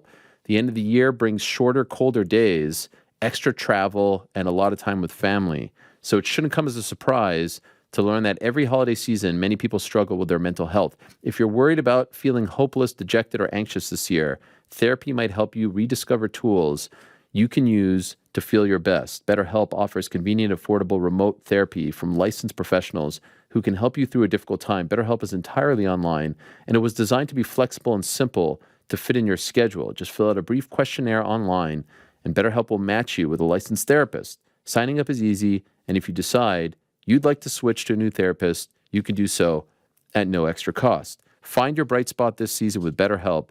Visit BetterHelp.com/MMA Hour today to get 10% off your first month. Again, that's BetterHelp.com, HELP.com/MMA Hour. Thank you very much. Even better the second time. What does that mean? Was I not You had supposed done it at the beginning. No, but there was two. Oh, wow. There was two. Well, thanks for telling me. You could have told me that in my ear. You were on such a hot roll. And I wouldn't have wasted our next guest time. Oh, my God. I would have crawled in a hole. I don't even know if I would have showed up if this guest wasn't kind enough to just give us a few minutes of his time after his long journey back home. But I could not have done this show. I could not have possibly sat in this chair without the opportunity, without the pleasure, without the honor of speaking to the brand spanking new UFC interim, and I say interim like this because in my mind, he's the undisputed champion. In the heavyweight division, what he did on Saturday, what he's done over the past year, what he's done over the course of his career, nothing short of amazing. He stamped it with an incredible win. 69 seconds is all it took to dispose of Sergei Pavlovich. He's the pride of England. He's the pride of Manchester. He's the pride of Wigan. He's our very own Tommy Aspinall, Aspinall, Tommy Aspinall, la da da da da da da da. Tommy Aspinall, Aspinall, Tommy Aspinall, Tommy! Wow, this is amazing. In the flesh. How are you, sir? Congratulations. Thank you very much. And just right off the bat, I want to say thank you always to you for the support. Thank you for the channel. Thank you for the YouTube stuff. And yeah, you supported me from the beginning. So over the past few years, it's been rough. We've had a lot of up and downs, but we made it and we're here. And thank you for that. I love the smile on your face. You're glowing off the screen. You said on Saturday it didn't sink in yet when you were meeting with the press, like 30 minutes later. Now that you're back in your familiar home setting, is it feeling real, what has just happened to you? Yes, I've kind of took a day. So I arrived back in the UK early this morning, like 6 a.m. I took the night flight. I took the red eye, as you guys call it. Yes. And I just wanted to have a day just to be home, just to be away from the madness, just to let it all sink in a little bit. And yeah, I'm feeling like the heavyweight champion of the world, man. I'm feeling good. I love that. I won't bring up the fact that you were literally like a mile away from my studio and you could have come in with the belt and then taken the night flight tonight. So close, Tom. We were so close to making, but this is just as good. Sorry. No, this is just as good. I'm not mad about it at all. I just want to let you know. I think it's fantastic that you're back home and able to be with the family. You said something there that was really important. You feel like the heavyweight champion. I feel like you're the best heavyweight in the world, and I'm not. I know this will be viewed as a shot at other people, but this division is splintered because of Francis, because of John, and now because of you. And you're the young guy. You're the guy who just did that to Sergei. I hate this interim title, and it sounds to me, the question I was going to ask you was, do you view yourself? There's some fighters in the past who have said, "Oh, interim, I don't want to touch that. I don't want to be. I'll wait for the other one." Are you viewing yourself as the heavyweight king right now? Not the interim heavyweight king, the heavyweight king, period. Well, as of right now, today, the 13th of November, 2023, I believe is today's date. Is that correct? That is correct, yes. That's correct. Yep. I am the best active heavyweight in the world right now in MMA. That's a fact. That's straight up facts. I'm not trying to blow my own trumpet or anything. John Jones is inactive right now. Francis Ngannou is inactive right now in MMA. As it stands right now, on today's date, 2023, I am the #1 MMA athlete at heavyweight in the world. Amen. It's you and Phil DeFries, if I'm being honest. I mean, it's... But hey, Phil's a dangerous man. I'm not gonna beef with Phil. Phil's my guy. So me and Phil are definitely up there. Yeah, that's right. I loved seeing his happiness on Saturday as well. Someone needs to teach him about social media because some of the cropping on his pics, I don't know if you said terrible. I tell him all the time. I say he needs to. So he's got this really strange phone. I've never even seen one before. So it's like you got the phone like this, and then the phone opens kind of like this way. One of those, yeah. And it's the worst phone I've ever. It's expensive. You think it cost him like $3,000. He thinks it's the best thing ever. They think I even take a proper picture. It's terrible. Yeah, we need to teach him about that, but he's doing well in the cage, so it's okay. Last time you were on the show was just about 3 weeks ago now, a little less. Yeah. And you told us the great story about the phone call, and then you went to bed, and then you got the phone call the next night, all this stuff. You skipped over one really big detail, one little piece of news or information that you revealed in the post-fight press conference. And I don't want to harp on this too much, but you did post a video on your social media today where you show yourself getting hurt, your back gets injured while you're sparring. And this apparently was just, and we're showing it right now, by the way, this apparently was just a couple of days before that phone call? No, this was a couple of days. I don't want to harp on this too much because that kind of slipped out, to be honest, in the post-fight interviews and stuff. I didn't really want to talk about it too much. But yeah, this was like, so basically I found out about the fight with just over 2 weeks left to the fight.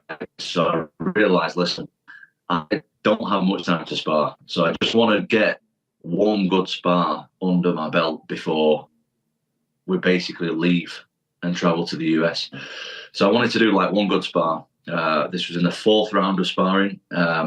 Never experienced anything like it before. I just had some crazy like back spasm. My back just seized up.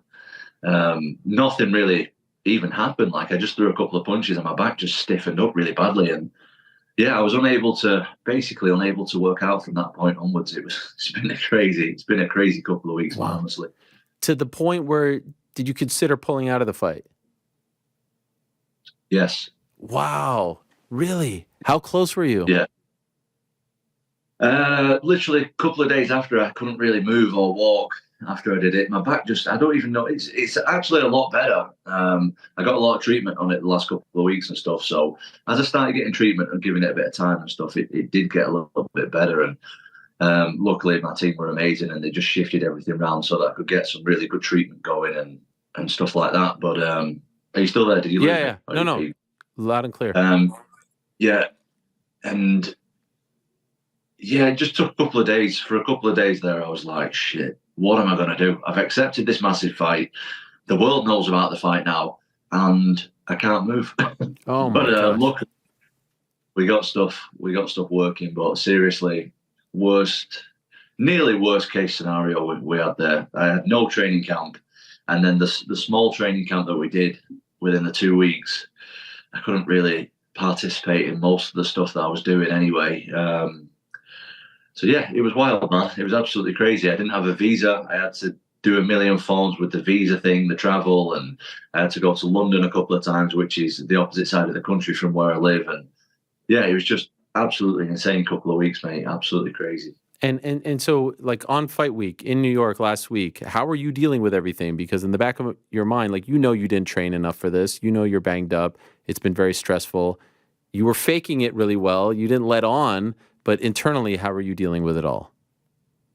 A lot of anxiety. a lot of anxiety, to be honest. I was completely aware of what I put myself up against. Like, this guy, Sergei Pavlovich, has the most knockouts in the UFC. He's on a six fight first round knockout streak. Absolutely insane. The guy, nobody wants to fight him, especially not on 2 weeks' notice, especially not with it. It wasn't, I wouldn't say it was an injury, because it's fine. Like, it's all right now. It was just some freak thing that went on for like a week where I couldn't really move. It was really, really weird. So it's not like an ongoing injury, like everything's fine, but it was just like my back just seized up. It was really, really strange. And yeah, just a lot of anxiety over the last couple of weeks, to be honest with you. But I've been doing a lot of, I don't want to say soul searching. I've been doing a lot of knowing where I'm at and finding out what I'm like as a person. And ultimately, this is what draws me to love this sport, is I want to find out what I'm like as a person. What is Tom Aspinall like when shit goes south? That's what I want to know. And a lot of stuff has been going south for me in this little build-up. A lot of obstacles are coming the way. But as I kept saying in the pre-fight interviews and stuff, I know one thing for sure, and I'm definitely not going to win the fight by watching it on TV. I'm definitely not going to do that. And I believe that my skill level is way above all of the heavyweights. I believe that my power, even though I might not look like the hardest hitter in the world, listen, I've got the equalizer. I know that I have to be in there and I have to connect once. And if I connect once, I can put anybody in the world to sleep, as I proved on Saturday. So I'm just really, really happy that I believed in myself when a lot of the odds were against me, and I pulled it off. It's amazing. I know you're such a big GSP fan, and you're probably like the first fighter since GSP to talk so openly about how scared and nervous and anxious you get. You're such a big fan. Like you're developing his same habits. He's my absolute inspiration. Honestly, I absolutely love the guy. I think inside and outside the octagon, he brings everything that I want to be. Everything that I want to be is that guy. And yeah, I'm getting a little choked up speaking about it, to be honest. He's an incredible person, incredible athlete, and he's just so self-aware. His mind works in a really, really special way, and that's what I want my mind to work like. Like, he is incredible, and I have absolutely no issue in speaking about how anxious or how scared I am. My ego doesn't have to get involved in this stuff. Like, I'm happy. Like, I was way more anxious in the fight on Saturday than I've ever been in any fight in my life. And I did what I did. I shocked the world. I went over there in the worst circumstances and I pulled it off. And I'm really proud of myself. Were you feeling that way because of everything that you had to deal with going into the fight? Or is it just because of the opponent or the stakes? the venue, or is it just like a big pot of all that stuff mixed together? Just everything. Everything. It was just a lot. It was just a lot. Like, 1 minute I'm getting woke up in the middle of the night by the UFC, and next minute I'm in the middle of Times Square with my face all over the place. MSG, no training camp, everything going wrong. This back thing pops up, and everybody shows up for the fight. Do you know what I mean? There were so many big names there, so many big celebrities. I'm over there fighting in the garden. It's absolutely wild, and there was just a lot of pressure on me, but I obviously perform well under pressure, so I'm very, very proud of myself, very happy with myself, very proud of everything that I've done to get to this point. And yeah, mission complete. Amen. Mission complete. Everything from here on out is just a bonus. You know, I'm the UFC champion right now. That was what I set out to do. And now I'm fighting for legacy. I want to be the best heavyweight ever. And so when you were thinking about the fight, was there, we still see you. I don't know if you still see us? Yeah, still got you. Sorry, I had a call. When you were thinking about the fight, dreaming about it, honestly, did that scenario play out? A quick finish, 69 seconds against Sergei Pavlovich? Like, this doesn't happen.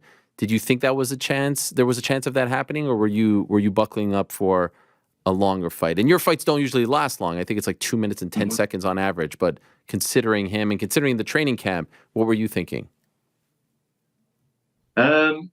You stick me in a cage with anybody, it can always be over quick. I've got unbelievable power and speed. I'm unbelievably athletic for a big guy. I can always knock somebody out or finish him from any position. But in all honesty, I thought this was going to be a long one. I thought that I'm going to have to make him miss a lot. I'm going to have to get him tired a lot because he's so big and strong and dangerous. I thought I'm going to have to get out of the way of a lot of them punches before I start attacking. But yeah, I seen an opening. I took it, and the rest is history. What's it like to get punched by him? It's not great. he definitely punches hard, but I think he's punched a lot of people square in the face like that, and they've gone over. So ideally, I'd like to not get punched by him at all. That's the ideal performance. But yeah, he got me. He got me with a couple, and yeah, I'm good with it. I loved your. Is everything good there? Oh, we lost you. Hey. What's up, Ariel? Oh, I saw myself on the screen. It's so weird that happens. We'll get him. Yeah, we'll get him back. I told him I wouldn't take up too much of his time. There's just so much I want to ask him about, you know. Oh my God, what a win it was for Tommy A. Tommy A. beats Sergei Pavlovich in 69 seconds. Feels like the heavyweight champion of the world. Oh, just the third UK champ in UFC history. Of course, Michael Bisping, UFC 199. Leon Edwards defeating Kamaru Usman last August, not this past August, previous August 2022 in Utah. And then this one, look at that. It's a big boy falling down. And what I loved so much about it was the celebration right there. It's like he lost all control of his body. He was just like a fish out of water. Pure emotion. This is what I think people love so much about Tom. He doesn't put on a front. He doesn't try to be all like Mr. Macho. Oh, there he is. He's back. Tom, you see me? Yes, sorry about that. I had some issues with the phone then. We're all good. Okay, sorry. Okay. Cool. Can I ask about the celebration? Like I was saying you it felt like you just like lost all control of your body. Like you just didn't know what to do. Like you were like a fish out of water. Is that what it felt like? It wasn't the most attractive celebration. No, it was tremendous. It was tremendous. I was just so emotional, I was just so emotional, and I just cried the rest of the night. To be honest, I couldn't hold back the tears any longer. It's like, yeah, every time I seen someone who I knew, I just started crying. Basically, it was just wild. Yeah, I think it was just the relief, the stress of the last couple of weeks and stuff, and the stress of the last. It's been a long journey. I've been involved in martial arts since I was 8 years old. I've given up on myself a lot of times, and I'm glad that it's all paid off. It's been a long, long journey, man. And like I said, anything from this point, like they can never take that away from me. I'm the UFC heavyweight champion of the world now. I can lose my next 10 fights and I've achieved what I set out to achieve. But I've achieved it. And I'm so proud of myself. I'm so proud of everybody that helped me. And I just hope that everybody from every gym that I've ever been to, or anyone that's helped me in any kind of way, can be proud of me as well. I'm sure they are. Did you lose a hope? Did you lose faith in yourself in July of 2022? For a second. For a couple of seconds there, I did, yeah. But it's all paid off. Luckily, I've got a lot of people around me who believe in me. And yeah, it didn't take me too long. What else am I going to do in my life? Yeah. Do you know what I mean? I'm a lifelong martial artist. I put everything into this. So maybe for a day or two there, I was definitely giving up. But we're all good. We're back. That's in the past now. We're moving forward. By the way, can I ask you about hugging, Sergei, before? I don't know. It felt like someone saying, like, son, I'm about to take you to school. Okay, I don't know. I've never quite seen that before. What prompted you to do this? I don't know. And I know I've seen a couple of pictures and memes and stuff since, and it looks a bit strange. Ultimately, I wasn't doing anything like, for me, the way I look at opponents are opponents. They're not enemies.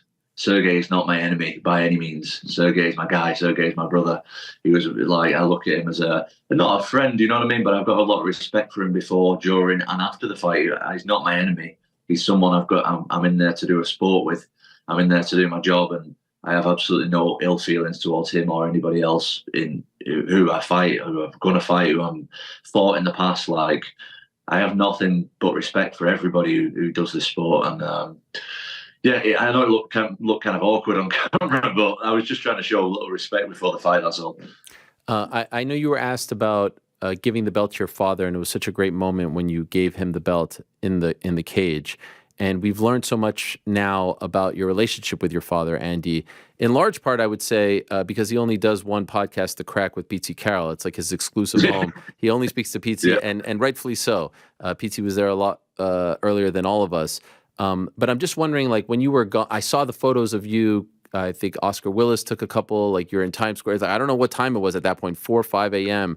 When all the dust kind of settled, and it's you and your dad and your team. Like, what was that like with him being there, not in the cage, not at MSG, but like it started to get to 4 or 5 a.m. on Sunday morning. What was that like? And you guys now have the belt in your possession.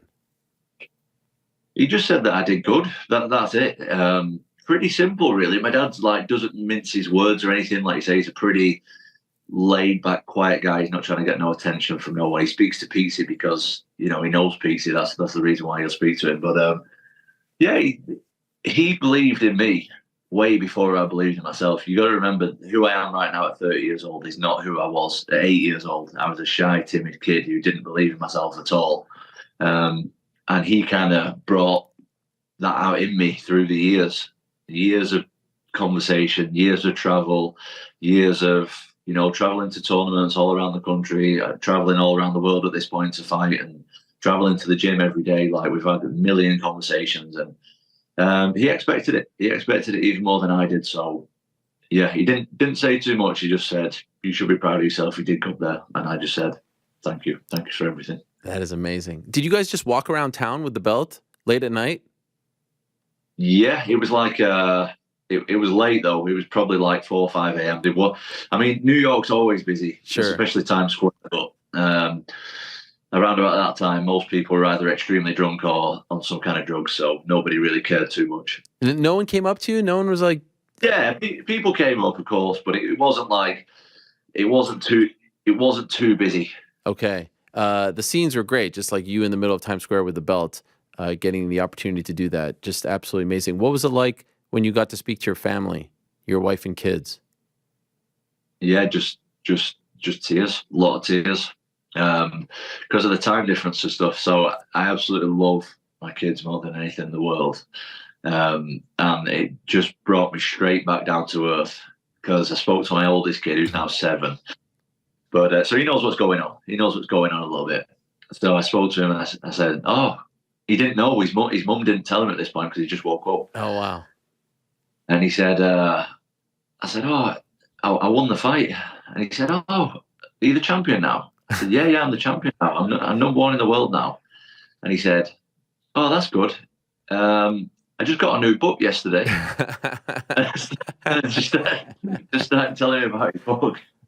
So yeah, I absolutely love that about kids. And even like this morning, I got back this morning just before they left for school, and mate, they don't care if I won or lost. They just care. They're just excited that Dad's home.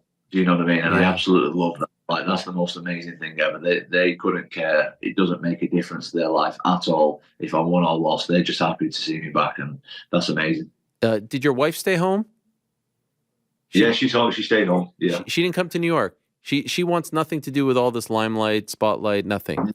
No. I like to keep my private life private. Okay. And that's it. She's been to fights before. She doesn't like that kind of. She's not trying to be like any kind of famous or anything like that. Like, I never put my kids in that position or anything like that, because ultimately I chose to be in the position where I am. Like, that's a byproduct of my success, and I'm aware that being kind of famous or well known, it becomes a little bit uncomfortable sometimes, and I shouldn't put somebody in that spot who doesn't want to be there, especially children and stuff. Right. So yeah, my wife's not really about that kind of stuff at all. She's if she could have been there, she would have been there, but with the logistics and the kids and all that, we just couldn't make it over in that short time period. The only reason I was asking was when you called her, I'm sure she was up, before the kids when you called her and were able to speak to her. That must have been incredible as well. Well, originally my dad called her and she didn't pick up. She didn't answer. But yeah, I think she knew. Obviously, she knew straight away. And yeah, it was just. I actually only spoke to her properly when I got back to the hotel, so it was like hours later. I had a shitload of media to do and all that kind of stuff. But yeah, it was very emotional. Very emotional. I don't want to keep you much longer, so I just want to ask you about the future now, because I remember the last time prior to our conversation that we were talking online. I had Sergei Pavlovich on the show, and I asked him about fighting you, and he seemed, not too keen on the idea. And then, wouldn't you know it, on Saturday he tweeted about you, and Yep. And so I was saying at the beginning of the show, like, what is going to happen here? Are they just going to keep Tom on the sideline for a year and a half? Are they? I don't know if you've heard anything that I've said, but like, I hate this. This should have been for the undisputed title. When John Jones comes back and wants to fight Stipe, that fight is big enough without a title. You should be able to defend the title against Cyril or Curtis or Jalton Almeida or whomever. And then if he wants to fight you, great. But now you've got this very awkward situation with one guy with the belt who just wants to fight one particular guy, and you out there wanting to fight everyone, including that guy who has that belt. And so I'm just curious, a long way to ask, how do you think this whole thing plays out? How do you think this actually goes down? Me personally, I think that Stipe and Jones is an absolutely amazing matchup. But in my opinion, that was an amazing matchup for this weekend just gone, this past weekend. And I feel like the shine of that fight has kind of gone. I don't know how anybody else feels about that. But I feel like now they need to make either me and John Jones or me and Stipe, because, like, say, what's kind of the point in the other stuff? Like, let's move forward. Let me fight one of the legends now, and let me move forward with my career, as opposed to doing this other stuff and waiting around. And like that fight was amazing. That's an amazing matchup. But I don't want to see that, and I don't think anyone else wants to see that in a year's time. Like, let's move on from that now, and let me fight one of the legends and beat the legends. Do you think that will happen? Yeah, I do think that'll happen. Yeah. You think it plays out you versus John or you versus Stipe first? I don't know. I'm not sure. I know Stipe seems to be pretty hell-bent that he wants to fight John, but listen, I'm the champion right now, and I can sell out them UK shows, no dramas, and I know these guys are looking to do a stadium over here, and what a way to do it! What a way to do it with the UK heavyweight champion of the world. Let's do it in the UK. Perfect world. When would you like to return? I'd like to return in the summertime sometime. Okay. I think I've a little rest up the body a little bit, rest up the mind a little bit, enjoy what I've just done. It's been an absolutely crazy journey. But mate, I'm hungry to go. Like, I've got a little taste of greatness now, and I want to keep that going. I want to go down as the best heavyweight to ever step foot in the octagon ever. And I think I've just turned 30 years old. I'm perfectly capable of doing that, and I want to be active. So perhaps like a July UK show, perfect for you. Perfect, absolutely perfect. And you said Manchester, but if it's in July, we could go to Old Trafford. We could go anywhere. Absolutely, absolutely. And it doesn't just have to be the UK. Do you know what I mean? There's a million places all over the world, but I can sell it. I'm pretty sure now I can sell anywhere in the world. Yes. But why not in the UK? Do you know what I mean? We deserve it. We deserve it. We've got the first ever UK heavyweight champion now. Why not? That's the pinnacle of the sport right there. Am I wrong? I think I'm right. No, you're 100% right. I think we should absolutely do it in the UK. Are you feeling your life changing in front of your eyes? There's a lot of massive superstars coming out of the UK in the combat world, but also football and whatnot. You're now entering that conversation, and you're going to be treated like that and covered like that. Are you starting to feel that attention coming your way, and are you comfortable with this? Because I know sometimes you like to be away from the limelight a little bit. Yeah, I do. I do definitely like quiet time, and that's for sure. But I got to be ready for it. I've got to. I've got no choice at this point. I'm the heavyweight champion of the world, so throw me in, and we'll adjust on the fly as always. Was there a message or two that you got that really stood out, other than your conversation with your family and whatnot? Like, did someone send you a message? Did you get a DM or something from someone that you're like, holy crap, this is really impactful what I've done?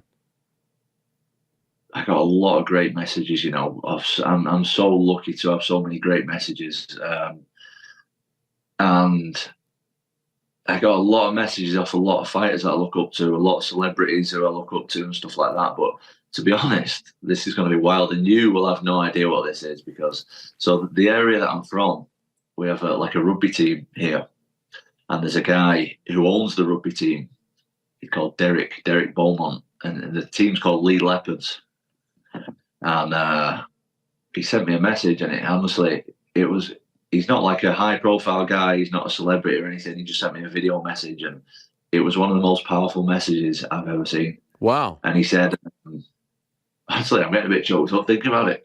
He said that I've got everything. I've got the speed. I got the power. I got the grit. I got the determination. And the one thing that I didn't have was an opportunity. And I got my opportunity, and I took it. And it paid off. Incredible. Next, I want to see you with Louis Theroux. We need that. Oh, I'd love to. We need that. Absolutely. I know this is your favorite show, but like, it's okay if you go on the Louis show, because that would be incredible to see thanks. you and Thank Louis you. together. I would absolutely love that. I've taken up too much of your time, Tom, so I will let you go. So happy for you. Delighted. There's some times where this sport like breaks your heart, and there's some bad people in this sport, and you feel shitty about this sport. And then things like what happened on Saturday happen, and you see how good of a person you are, and your father and your family, and what you represent, and how you conduct yourself, and you're reminded why we love this sport, why I love this sport. So thank you for being that representative and going after your dreams and struggling, and then coming back and showing people that it's okay to be emotional and anxious and whatnot. If you go out there and do it, good things will come your way. So enjoy everything that comes with this. Couldn't be happier for you. And I hope you get that John Jones fight in 2024. Thank you very much. And thanks for the support always. I really appreciate it. It doesn't go unnoticed. Thank you. Talk to you soon, Tom. All the best. Thank you again. There he is. The great Tommy Aspinall. Tommy Aspinall. Na, na, na, na, na, na, na, na, na. Tommy Aspinall. Sing it, Frank. Sing it. Hit that music, baby. Yeah.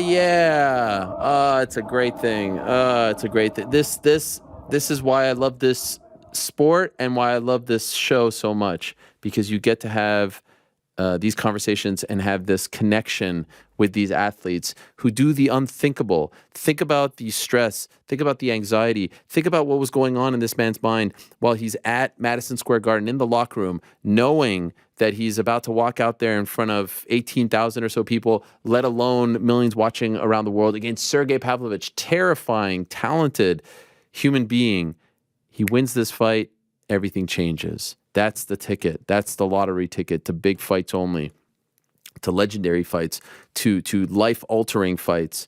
And think about what he was dealing with up here, in here, 2 weeks notice, injured back, all this stuff, right? Think about all of that. and then he comes through and his dad is there and the emotion, and we've gotten to know him over the last couple of years, and I certainly would never suggest that I was on the bandwagon from day one. There have been other people who have been covering him way longer than me and who have been supporting him obviously way longer than me, but like we get to know them a little bit, the highs, the lows. I think back to July of last year, Curtis Blades. Oh my God. It's amazing. Like I remember doing this show. We did this show after that Curtis Blades fight, and he was down in the dumps. And I remember, there was a point he didn't want to do media. He didn't want to talk. He was really sad, and I can understand why. It's a long road. We move on to the next fight. We move on to the next event. We move on to the next batch of fighters. They have to sit there on the couch with, their knee in a brace, surgery. Are you back to 100%? Guy who moves like him. This is the future right here of the heavyweight division. He has the highest ceiling without a doubt. He is the man. And it's great to see the UK get one of their own in the heavyweight division in MMA, because Lord knows they've been dominating the boxing heavyweight scene for quite some time. But I hope that they show him the same kind of love that they've shown the likes of Anthony Joshua and Tyson Fury. And I know his journey has been different, and I know he's just bursting onto the scene now. But this man deserves all that attention and then some. And what is it about these UK fighters right now? Also likable, also great to support. I mean, look at Leon, the way he conducts himself. Look at Tom, the way he conducts himself. Look at the likes of Arnold Allen, and everyone is likable. I mean, even Patty is the kind of guy that you want to root for. He takes you on this journey. Molly takes you on this journey. I'm 1,000% forgetting a whole bunch of names here, but you get the point. Also very likable, also easy to root for, and all great representatives of not only their country, but the sport as well. So Saturday was one of those moments where I was like, man, that is special stuff. That is amazing stuff. And also just showing the growth and evolution of the sport on the UFC's 30th birthday. To see a heavyweight champ from the UK, to see him fight a Russian in the co-main, to see a guy born in the Czech Republic fight a Brazilian in the main event. I mean, actually, I'm curious about one thing. 1 second here. It's just so fascinating. So,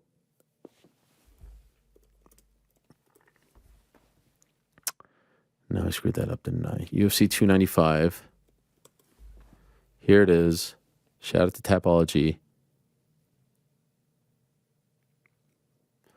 So in the main event, on the main card, you had 3 Americans.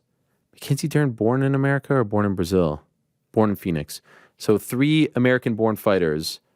The rest, Brazil, France, Brazil, England, Russia, Brazil, Czech Republic. This is at Madison Square Garden. And the prelims, it wasn't like it was like America versus the world. Just very unique that they can go and do that at MSG and sell that kind of, amount of tickets and the gate and the pay-per-views. Sport's on fire, and it's really fun to see the evolution of the sport. All right, so there you have it, guys. There's our conversations. Much more to do. Let's check in with the boys here. So it sounded like he believes in what I'm saying. He's going to fight one of those guys. He's going to fight John Jones or Stipe, guys. I think it's going to happen as well. How's the timeline work on that, though? I don't know. Something's going to happen. Okay, well, I don't know. John Jones can't magically heal and be no. Like, July. I love that idea. July. International Fight Week? Well, Mr. Kavanagh threw a little nugget our way there. Yeah, but, it seems like Conor McGregor. Yeah, no, but they've been usually going, to England in July. They always go to that late-ish, that July 19, 20, 21 spot is always in London. I know that's not a pay-per-view, but they can easily change it. 300 is April. I guess 303 or 304 would be. It doesn't even matter at this point. Does that work with John Jones's recovery timeline? They said July. That he'll fight? Yeah, that's what they were hoping for. Could be ambitious. That feels ambitious. Listen. Maybe he starts training in July. If they go to the UK and he can't, if he can't start training, then it should be Tom versus Stipe in July, and then winner gets John. I don't hate it. Why even wait till July? Do Tom versus Stephen? Because I love the idea of Tom fighting in the UK. And if that's the slot, like they're already booked all the way up until, May, June, July. They make them sometimes though. This would be worth it. Late March. But he doesn't want to fight. He needs some time off. Okay. Just saying, geez, were you trying to force Tom into returning 4 months after he got injured his back? We're booking John Jones for fights and he's 2 days out of surgery. It's not happening. It has to be a big fight. And by the way, this is what I've always believed, and this is to anyone. If you don't fight within a year, then I think the belt needs to move on. I think that's completely fair. I mean, look at poor Yuri had the belt taken away. It's fair. Yeah. Look at poor Jamal had the belt taken away. Jamal vacated. I guess it's just circumstantial. John Jones. Steve Avers, Tom. I mean, feels like a speed differential there. So I have to do pound for pound rankings. Yes. I don't know where to put Tom. Like, what are you thinking? Give us your current. This is actually I've spent like 3 hours debating this. Okay, now I need to know. Give me a rundown so far. Okay, let me tell you what the top 10 was, and I don't know what to do at this point. The top 10 was going into this month. Okay. Islam 1. Yep. John Jones 2. Mm-hmm. Alex Volkanovski 3. Mm-hmm. Leon Edwards 4. Mm-hmm. Any glaring things so far? Nope, that tracks pretty well. Demetrius Johnson 5. Mm-hmm. Alex Pereira 6. Coming into this month. No, this is now post. This is post. Wait, so which one are we doing? Well, that was the one change. Okay. He was like 9 or something. Okay. Right. Are you okay with that though? Sure. I dig it. 7 Max Holloway. 8 Sean O'Malley. 9 Sean Strickland. 10 Israel Adesanya. Tom Aspinall has to be on that list. I just don't know who to take off. You're the one making the list. Yeah, where are you putting them? I don't know. This is what I'm trying Top to... 10 for sure.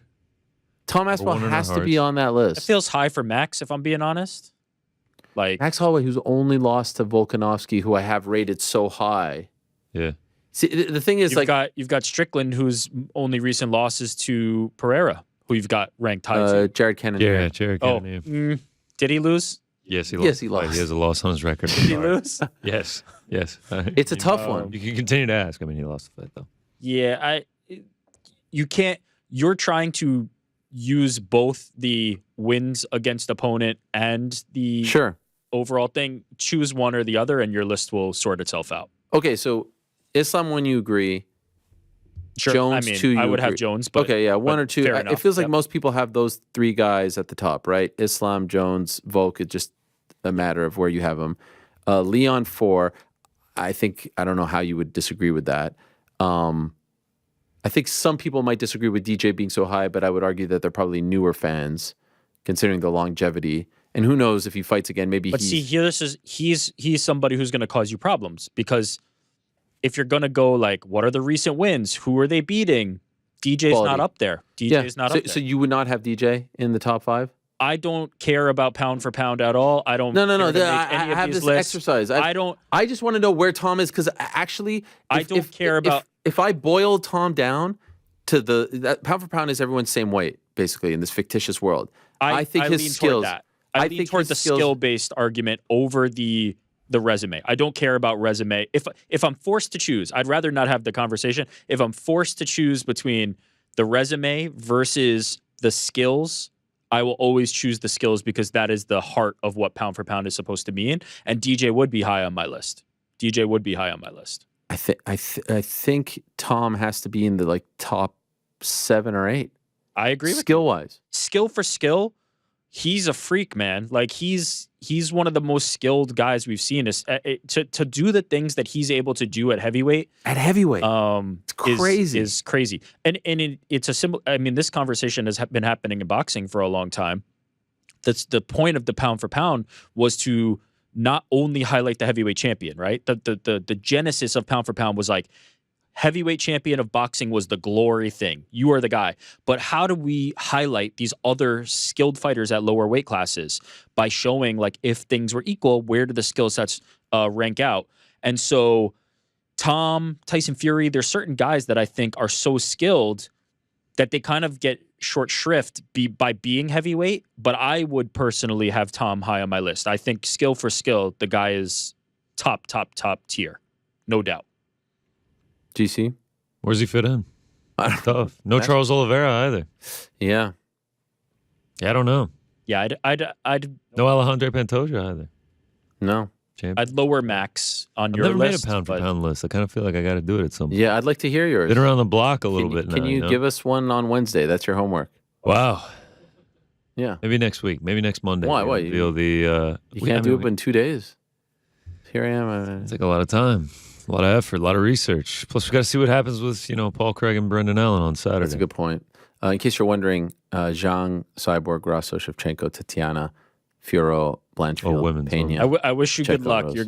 You're gonna agonize over this list. You're gonna post it. Everybody's gonna say how shit it is, and I'd never have post spent all the time. No, I'm just not gonna post it. Maybe I'm just gonna have my secret pound for pound list that I don't discuss with anyone. That's fine. I just want to know, what you're thinking, because Tom needs to be on there. That's the bottom line is Tom needs to be on there. Correct. You are the creator of this list, though, so you can just I just don't. Whenever you. Yes, I just don't know who to take out. That's my predicament. I think you will be guided well by choosing a direction. I think you're trying to dip your toes into both pools at the moment. Choose your direction. Is it the wins or is it the skills?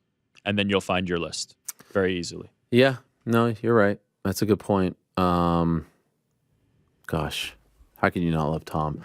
How can you not love Tom? Better shot of happening. Which has a better shot of happening in 2024? Tom Jones, Pereira, Izzy at 205. Oh boy. This is some kind of question right here. I'd say Pereira, Izzy, just because those two just can't avoid each other, can they? This is the story. I mean, this is the best rivalry in combat sports ever. Ever. Wow. Oh, okay. So you say combat sports? Yeah, across all of it. Yeah. I mean, it's one of the best MMA rivalries. They're 1-for-1 with highlight reel knockouts at MSG. It's pretty damn good. Not MSG. The second one was at Miami, but with highlight reel knockouts traded, and hey, maybe they'll do it for a title in a third weight class. I mean, it's pretty damn incredible. But across combat sports, yeah, I'm gonna say this is one of the best. I'm gonna say Aspinall Jones. I don't know how likely either of them are though. But I'm going to say Aspinall Jones. The key factor here in all of this is who does John Jones want to fight? We don't know. We don't know the answer to that. Especially after watching Saturday night. I think he wants to fight Stipe. More money. It would make sense. More favorable matchup. It's the fight that he wanted initially, but Tom nailed. Tom said the one thing that matters in this. That fight expired on Saturday. That fight had had a shelf life. Yeah. It is done. That fight is over. That fight is done and gone. Tom Aspinall stamped the future of the heavyweight division on Saturday night, and now we have to look at the new reality. That fight made sense and he said that. He said that fight made sense up until Saturday. It no longer makes sense. I agree. I wonder. It's a massive compliment to Tom Aspinall. You know why? I don't know if we're saying that this Monday afternoon if Sergei wins that fight.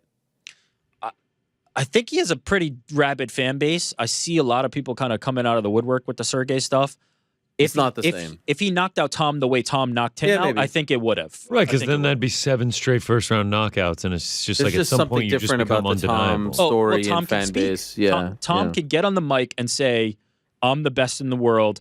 I want John Jones. That fight's over." Sergei's gonna do his best, but really, we're just looking at the silent guy who comes in and knocks people out. It is 7 first-round knockouts. Oh yeah, that would have been a very impressive resume. Tom cleared his toughest hurdle, in my opinion. Tom cleared the toughest hurdle. Crazy.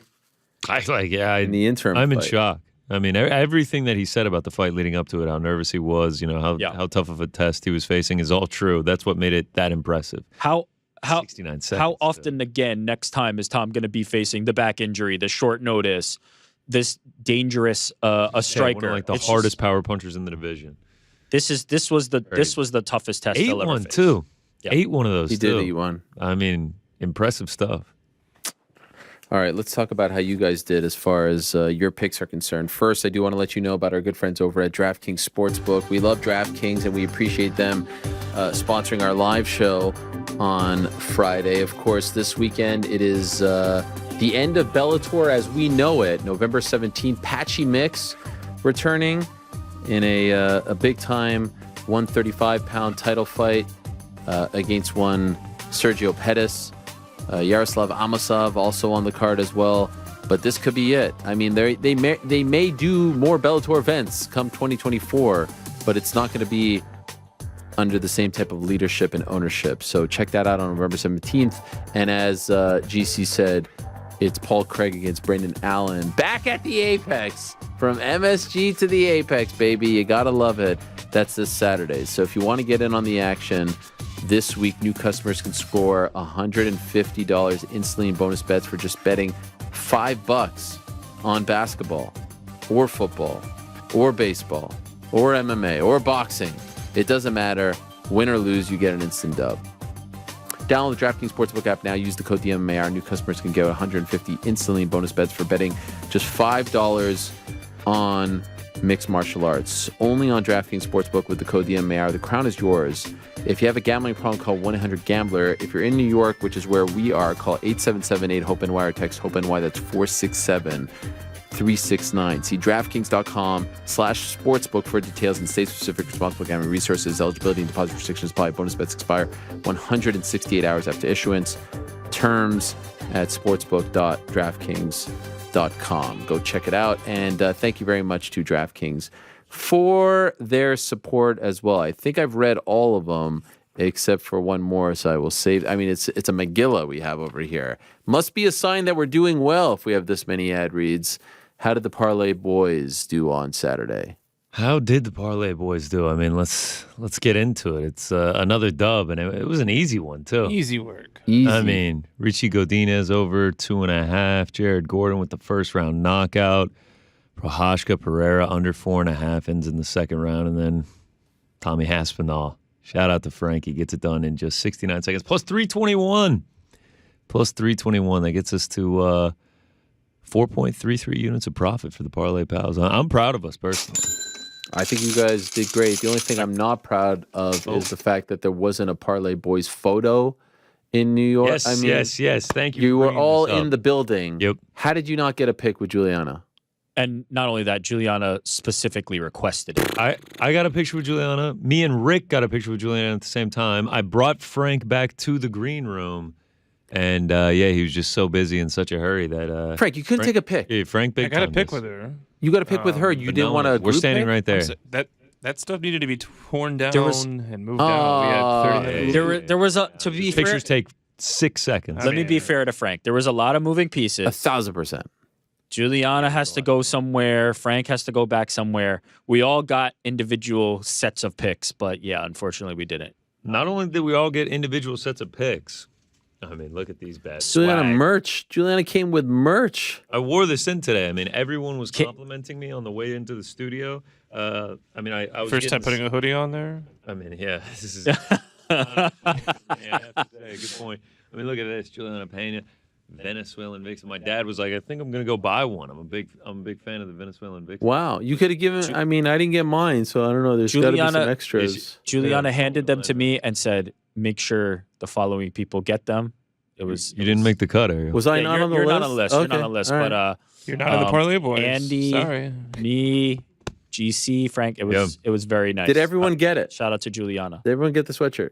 Yeah. I mean, I got mine. I'm the only one wearing it. Supposedly everyone got one, but I guess no one wanted to wear it. I mean, this was the first thing I put on. I didn't want to wear the same thing as you. This, and Yeah, I got again, I got the Easter Oh, a Island. ton. We can't do like the uniform. Also, I mean, look at this. Look at all this merch we got back here. Shout out to Nico that you guys discussed. Oh, yeah. I mean, look at that. Team Loopy. I'm a little surprised you're not wearing the Loopy shirt. I mean, she comes in studio. Wow. Yeah, man. Team Loopy shirt. Yeah. We talked about it. It was a good conversation. It was a good conversation. Connor, Shout out to Nico. Connor just has to be like the billboard at all times. Well, no, Just to usually have when the every single like thing. Sugar came in, you wore the shirt. Yeah, okay. That Now was actually the first time I've ever rocked the merch. Oh, okay, when you all guys right, came sorry, in. sorry. That was a new thing. Actually, speaking of merch, I mean, now that I'm covered in it, I'm Yes. wearing it. I got it all over me. One bone. There's only one bone that I have to pick with our man Tom Aspinall. Uh-oh. No and merch. it is this. Oh, does he have merch? Yes. He does. Look at that hoodie. I love the simplicity of it. I love the embroidered Logo. The logo is so clean, black. Need this hoodie. And I've tried to order it multiple times. It only ships in the UK. Can't put in U.S. shipping. Tom. Need that hoodie. Excellent hoodie. Plain, simple. You can wear it with whatever. You know, one of the YouTubers will help you out with that. Oh, you're saying someone buys it in the UK Sends it to and you. then sends it to me? I'll pay. I'll pay $100 for shipping if I have to. Great hoodie. That's the only bone I have to take. Man. It is money. We should have. Is that our money segment of the week? The shirt. Well, I mean, Tom Aspinall is the That's Money moment of the weekend. I mean, there is absolutely no doubt about that. I mean, look at that. Oh my God. Look at that. I'm glad you asked about the shoulder thing there because that was amazing. That was great stuff. I love that he was just said he was just trying to show respect, but it did feel like It felt like I'm about to take you to school. Yeah. You think he was big brothering him? No, I actually don't. He doesn't seem like the type. I just think it was like him. I just love showing that love. Sergei immediately was just like, yes. Yeah, he doing this. I liked that he did it right away because at the press conference, Tom, they do the face off forward to camera. Oh, sorry, they do the face off face to face. Then they turn to camera, and when he did, Tom pulls him in for the hug. And Sergei just like kind of stonewalls it. He's just like standing there. So when they did it in the cage, I was like, oh, look at Sergei. He's in it. Now he's gotten comfortable with Tom and showed his love for him and then got knocked out brutally next moment. By the way, I mentioned this at the top, and we'll get to the rest of your picks, GC, in a second. Yeah, but sure. Thoughts on the stoppage in the main event? Horrible. Okay, so actually this is interesting. Wow. They yell in agreement here. When we watched it live on the watch party, when he was landing the elbows like over and over and over again, and then when Yuri fell back, I literally said, I was like, oh, Yuri's out. Like I thought he was out watching it in real time. Now seeing like a replay and everything like that, I see where people are complaining and everything and him popping back up. But in real time, I had no issues with it. Really? Because Yuri doesn't have issues. Well, okay. I'm so happy. I am so happy you brought that up, Frank.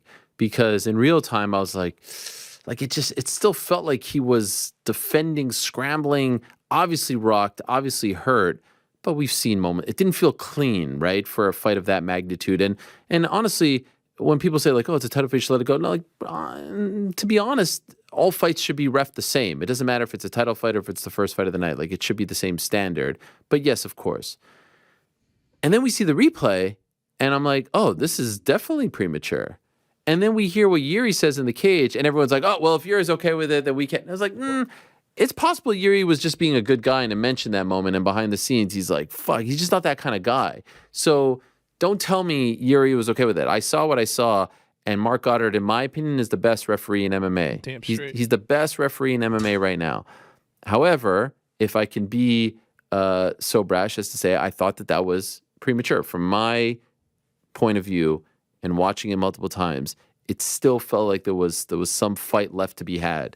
Can the Peanut Gallery speak up real quick? Sure. Well, I think didn't he say I was out? Like he admitted, like I was knocked out, like I was out. Bruh, this is like 15 seconds after the fight. Like, what are you expecting the guy to say? You know, the easiest counter argument to the idea of yes, Yuri is saying that, and yes, we should respect that, but that isn't the objective truth potentially of the situation. Is if somebody is knocked out and then goes, no, I was fine, right? We can't just take somebody's word for it. That's not the reality of what's happening in the cage. There is an objective truth. Now, how fine that line is very fine and very difficult, and why Mark Goddard has an extremely difficult job, and 99.9999% of the time gets it right.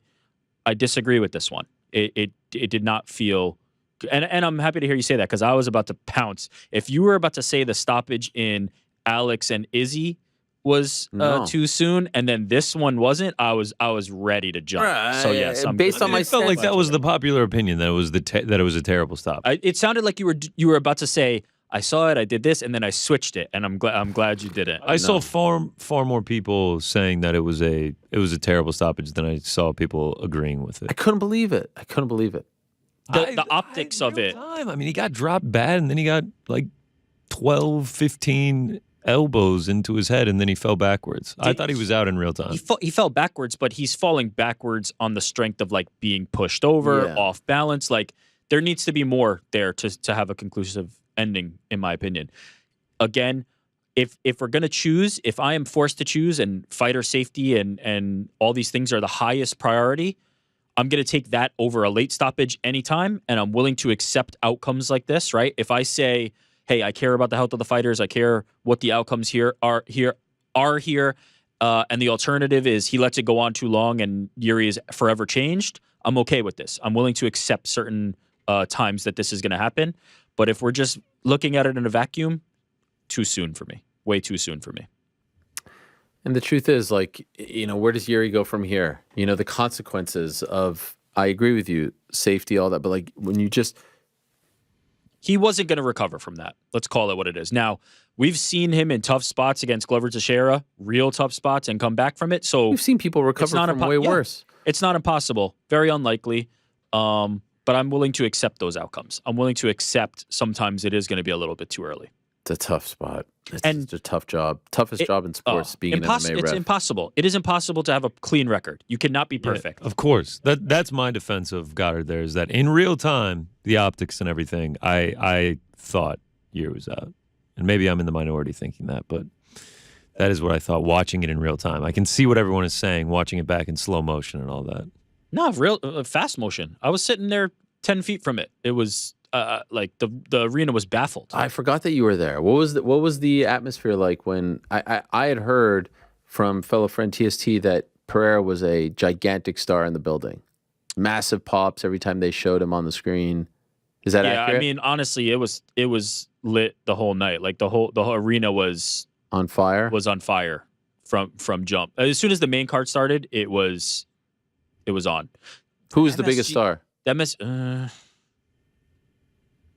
Were there a lot of British fans? Yeah, maybe Alex.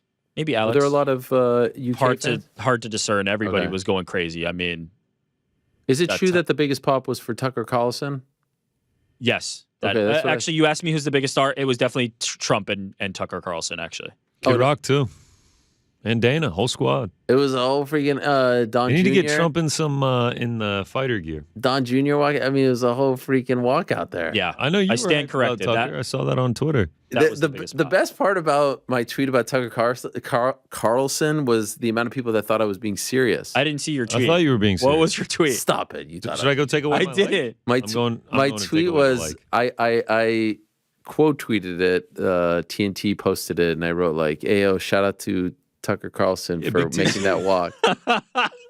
That's Frankie's guy. To making that walk. That's a great tweet. I was like, great tweet. But this was the best part.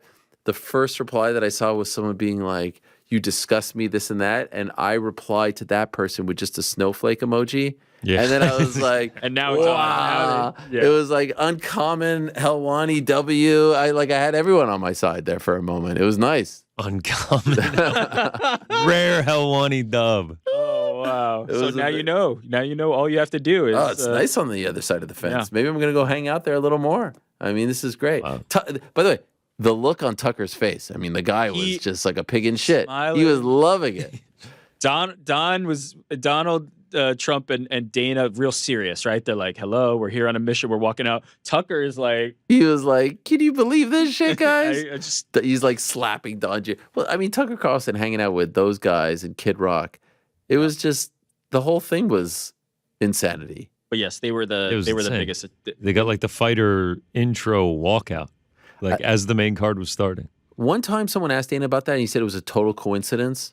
It's happened like 3 times now. It happens every time, dude. They also I swear, next time we're going to see the person in the corner with the clipboard like, all right, go. It's your time. They also got shown on the screen 4 times separately inside the arena. Soon enough, we're gonna have the music's going to hit and you know that it's time for DT. Oh, it's like WWE. He's coming out to his own music. He has his own song 100%. Now. It's always American Badass. That's what plays every time. Yes. Oh, there you go. It's always the same thing. That's so ridiculous. And how did Kid Rock join this whole faction, or is that just a different story for a different day? Okay, I wasn't aware. I mean, I learn a lot. I'm in a bit of a hole here. You know, I learned about the beer situation from. I was going to say, I think Kid Rock had a lot to do with getting the Bud Light sponsorship through. I think. That's nice. Big deal and all that. How did you do, GC? Yeah, let's get into it.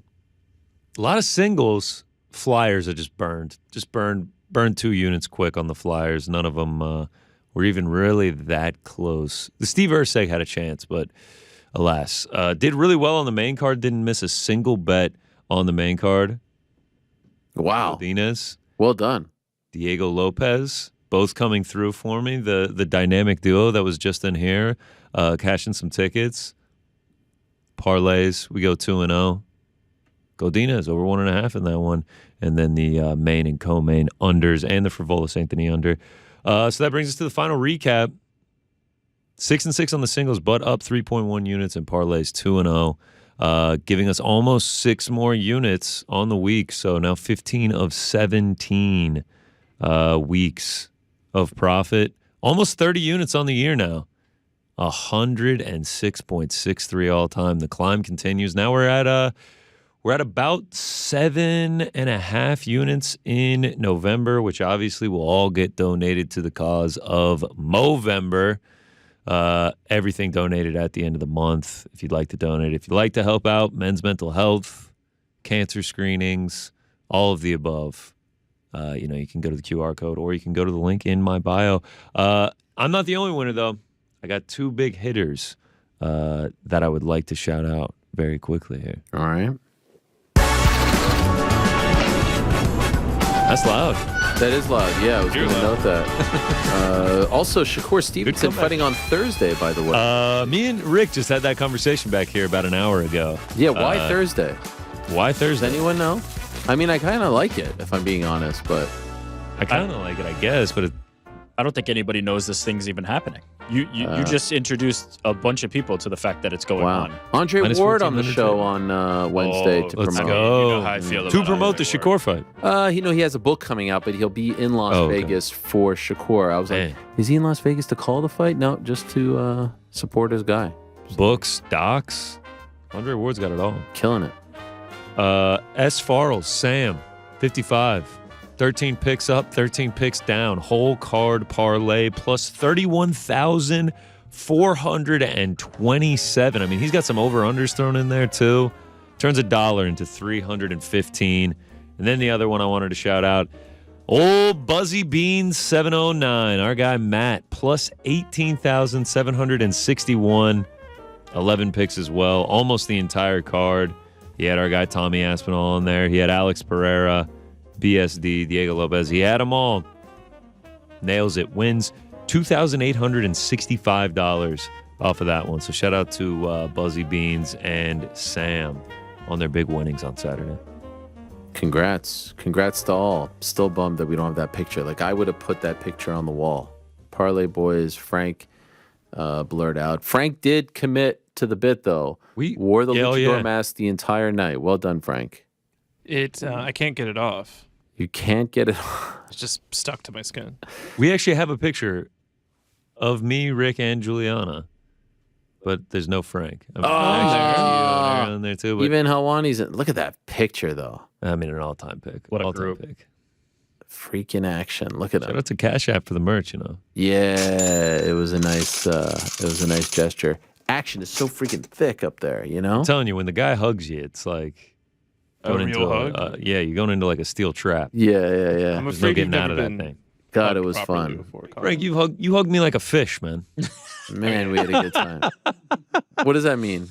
I have no idea. It's like a wet. You ever get a weak handshake? Yeah, the worst. You're ready to put a stern one right there. And Yeah. you're just like you're holding a dead fish. They just give you one of these. You got to carry all the weight. There's nothing worse than that. The limp. It's just a big turnoff. By the way, it has just occurred to me why Shakur is fighting on Thursday. F1 in Vegas this weekend. It's actually brilliant. Don't want to overlap? No, it's the build-up? It's to give people something to do. This is a huge deal. They've been building this thing. All right. F1 in Shakur Vegas. Thursday. You're there. Apex 2 p.m. start. Does that have to do with F1? I would be shocked if it doesn't. Yeah, you never see the 2 p.m. start. I mean, it's an ESPN property. This is a big weekend for Vegas. This is a big weekend, so that's why it's happening. Frank, what was the highlight of your Friday night? Oh, man. The entire show, man. Like, the energy that was felt in that room was amazing. Yeah. That was just I was expecting something a little more detailed. good answer, It's like, wow. It's like, Wow. Did you want the honest answer? Sure, yeah, that's why I asked you. I mean, it was good to see you in a good mood. Oh, Very wow. happy, very elated. Wow. Wow. Am I usually in a bad mood? I asked.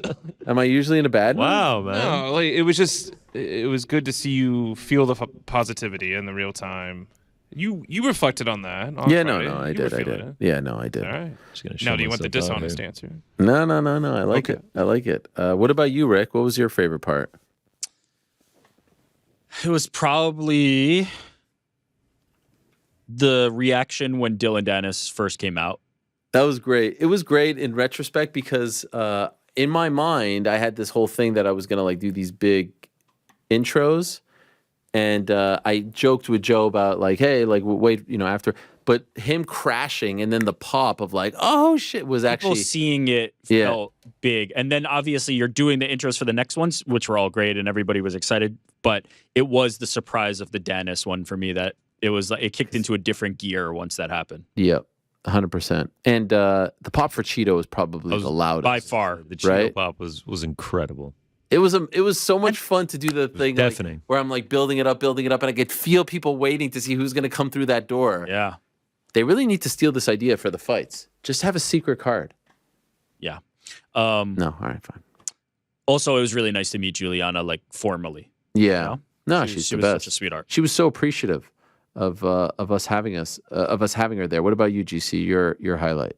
Yeah, a lot. I mean, the Cheeto pop was absolutely incredible. My family being there, getting to kind of see the madness. I don't think they've ever sat through a full episode of the MMA Hour, so them having to That sit through surprises one and me, getting if I'm being honest. and getting to see it all live was fantastic. Getting to meet Juliana, the Parlay pals all getting together was great. I mean, all the guests were great. It was a trip going back into the green room, just like popping in throughout the show, and there was just a different collection of people every time doing, The vibes, various activities in the back. It was hilarious. Nice and the activities. Vibes were just immaculate. The vibes were immaculate. I think you nailed the lineup. It was just a perfect mix. It was just a perfect mix. That could not have gone better. Capped off with Cheeto and Action together. I was going to say Action Bronson forcing all of you guys to stand up and like you and Cheeto kind of being unsure and Bronson just like being like, nope, we're standing up. And then the Bronson Mel Gibson story and Cheeto chiming in and being like, I got COVID, second degree COVID because of Mel Gibson. That was also great. I can't say enough about Action Bronson and how great of a human being he is. He heard us talking about him being on the show. I didn't ask him. I wouldn't dare. And then he texts me and he's like, yeah, of course I'll be there. Like, wow. Manifested. Went surfing in the mall after the show. Yes, when surfing in the mall. He's effortlessly cool.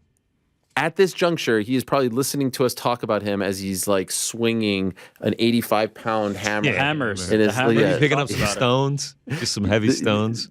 This is 1,000% happening. No, it was great. I loved it. I can't wait to do it again. Next time we do, we have to have a merch, table and all kinds of fun things. That's the best part. It can be even better than it was on Friday. We even have we got these stickers here, like from the YouTube chat. Shout out to the YouTube chat. I was actually I met a young man named Brandon. Shout out. And he told me about the MMA Hour Discord channel.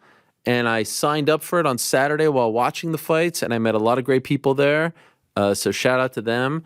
And they want love on the YouTube chat. So I'll say shout out to the YouTube chat. We appreciate your support and your positivity. We do have breaking news, Frank. We now have 2 moderators on the chat who are part of the community. Is that not right?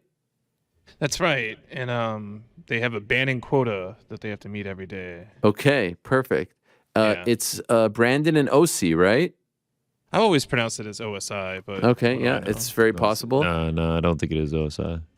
Shout out, it's capital O, lowercase SI. So I feel like that's who, if I'm not mistaken, he was in Dallas, and you gave him the microphone, and he said, "Shout out to the YouTube chat." Oh, when did I do that? In Dallas. Wow. Yeah. Which part of Dallas? Oh, when we were at the open workout. Yeah. All right. Maybe I'm wrong on that. A lot of people talking right now about the fact that Rick and Connor and the rest of the crew haven't signed up, but Frank was in there on Saturday, by the way. So nice. Nice. I recorded a video for them. Take You did? what you get. All right. Sweet. Well, I've been in there. I've been in there throwing. Everyone was on very good behavior, and they have promised us that they are going to. Actually, Frank is in there right now. I don't know how he's doing his job and chatting at the same time.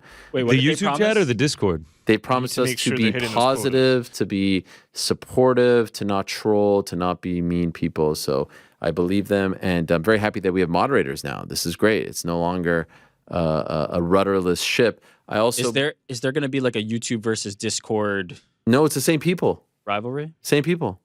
Oh. Discord's where it's at, though. We've just gotten confirmation it is pronounced OC. You know, we didn't need that. Just got it. All right.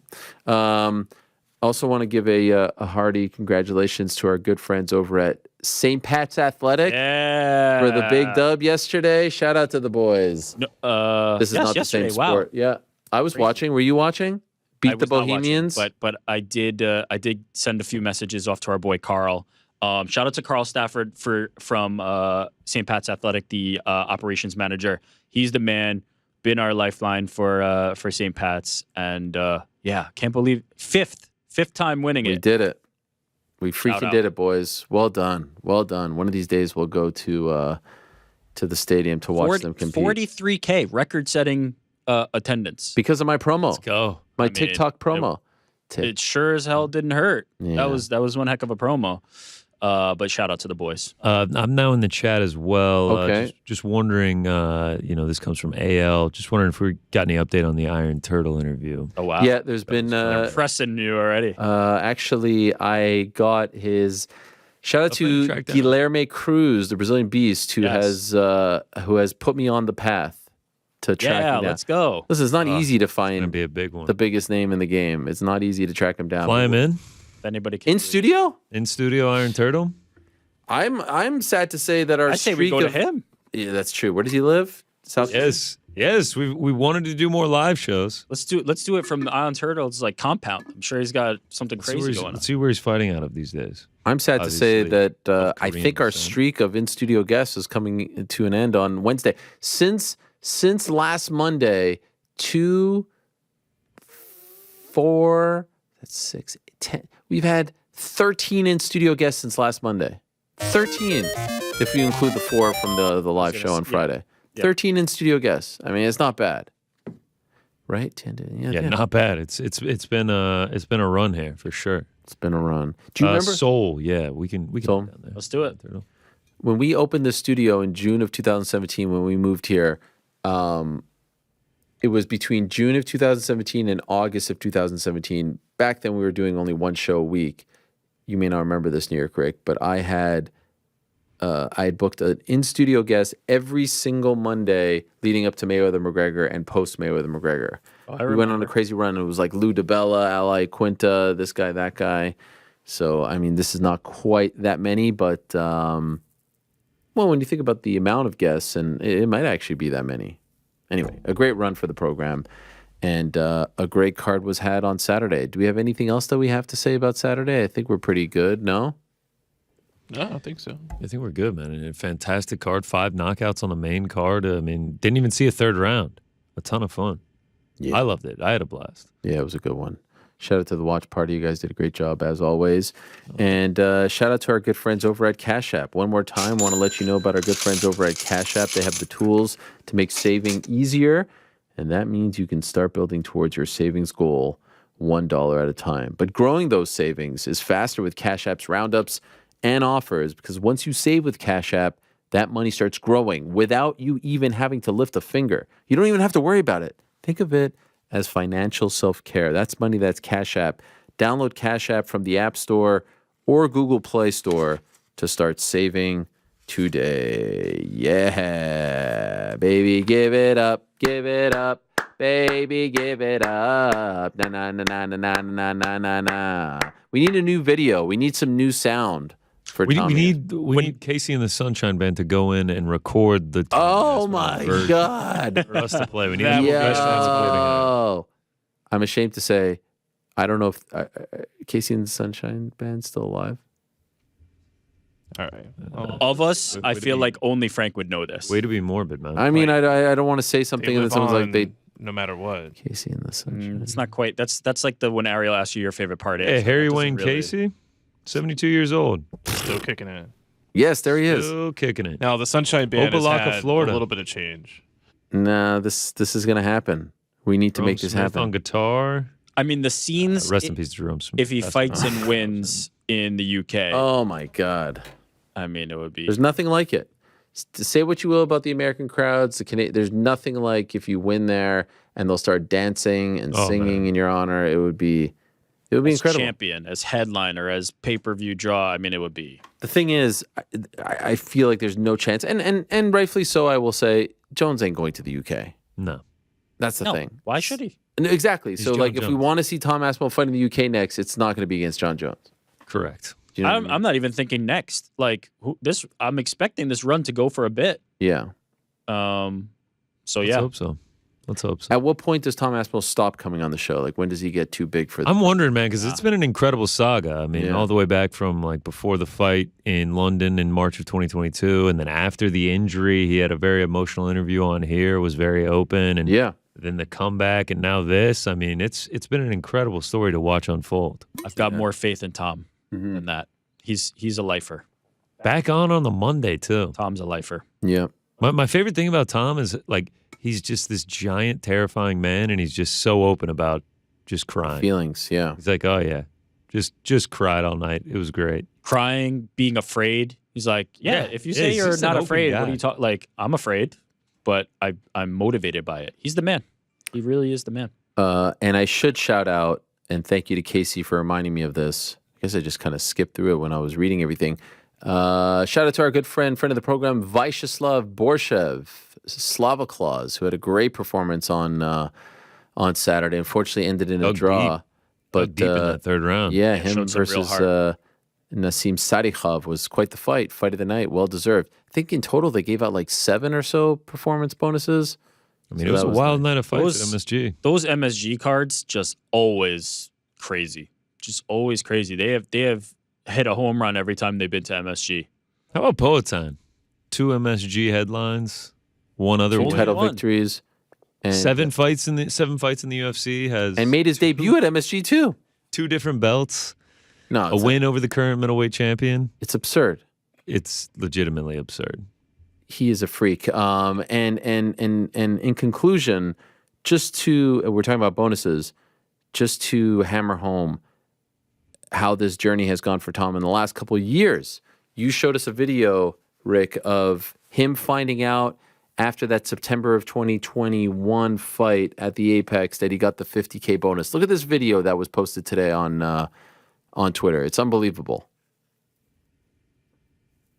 We got sound? Yeah, let's put some sound on bring there. it up. Yeah, I just want to get the emotion. Start from the beginning, if you don't mind, Andy. Sorry about that. This is Tom finding out that he got the $50K bonus just 2 years ago. Hey, Tom, you got performance of the night. I did. Yes. Did I really?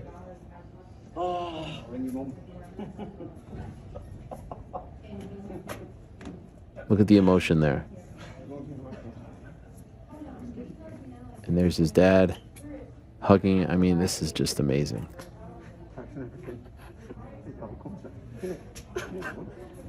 Openly weeping about winning the performance bonus.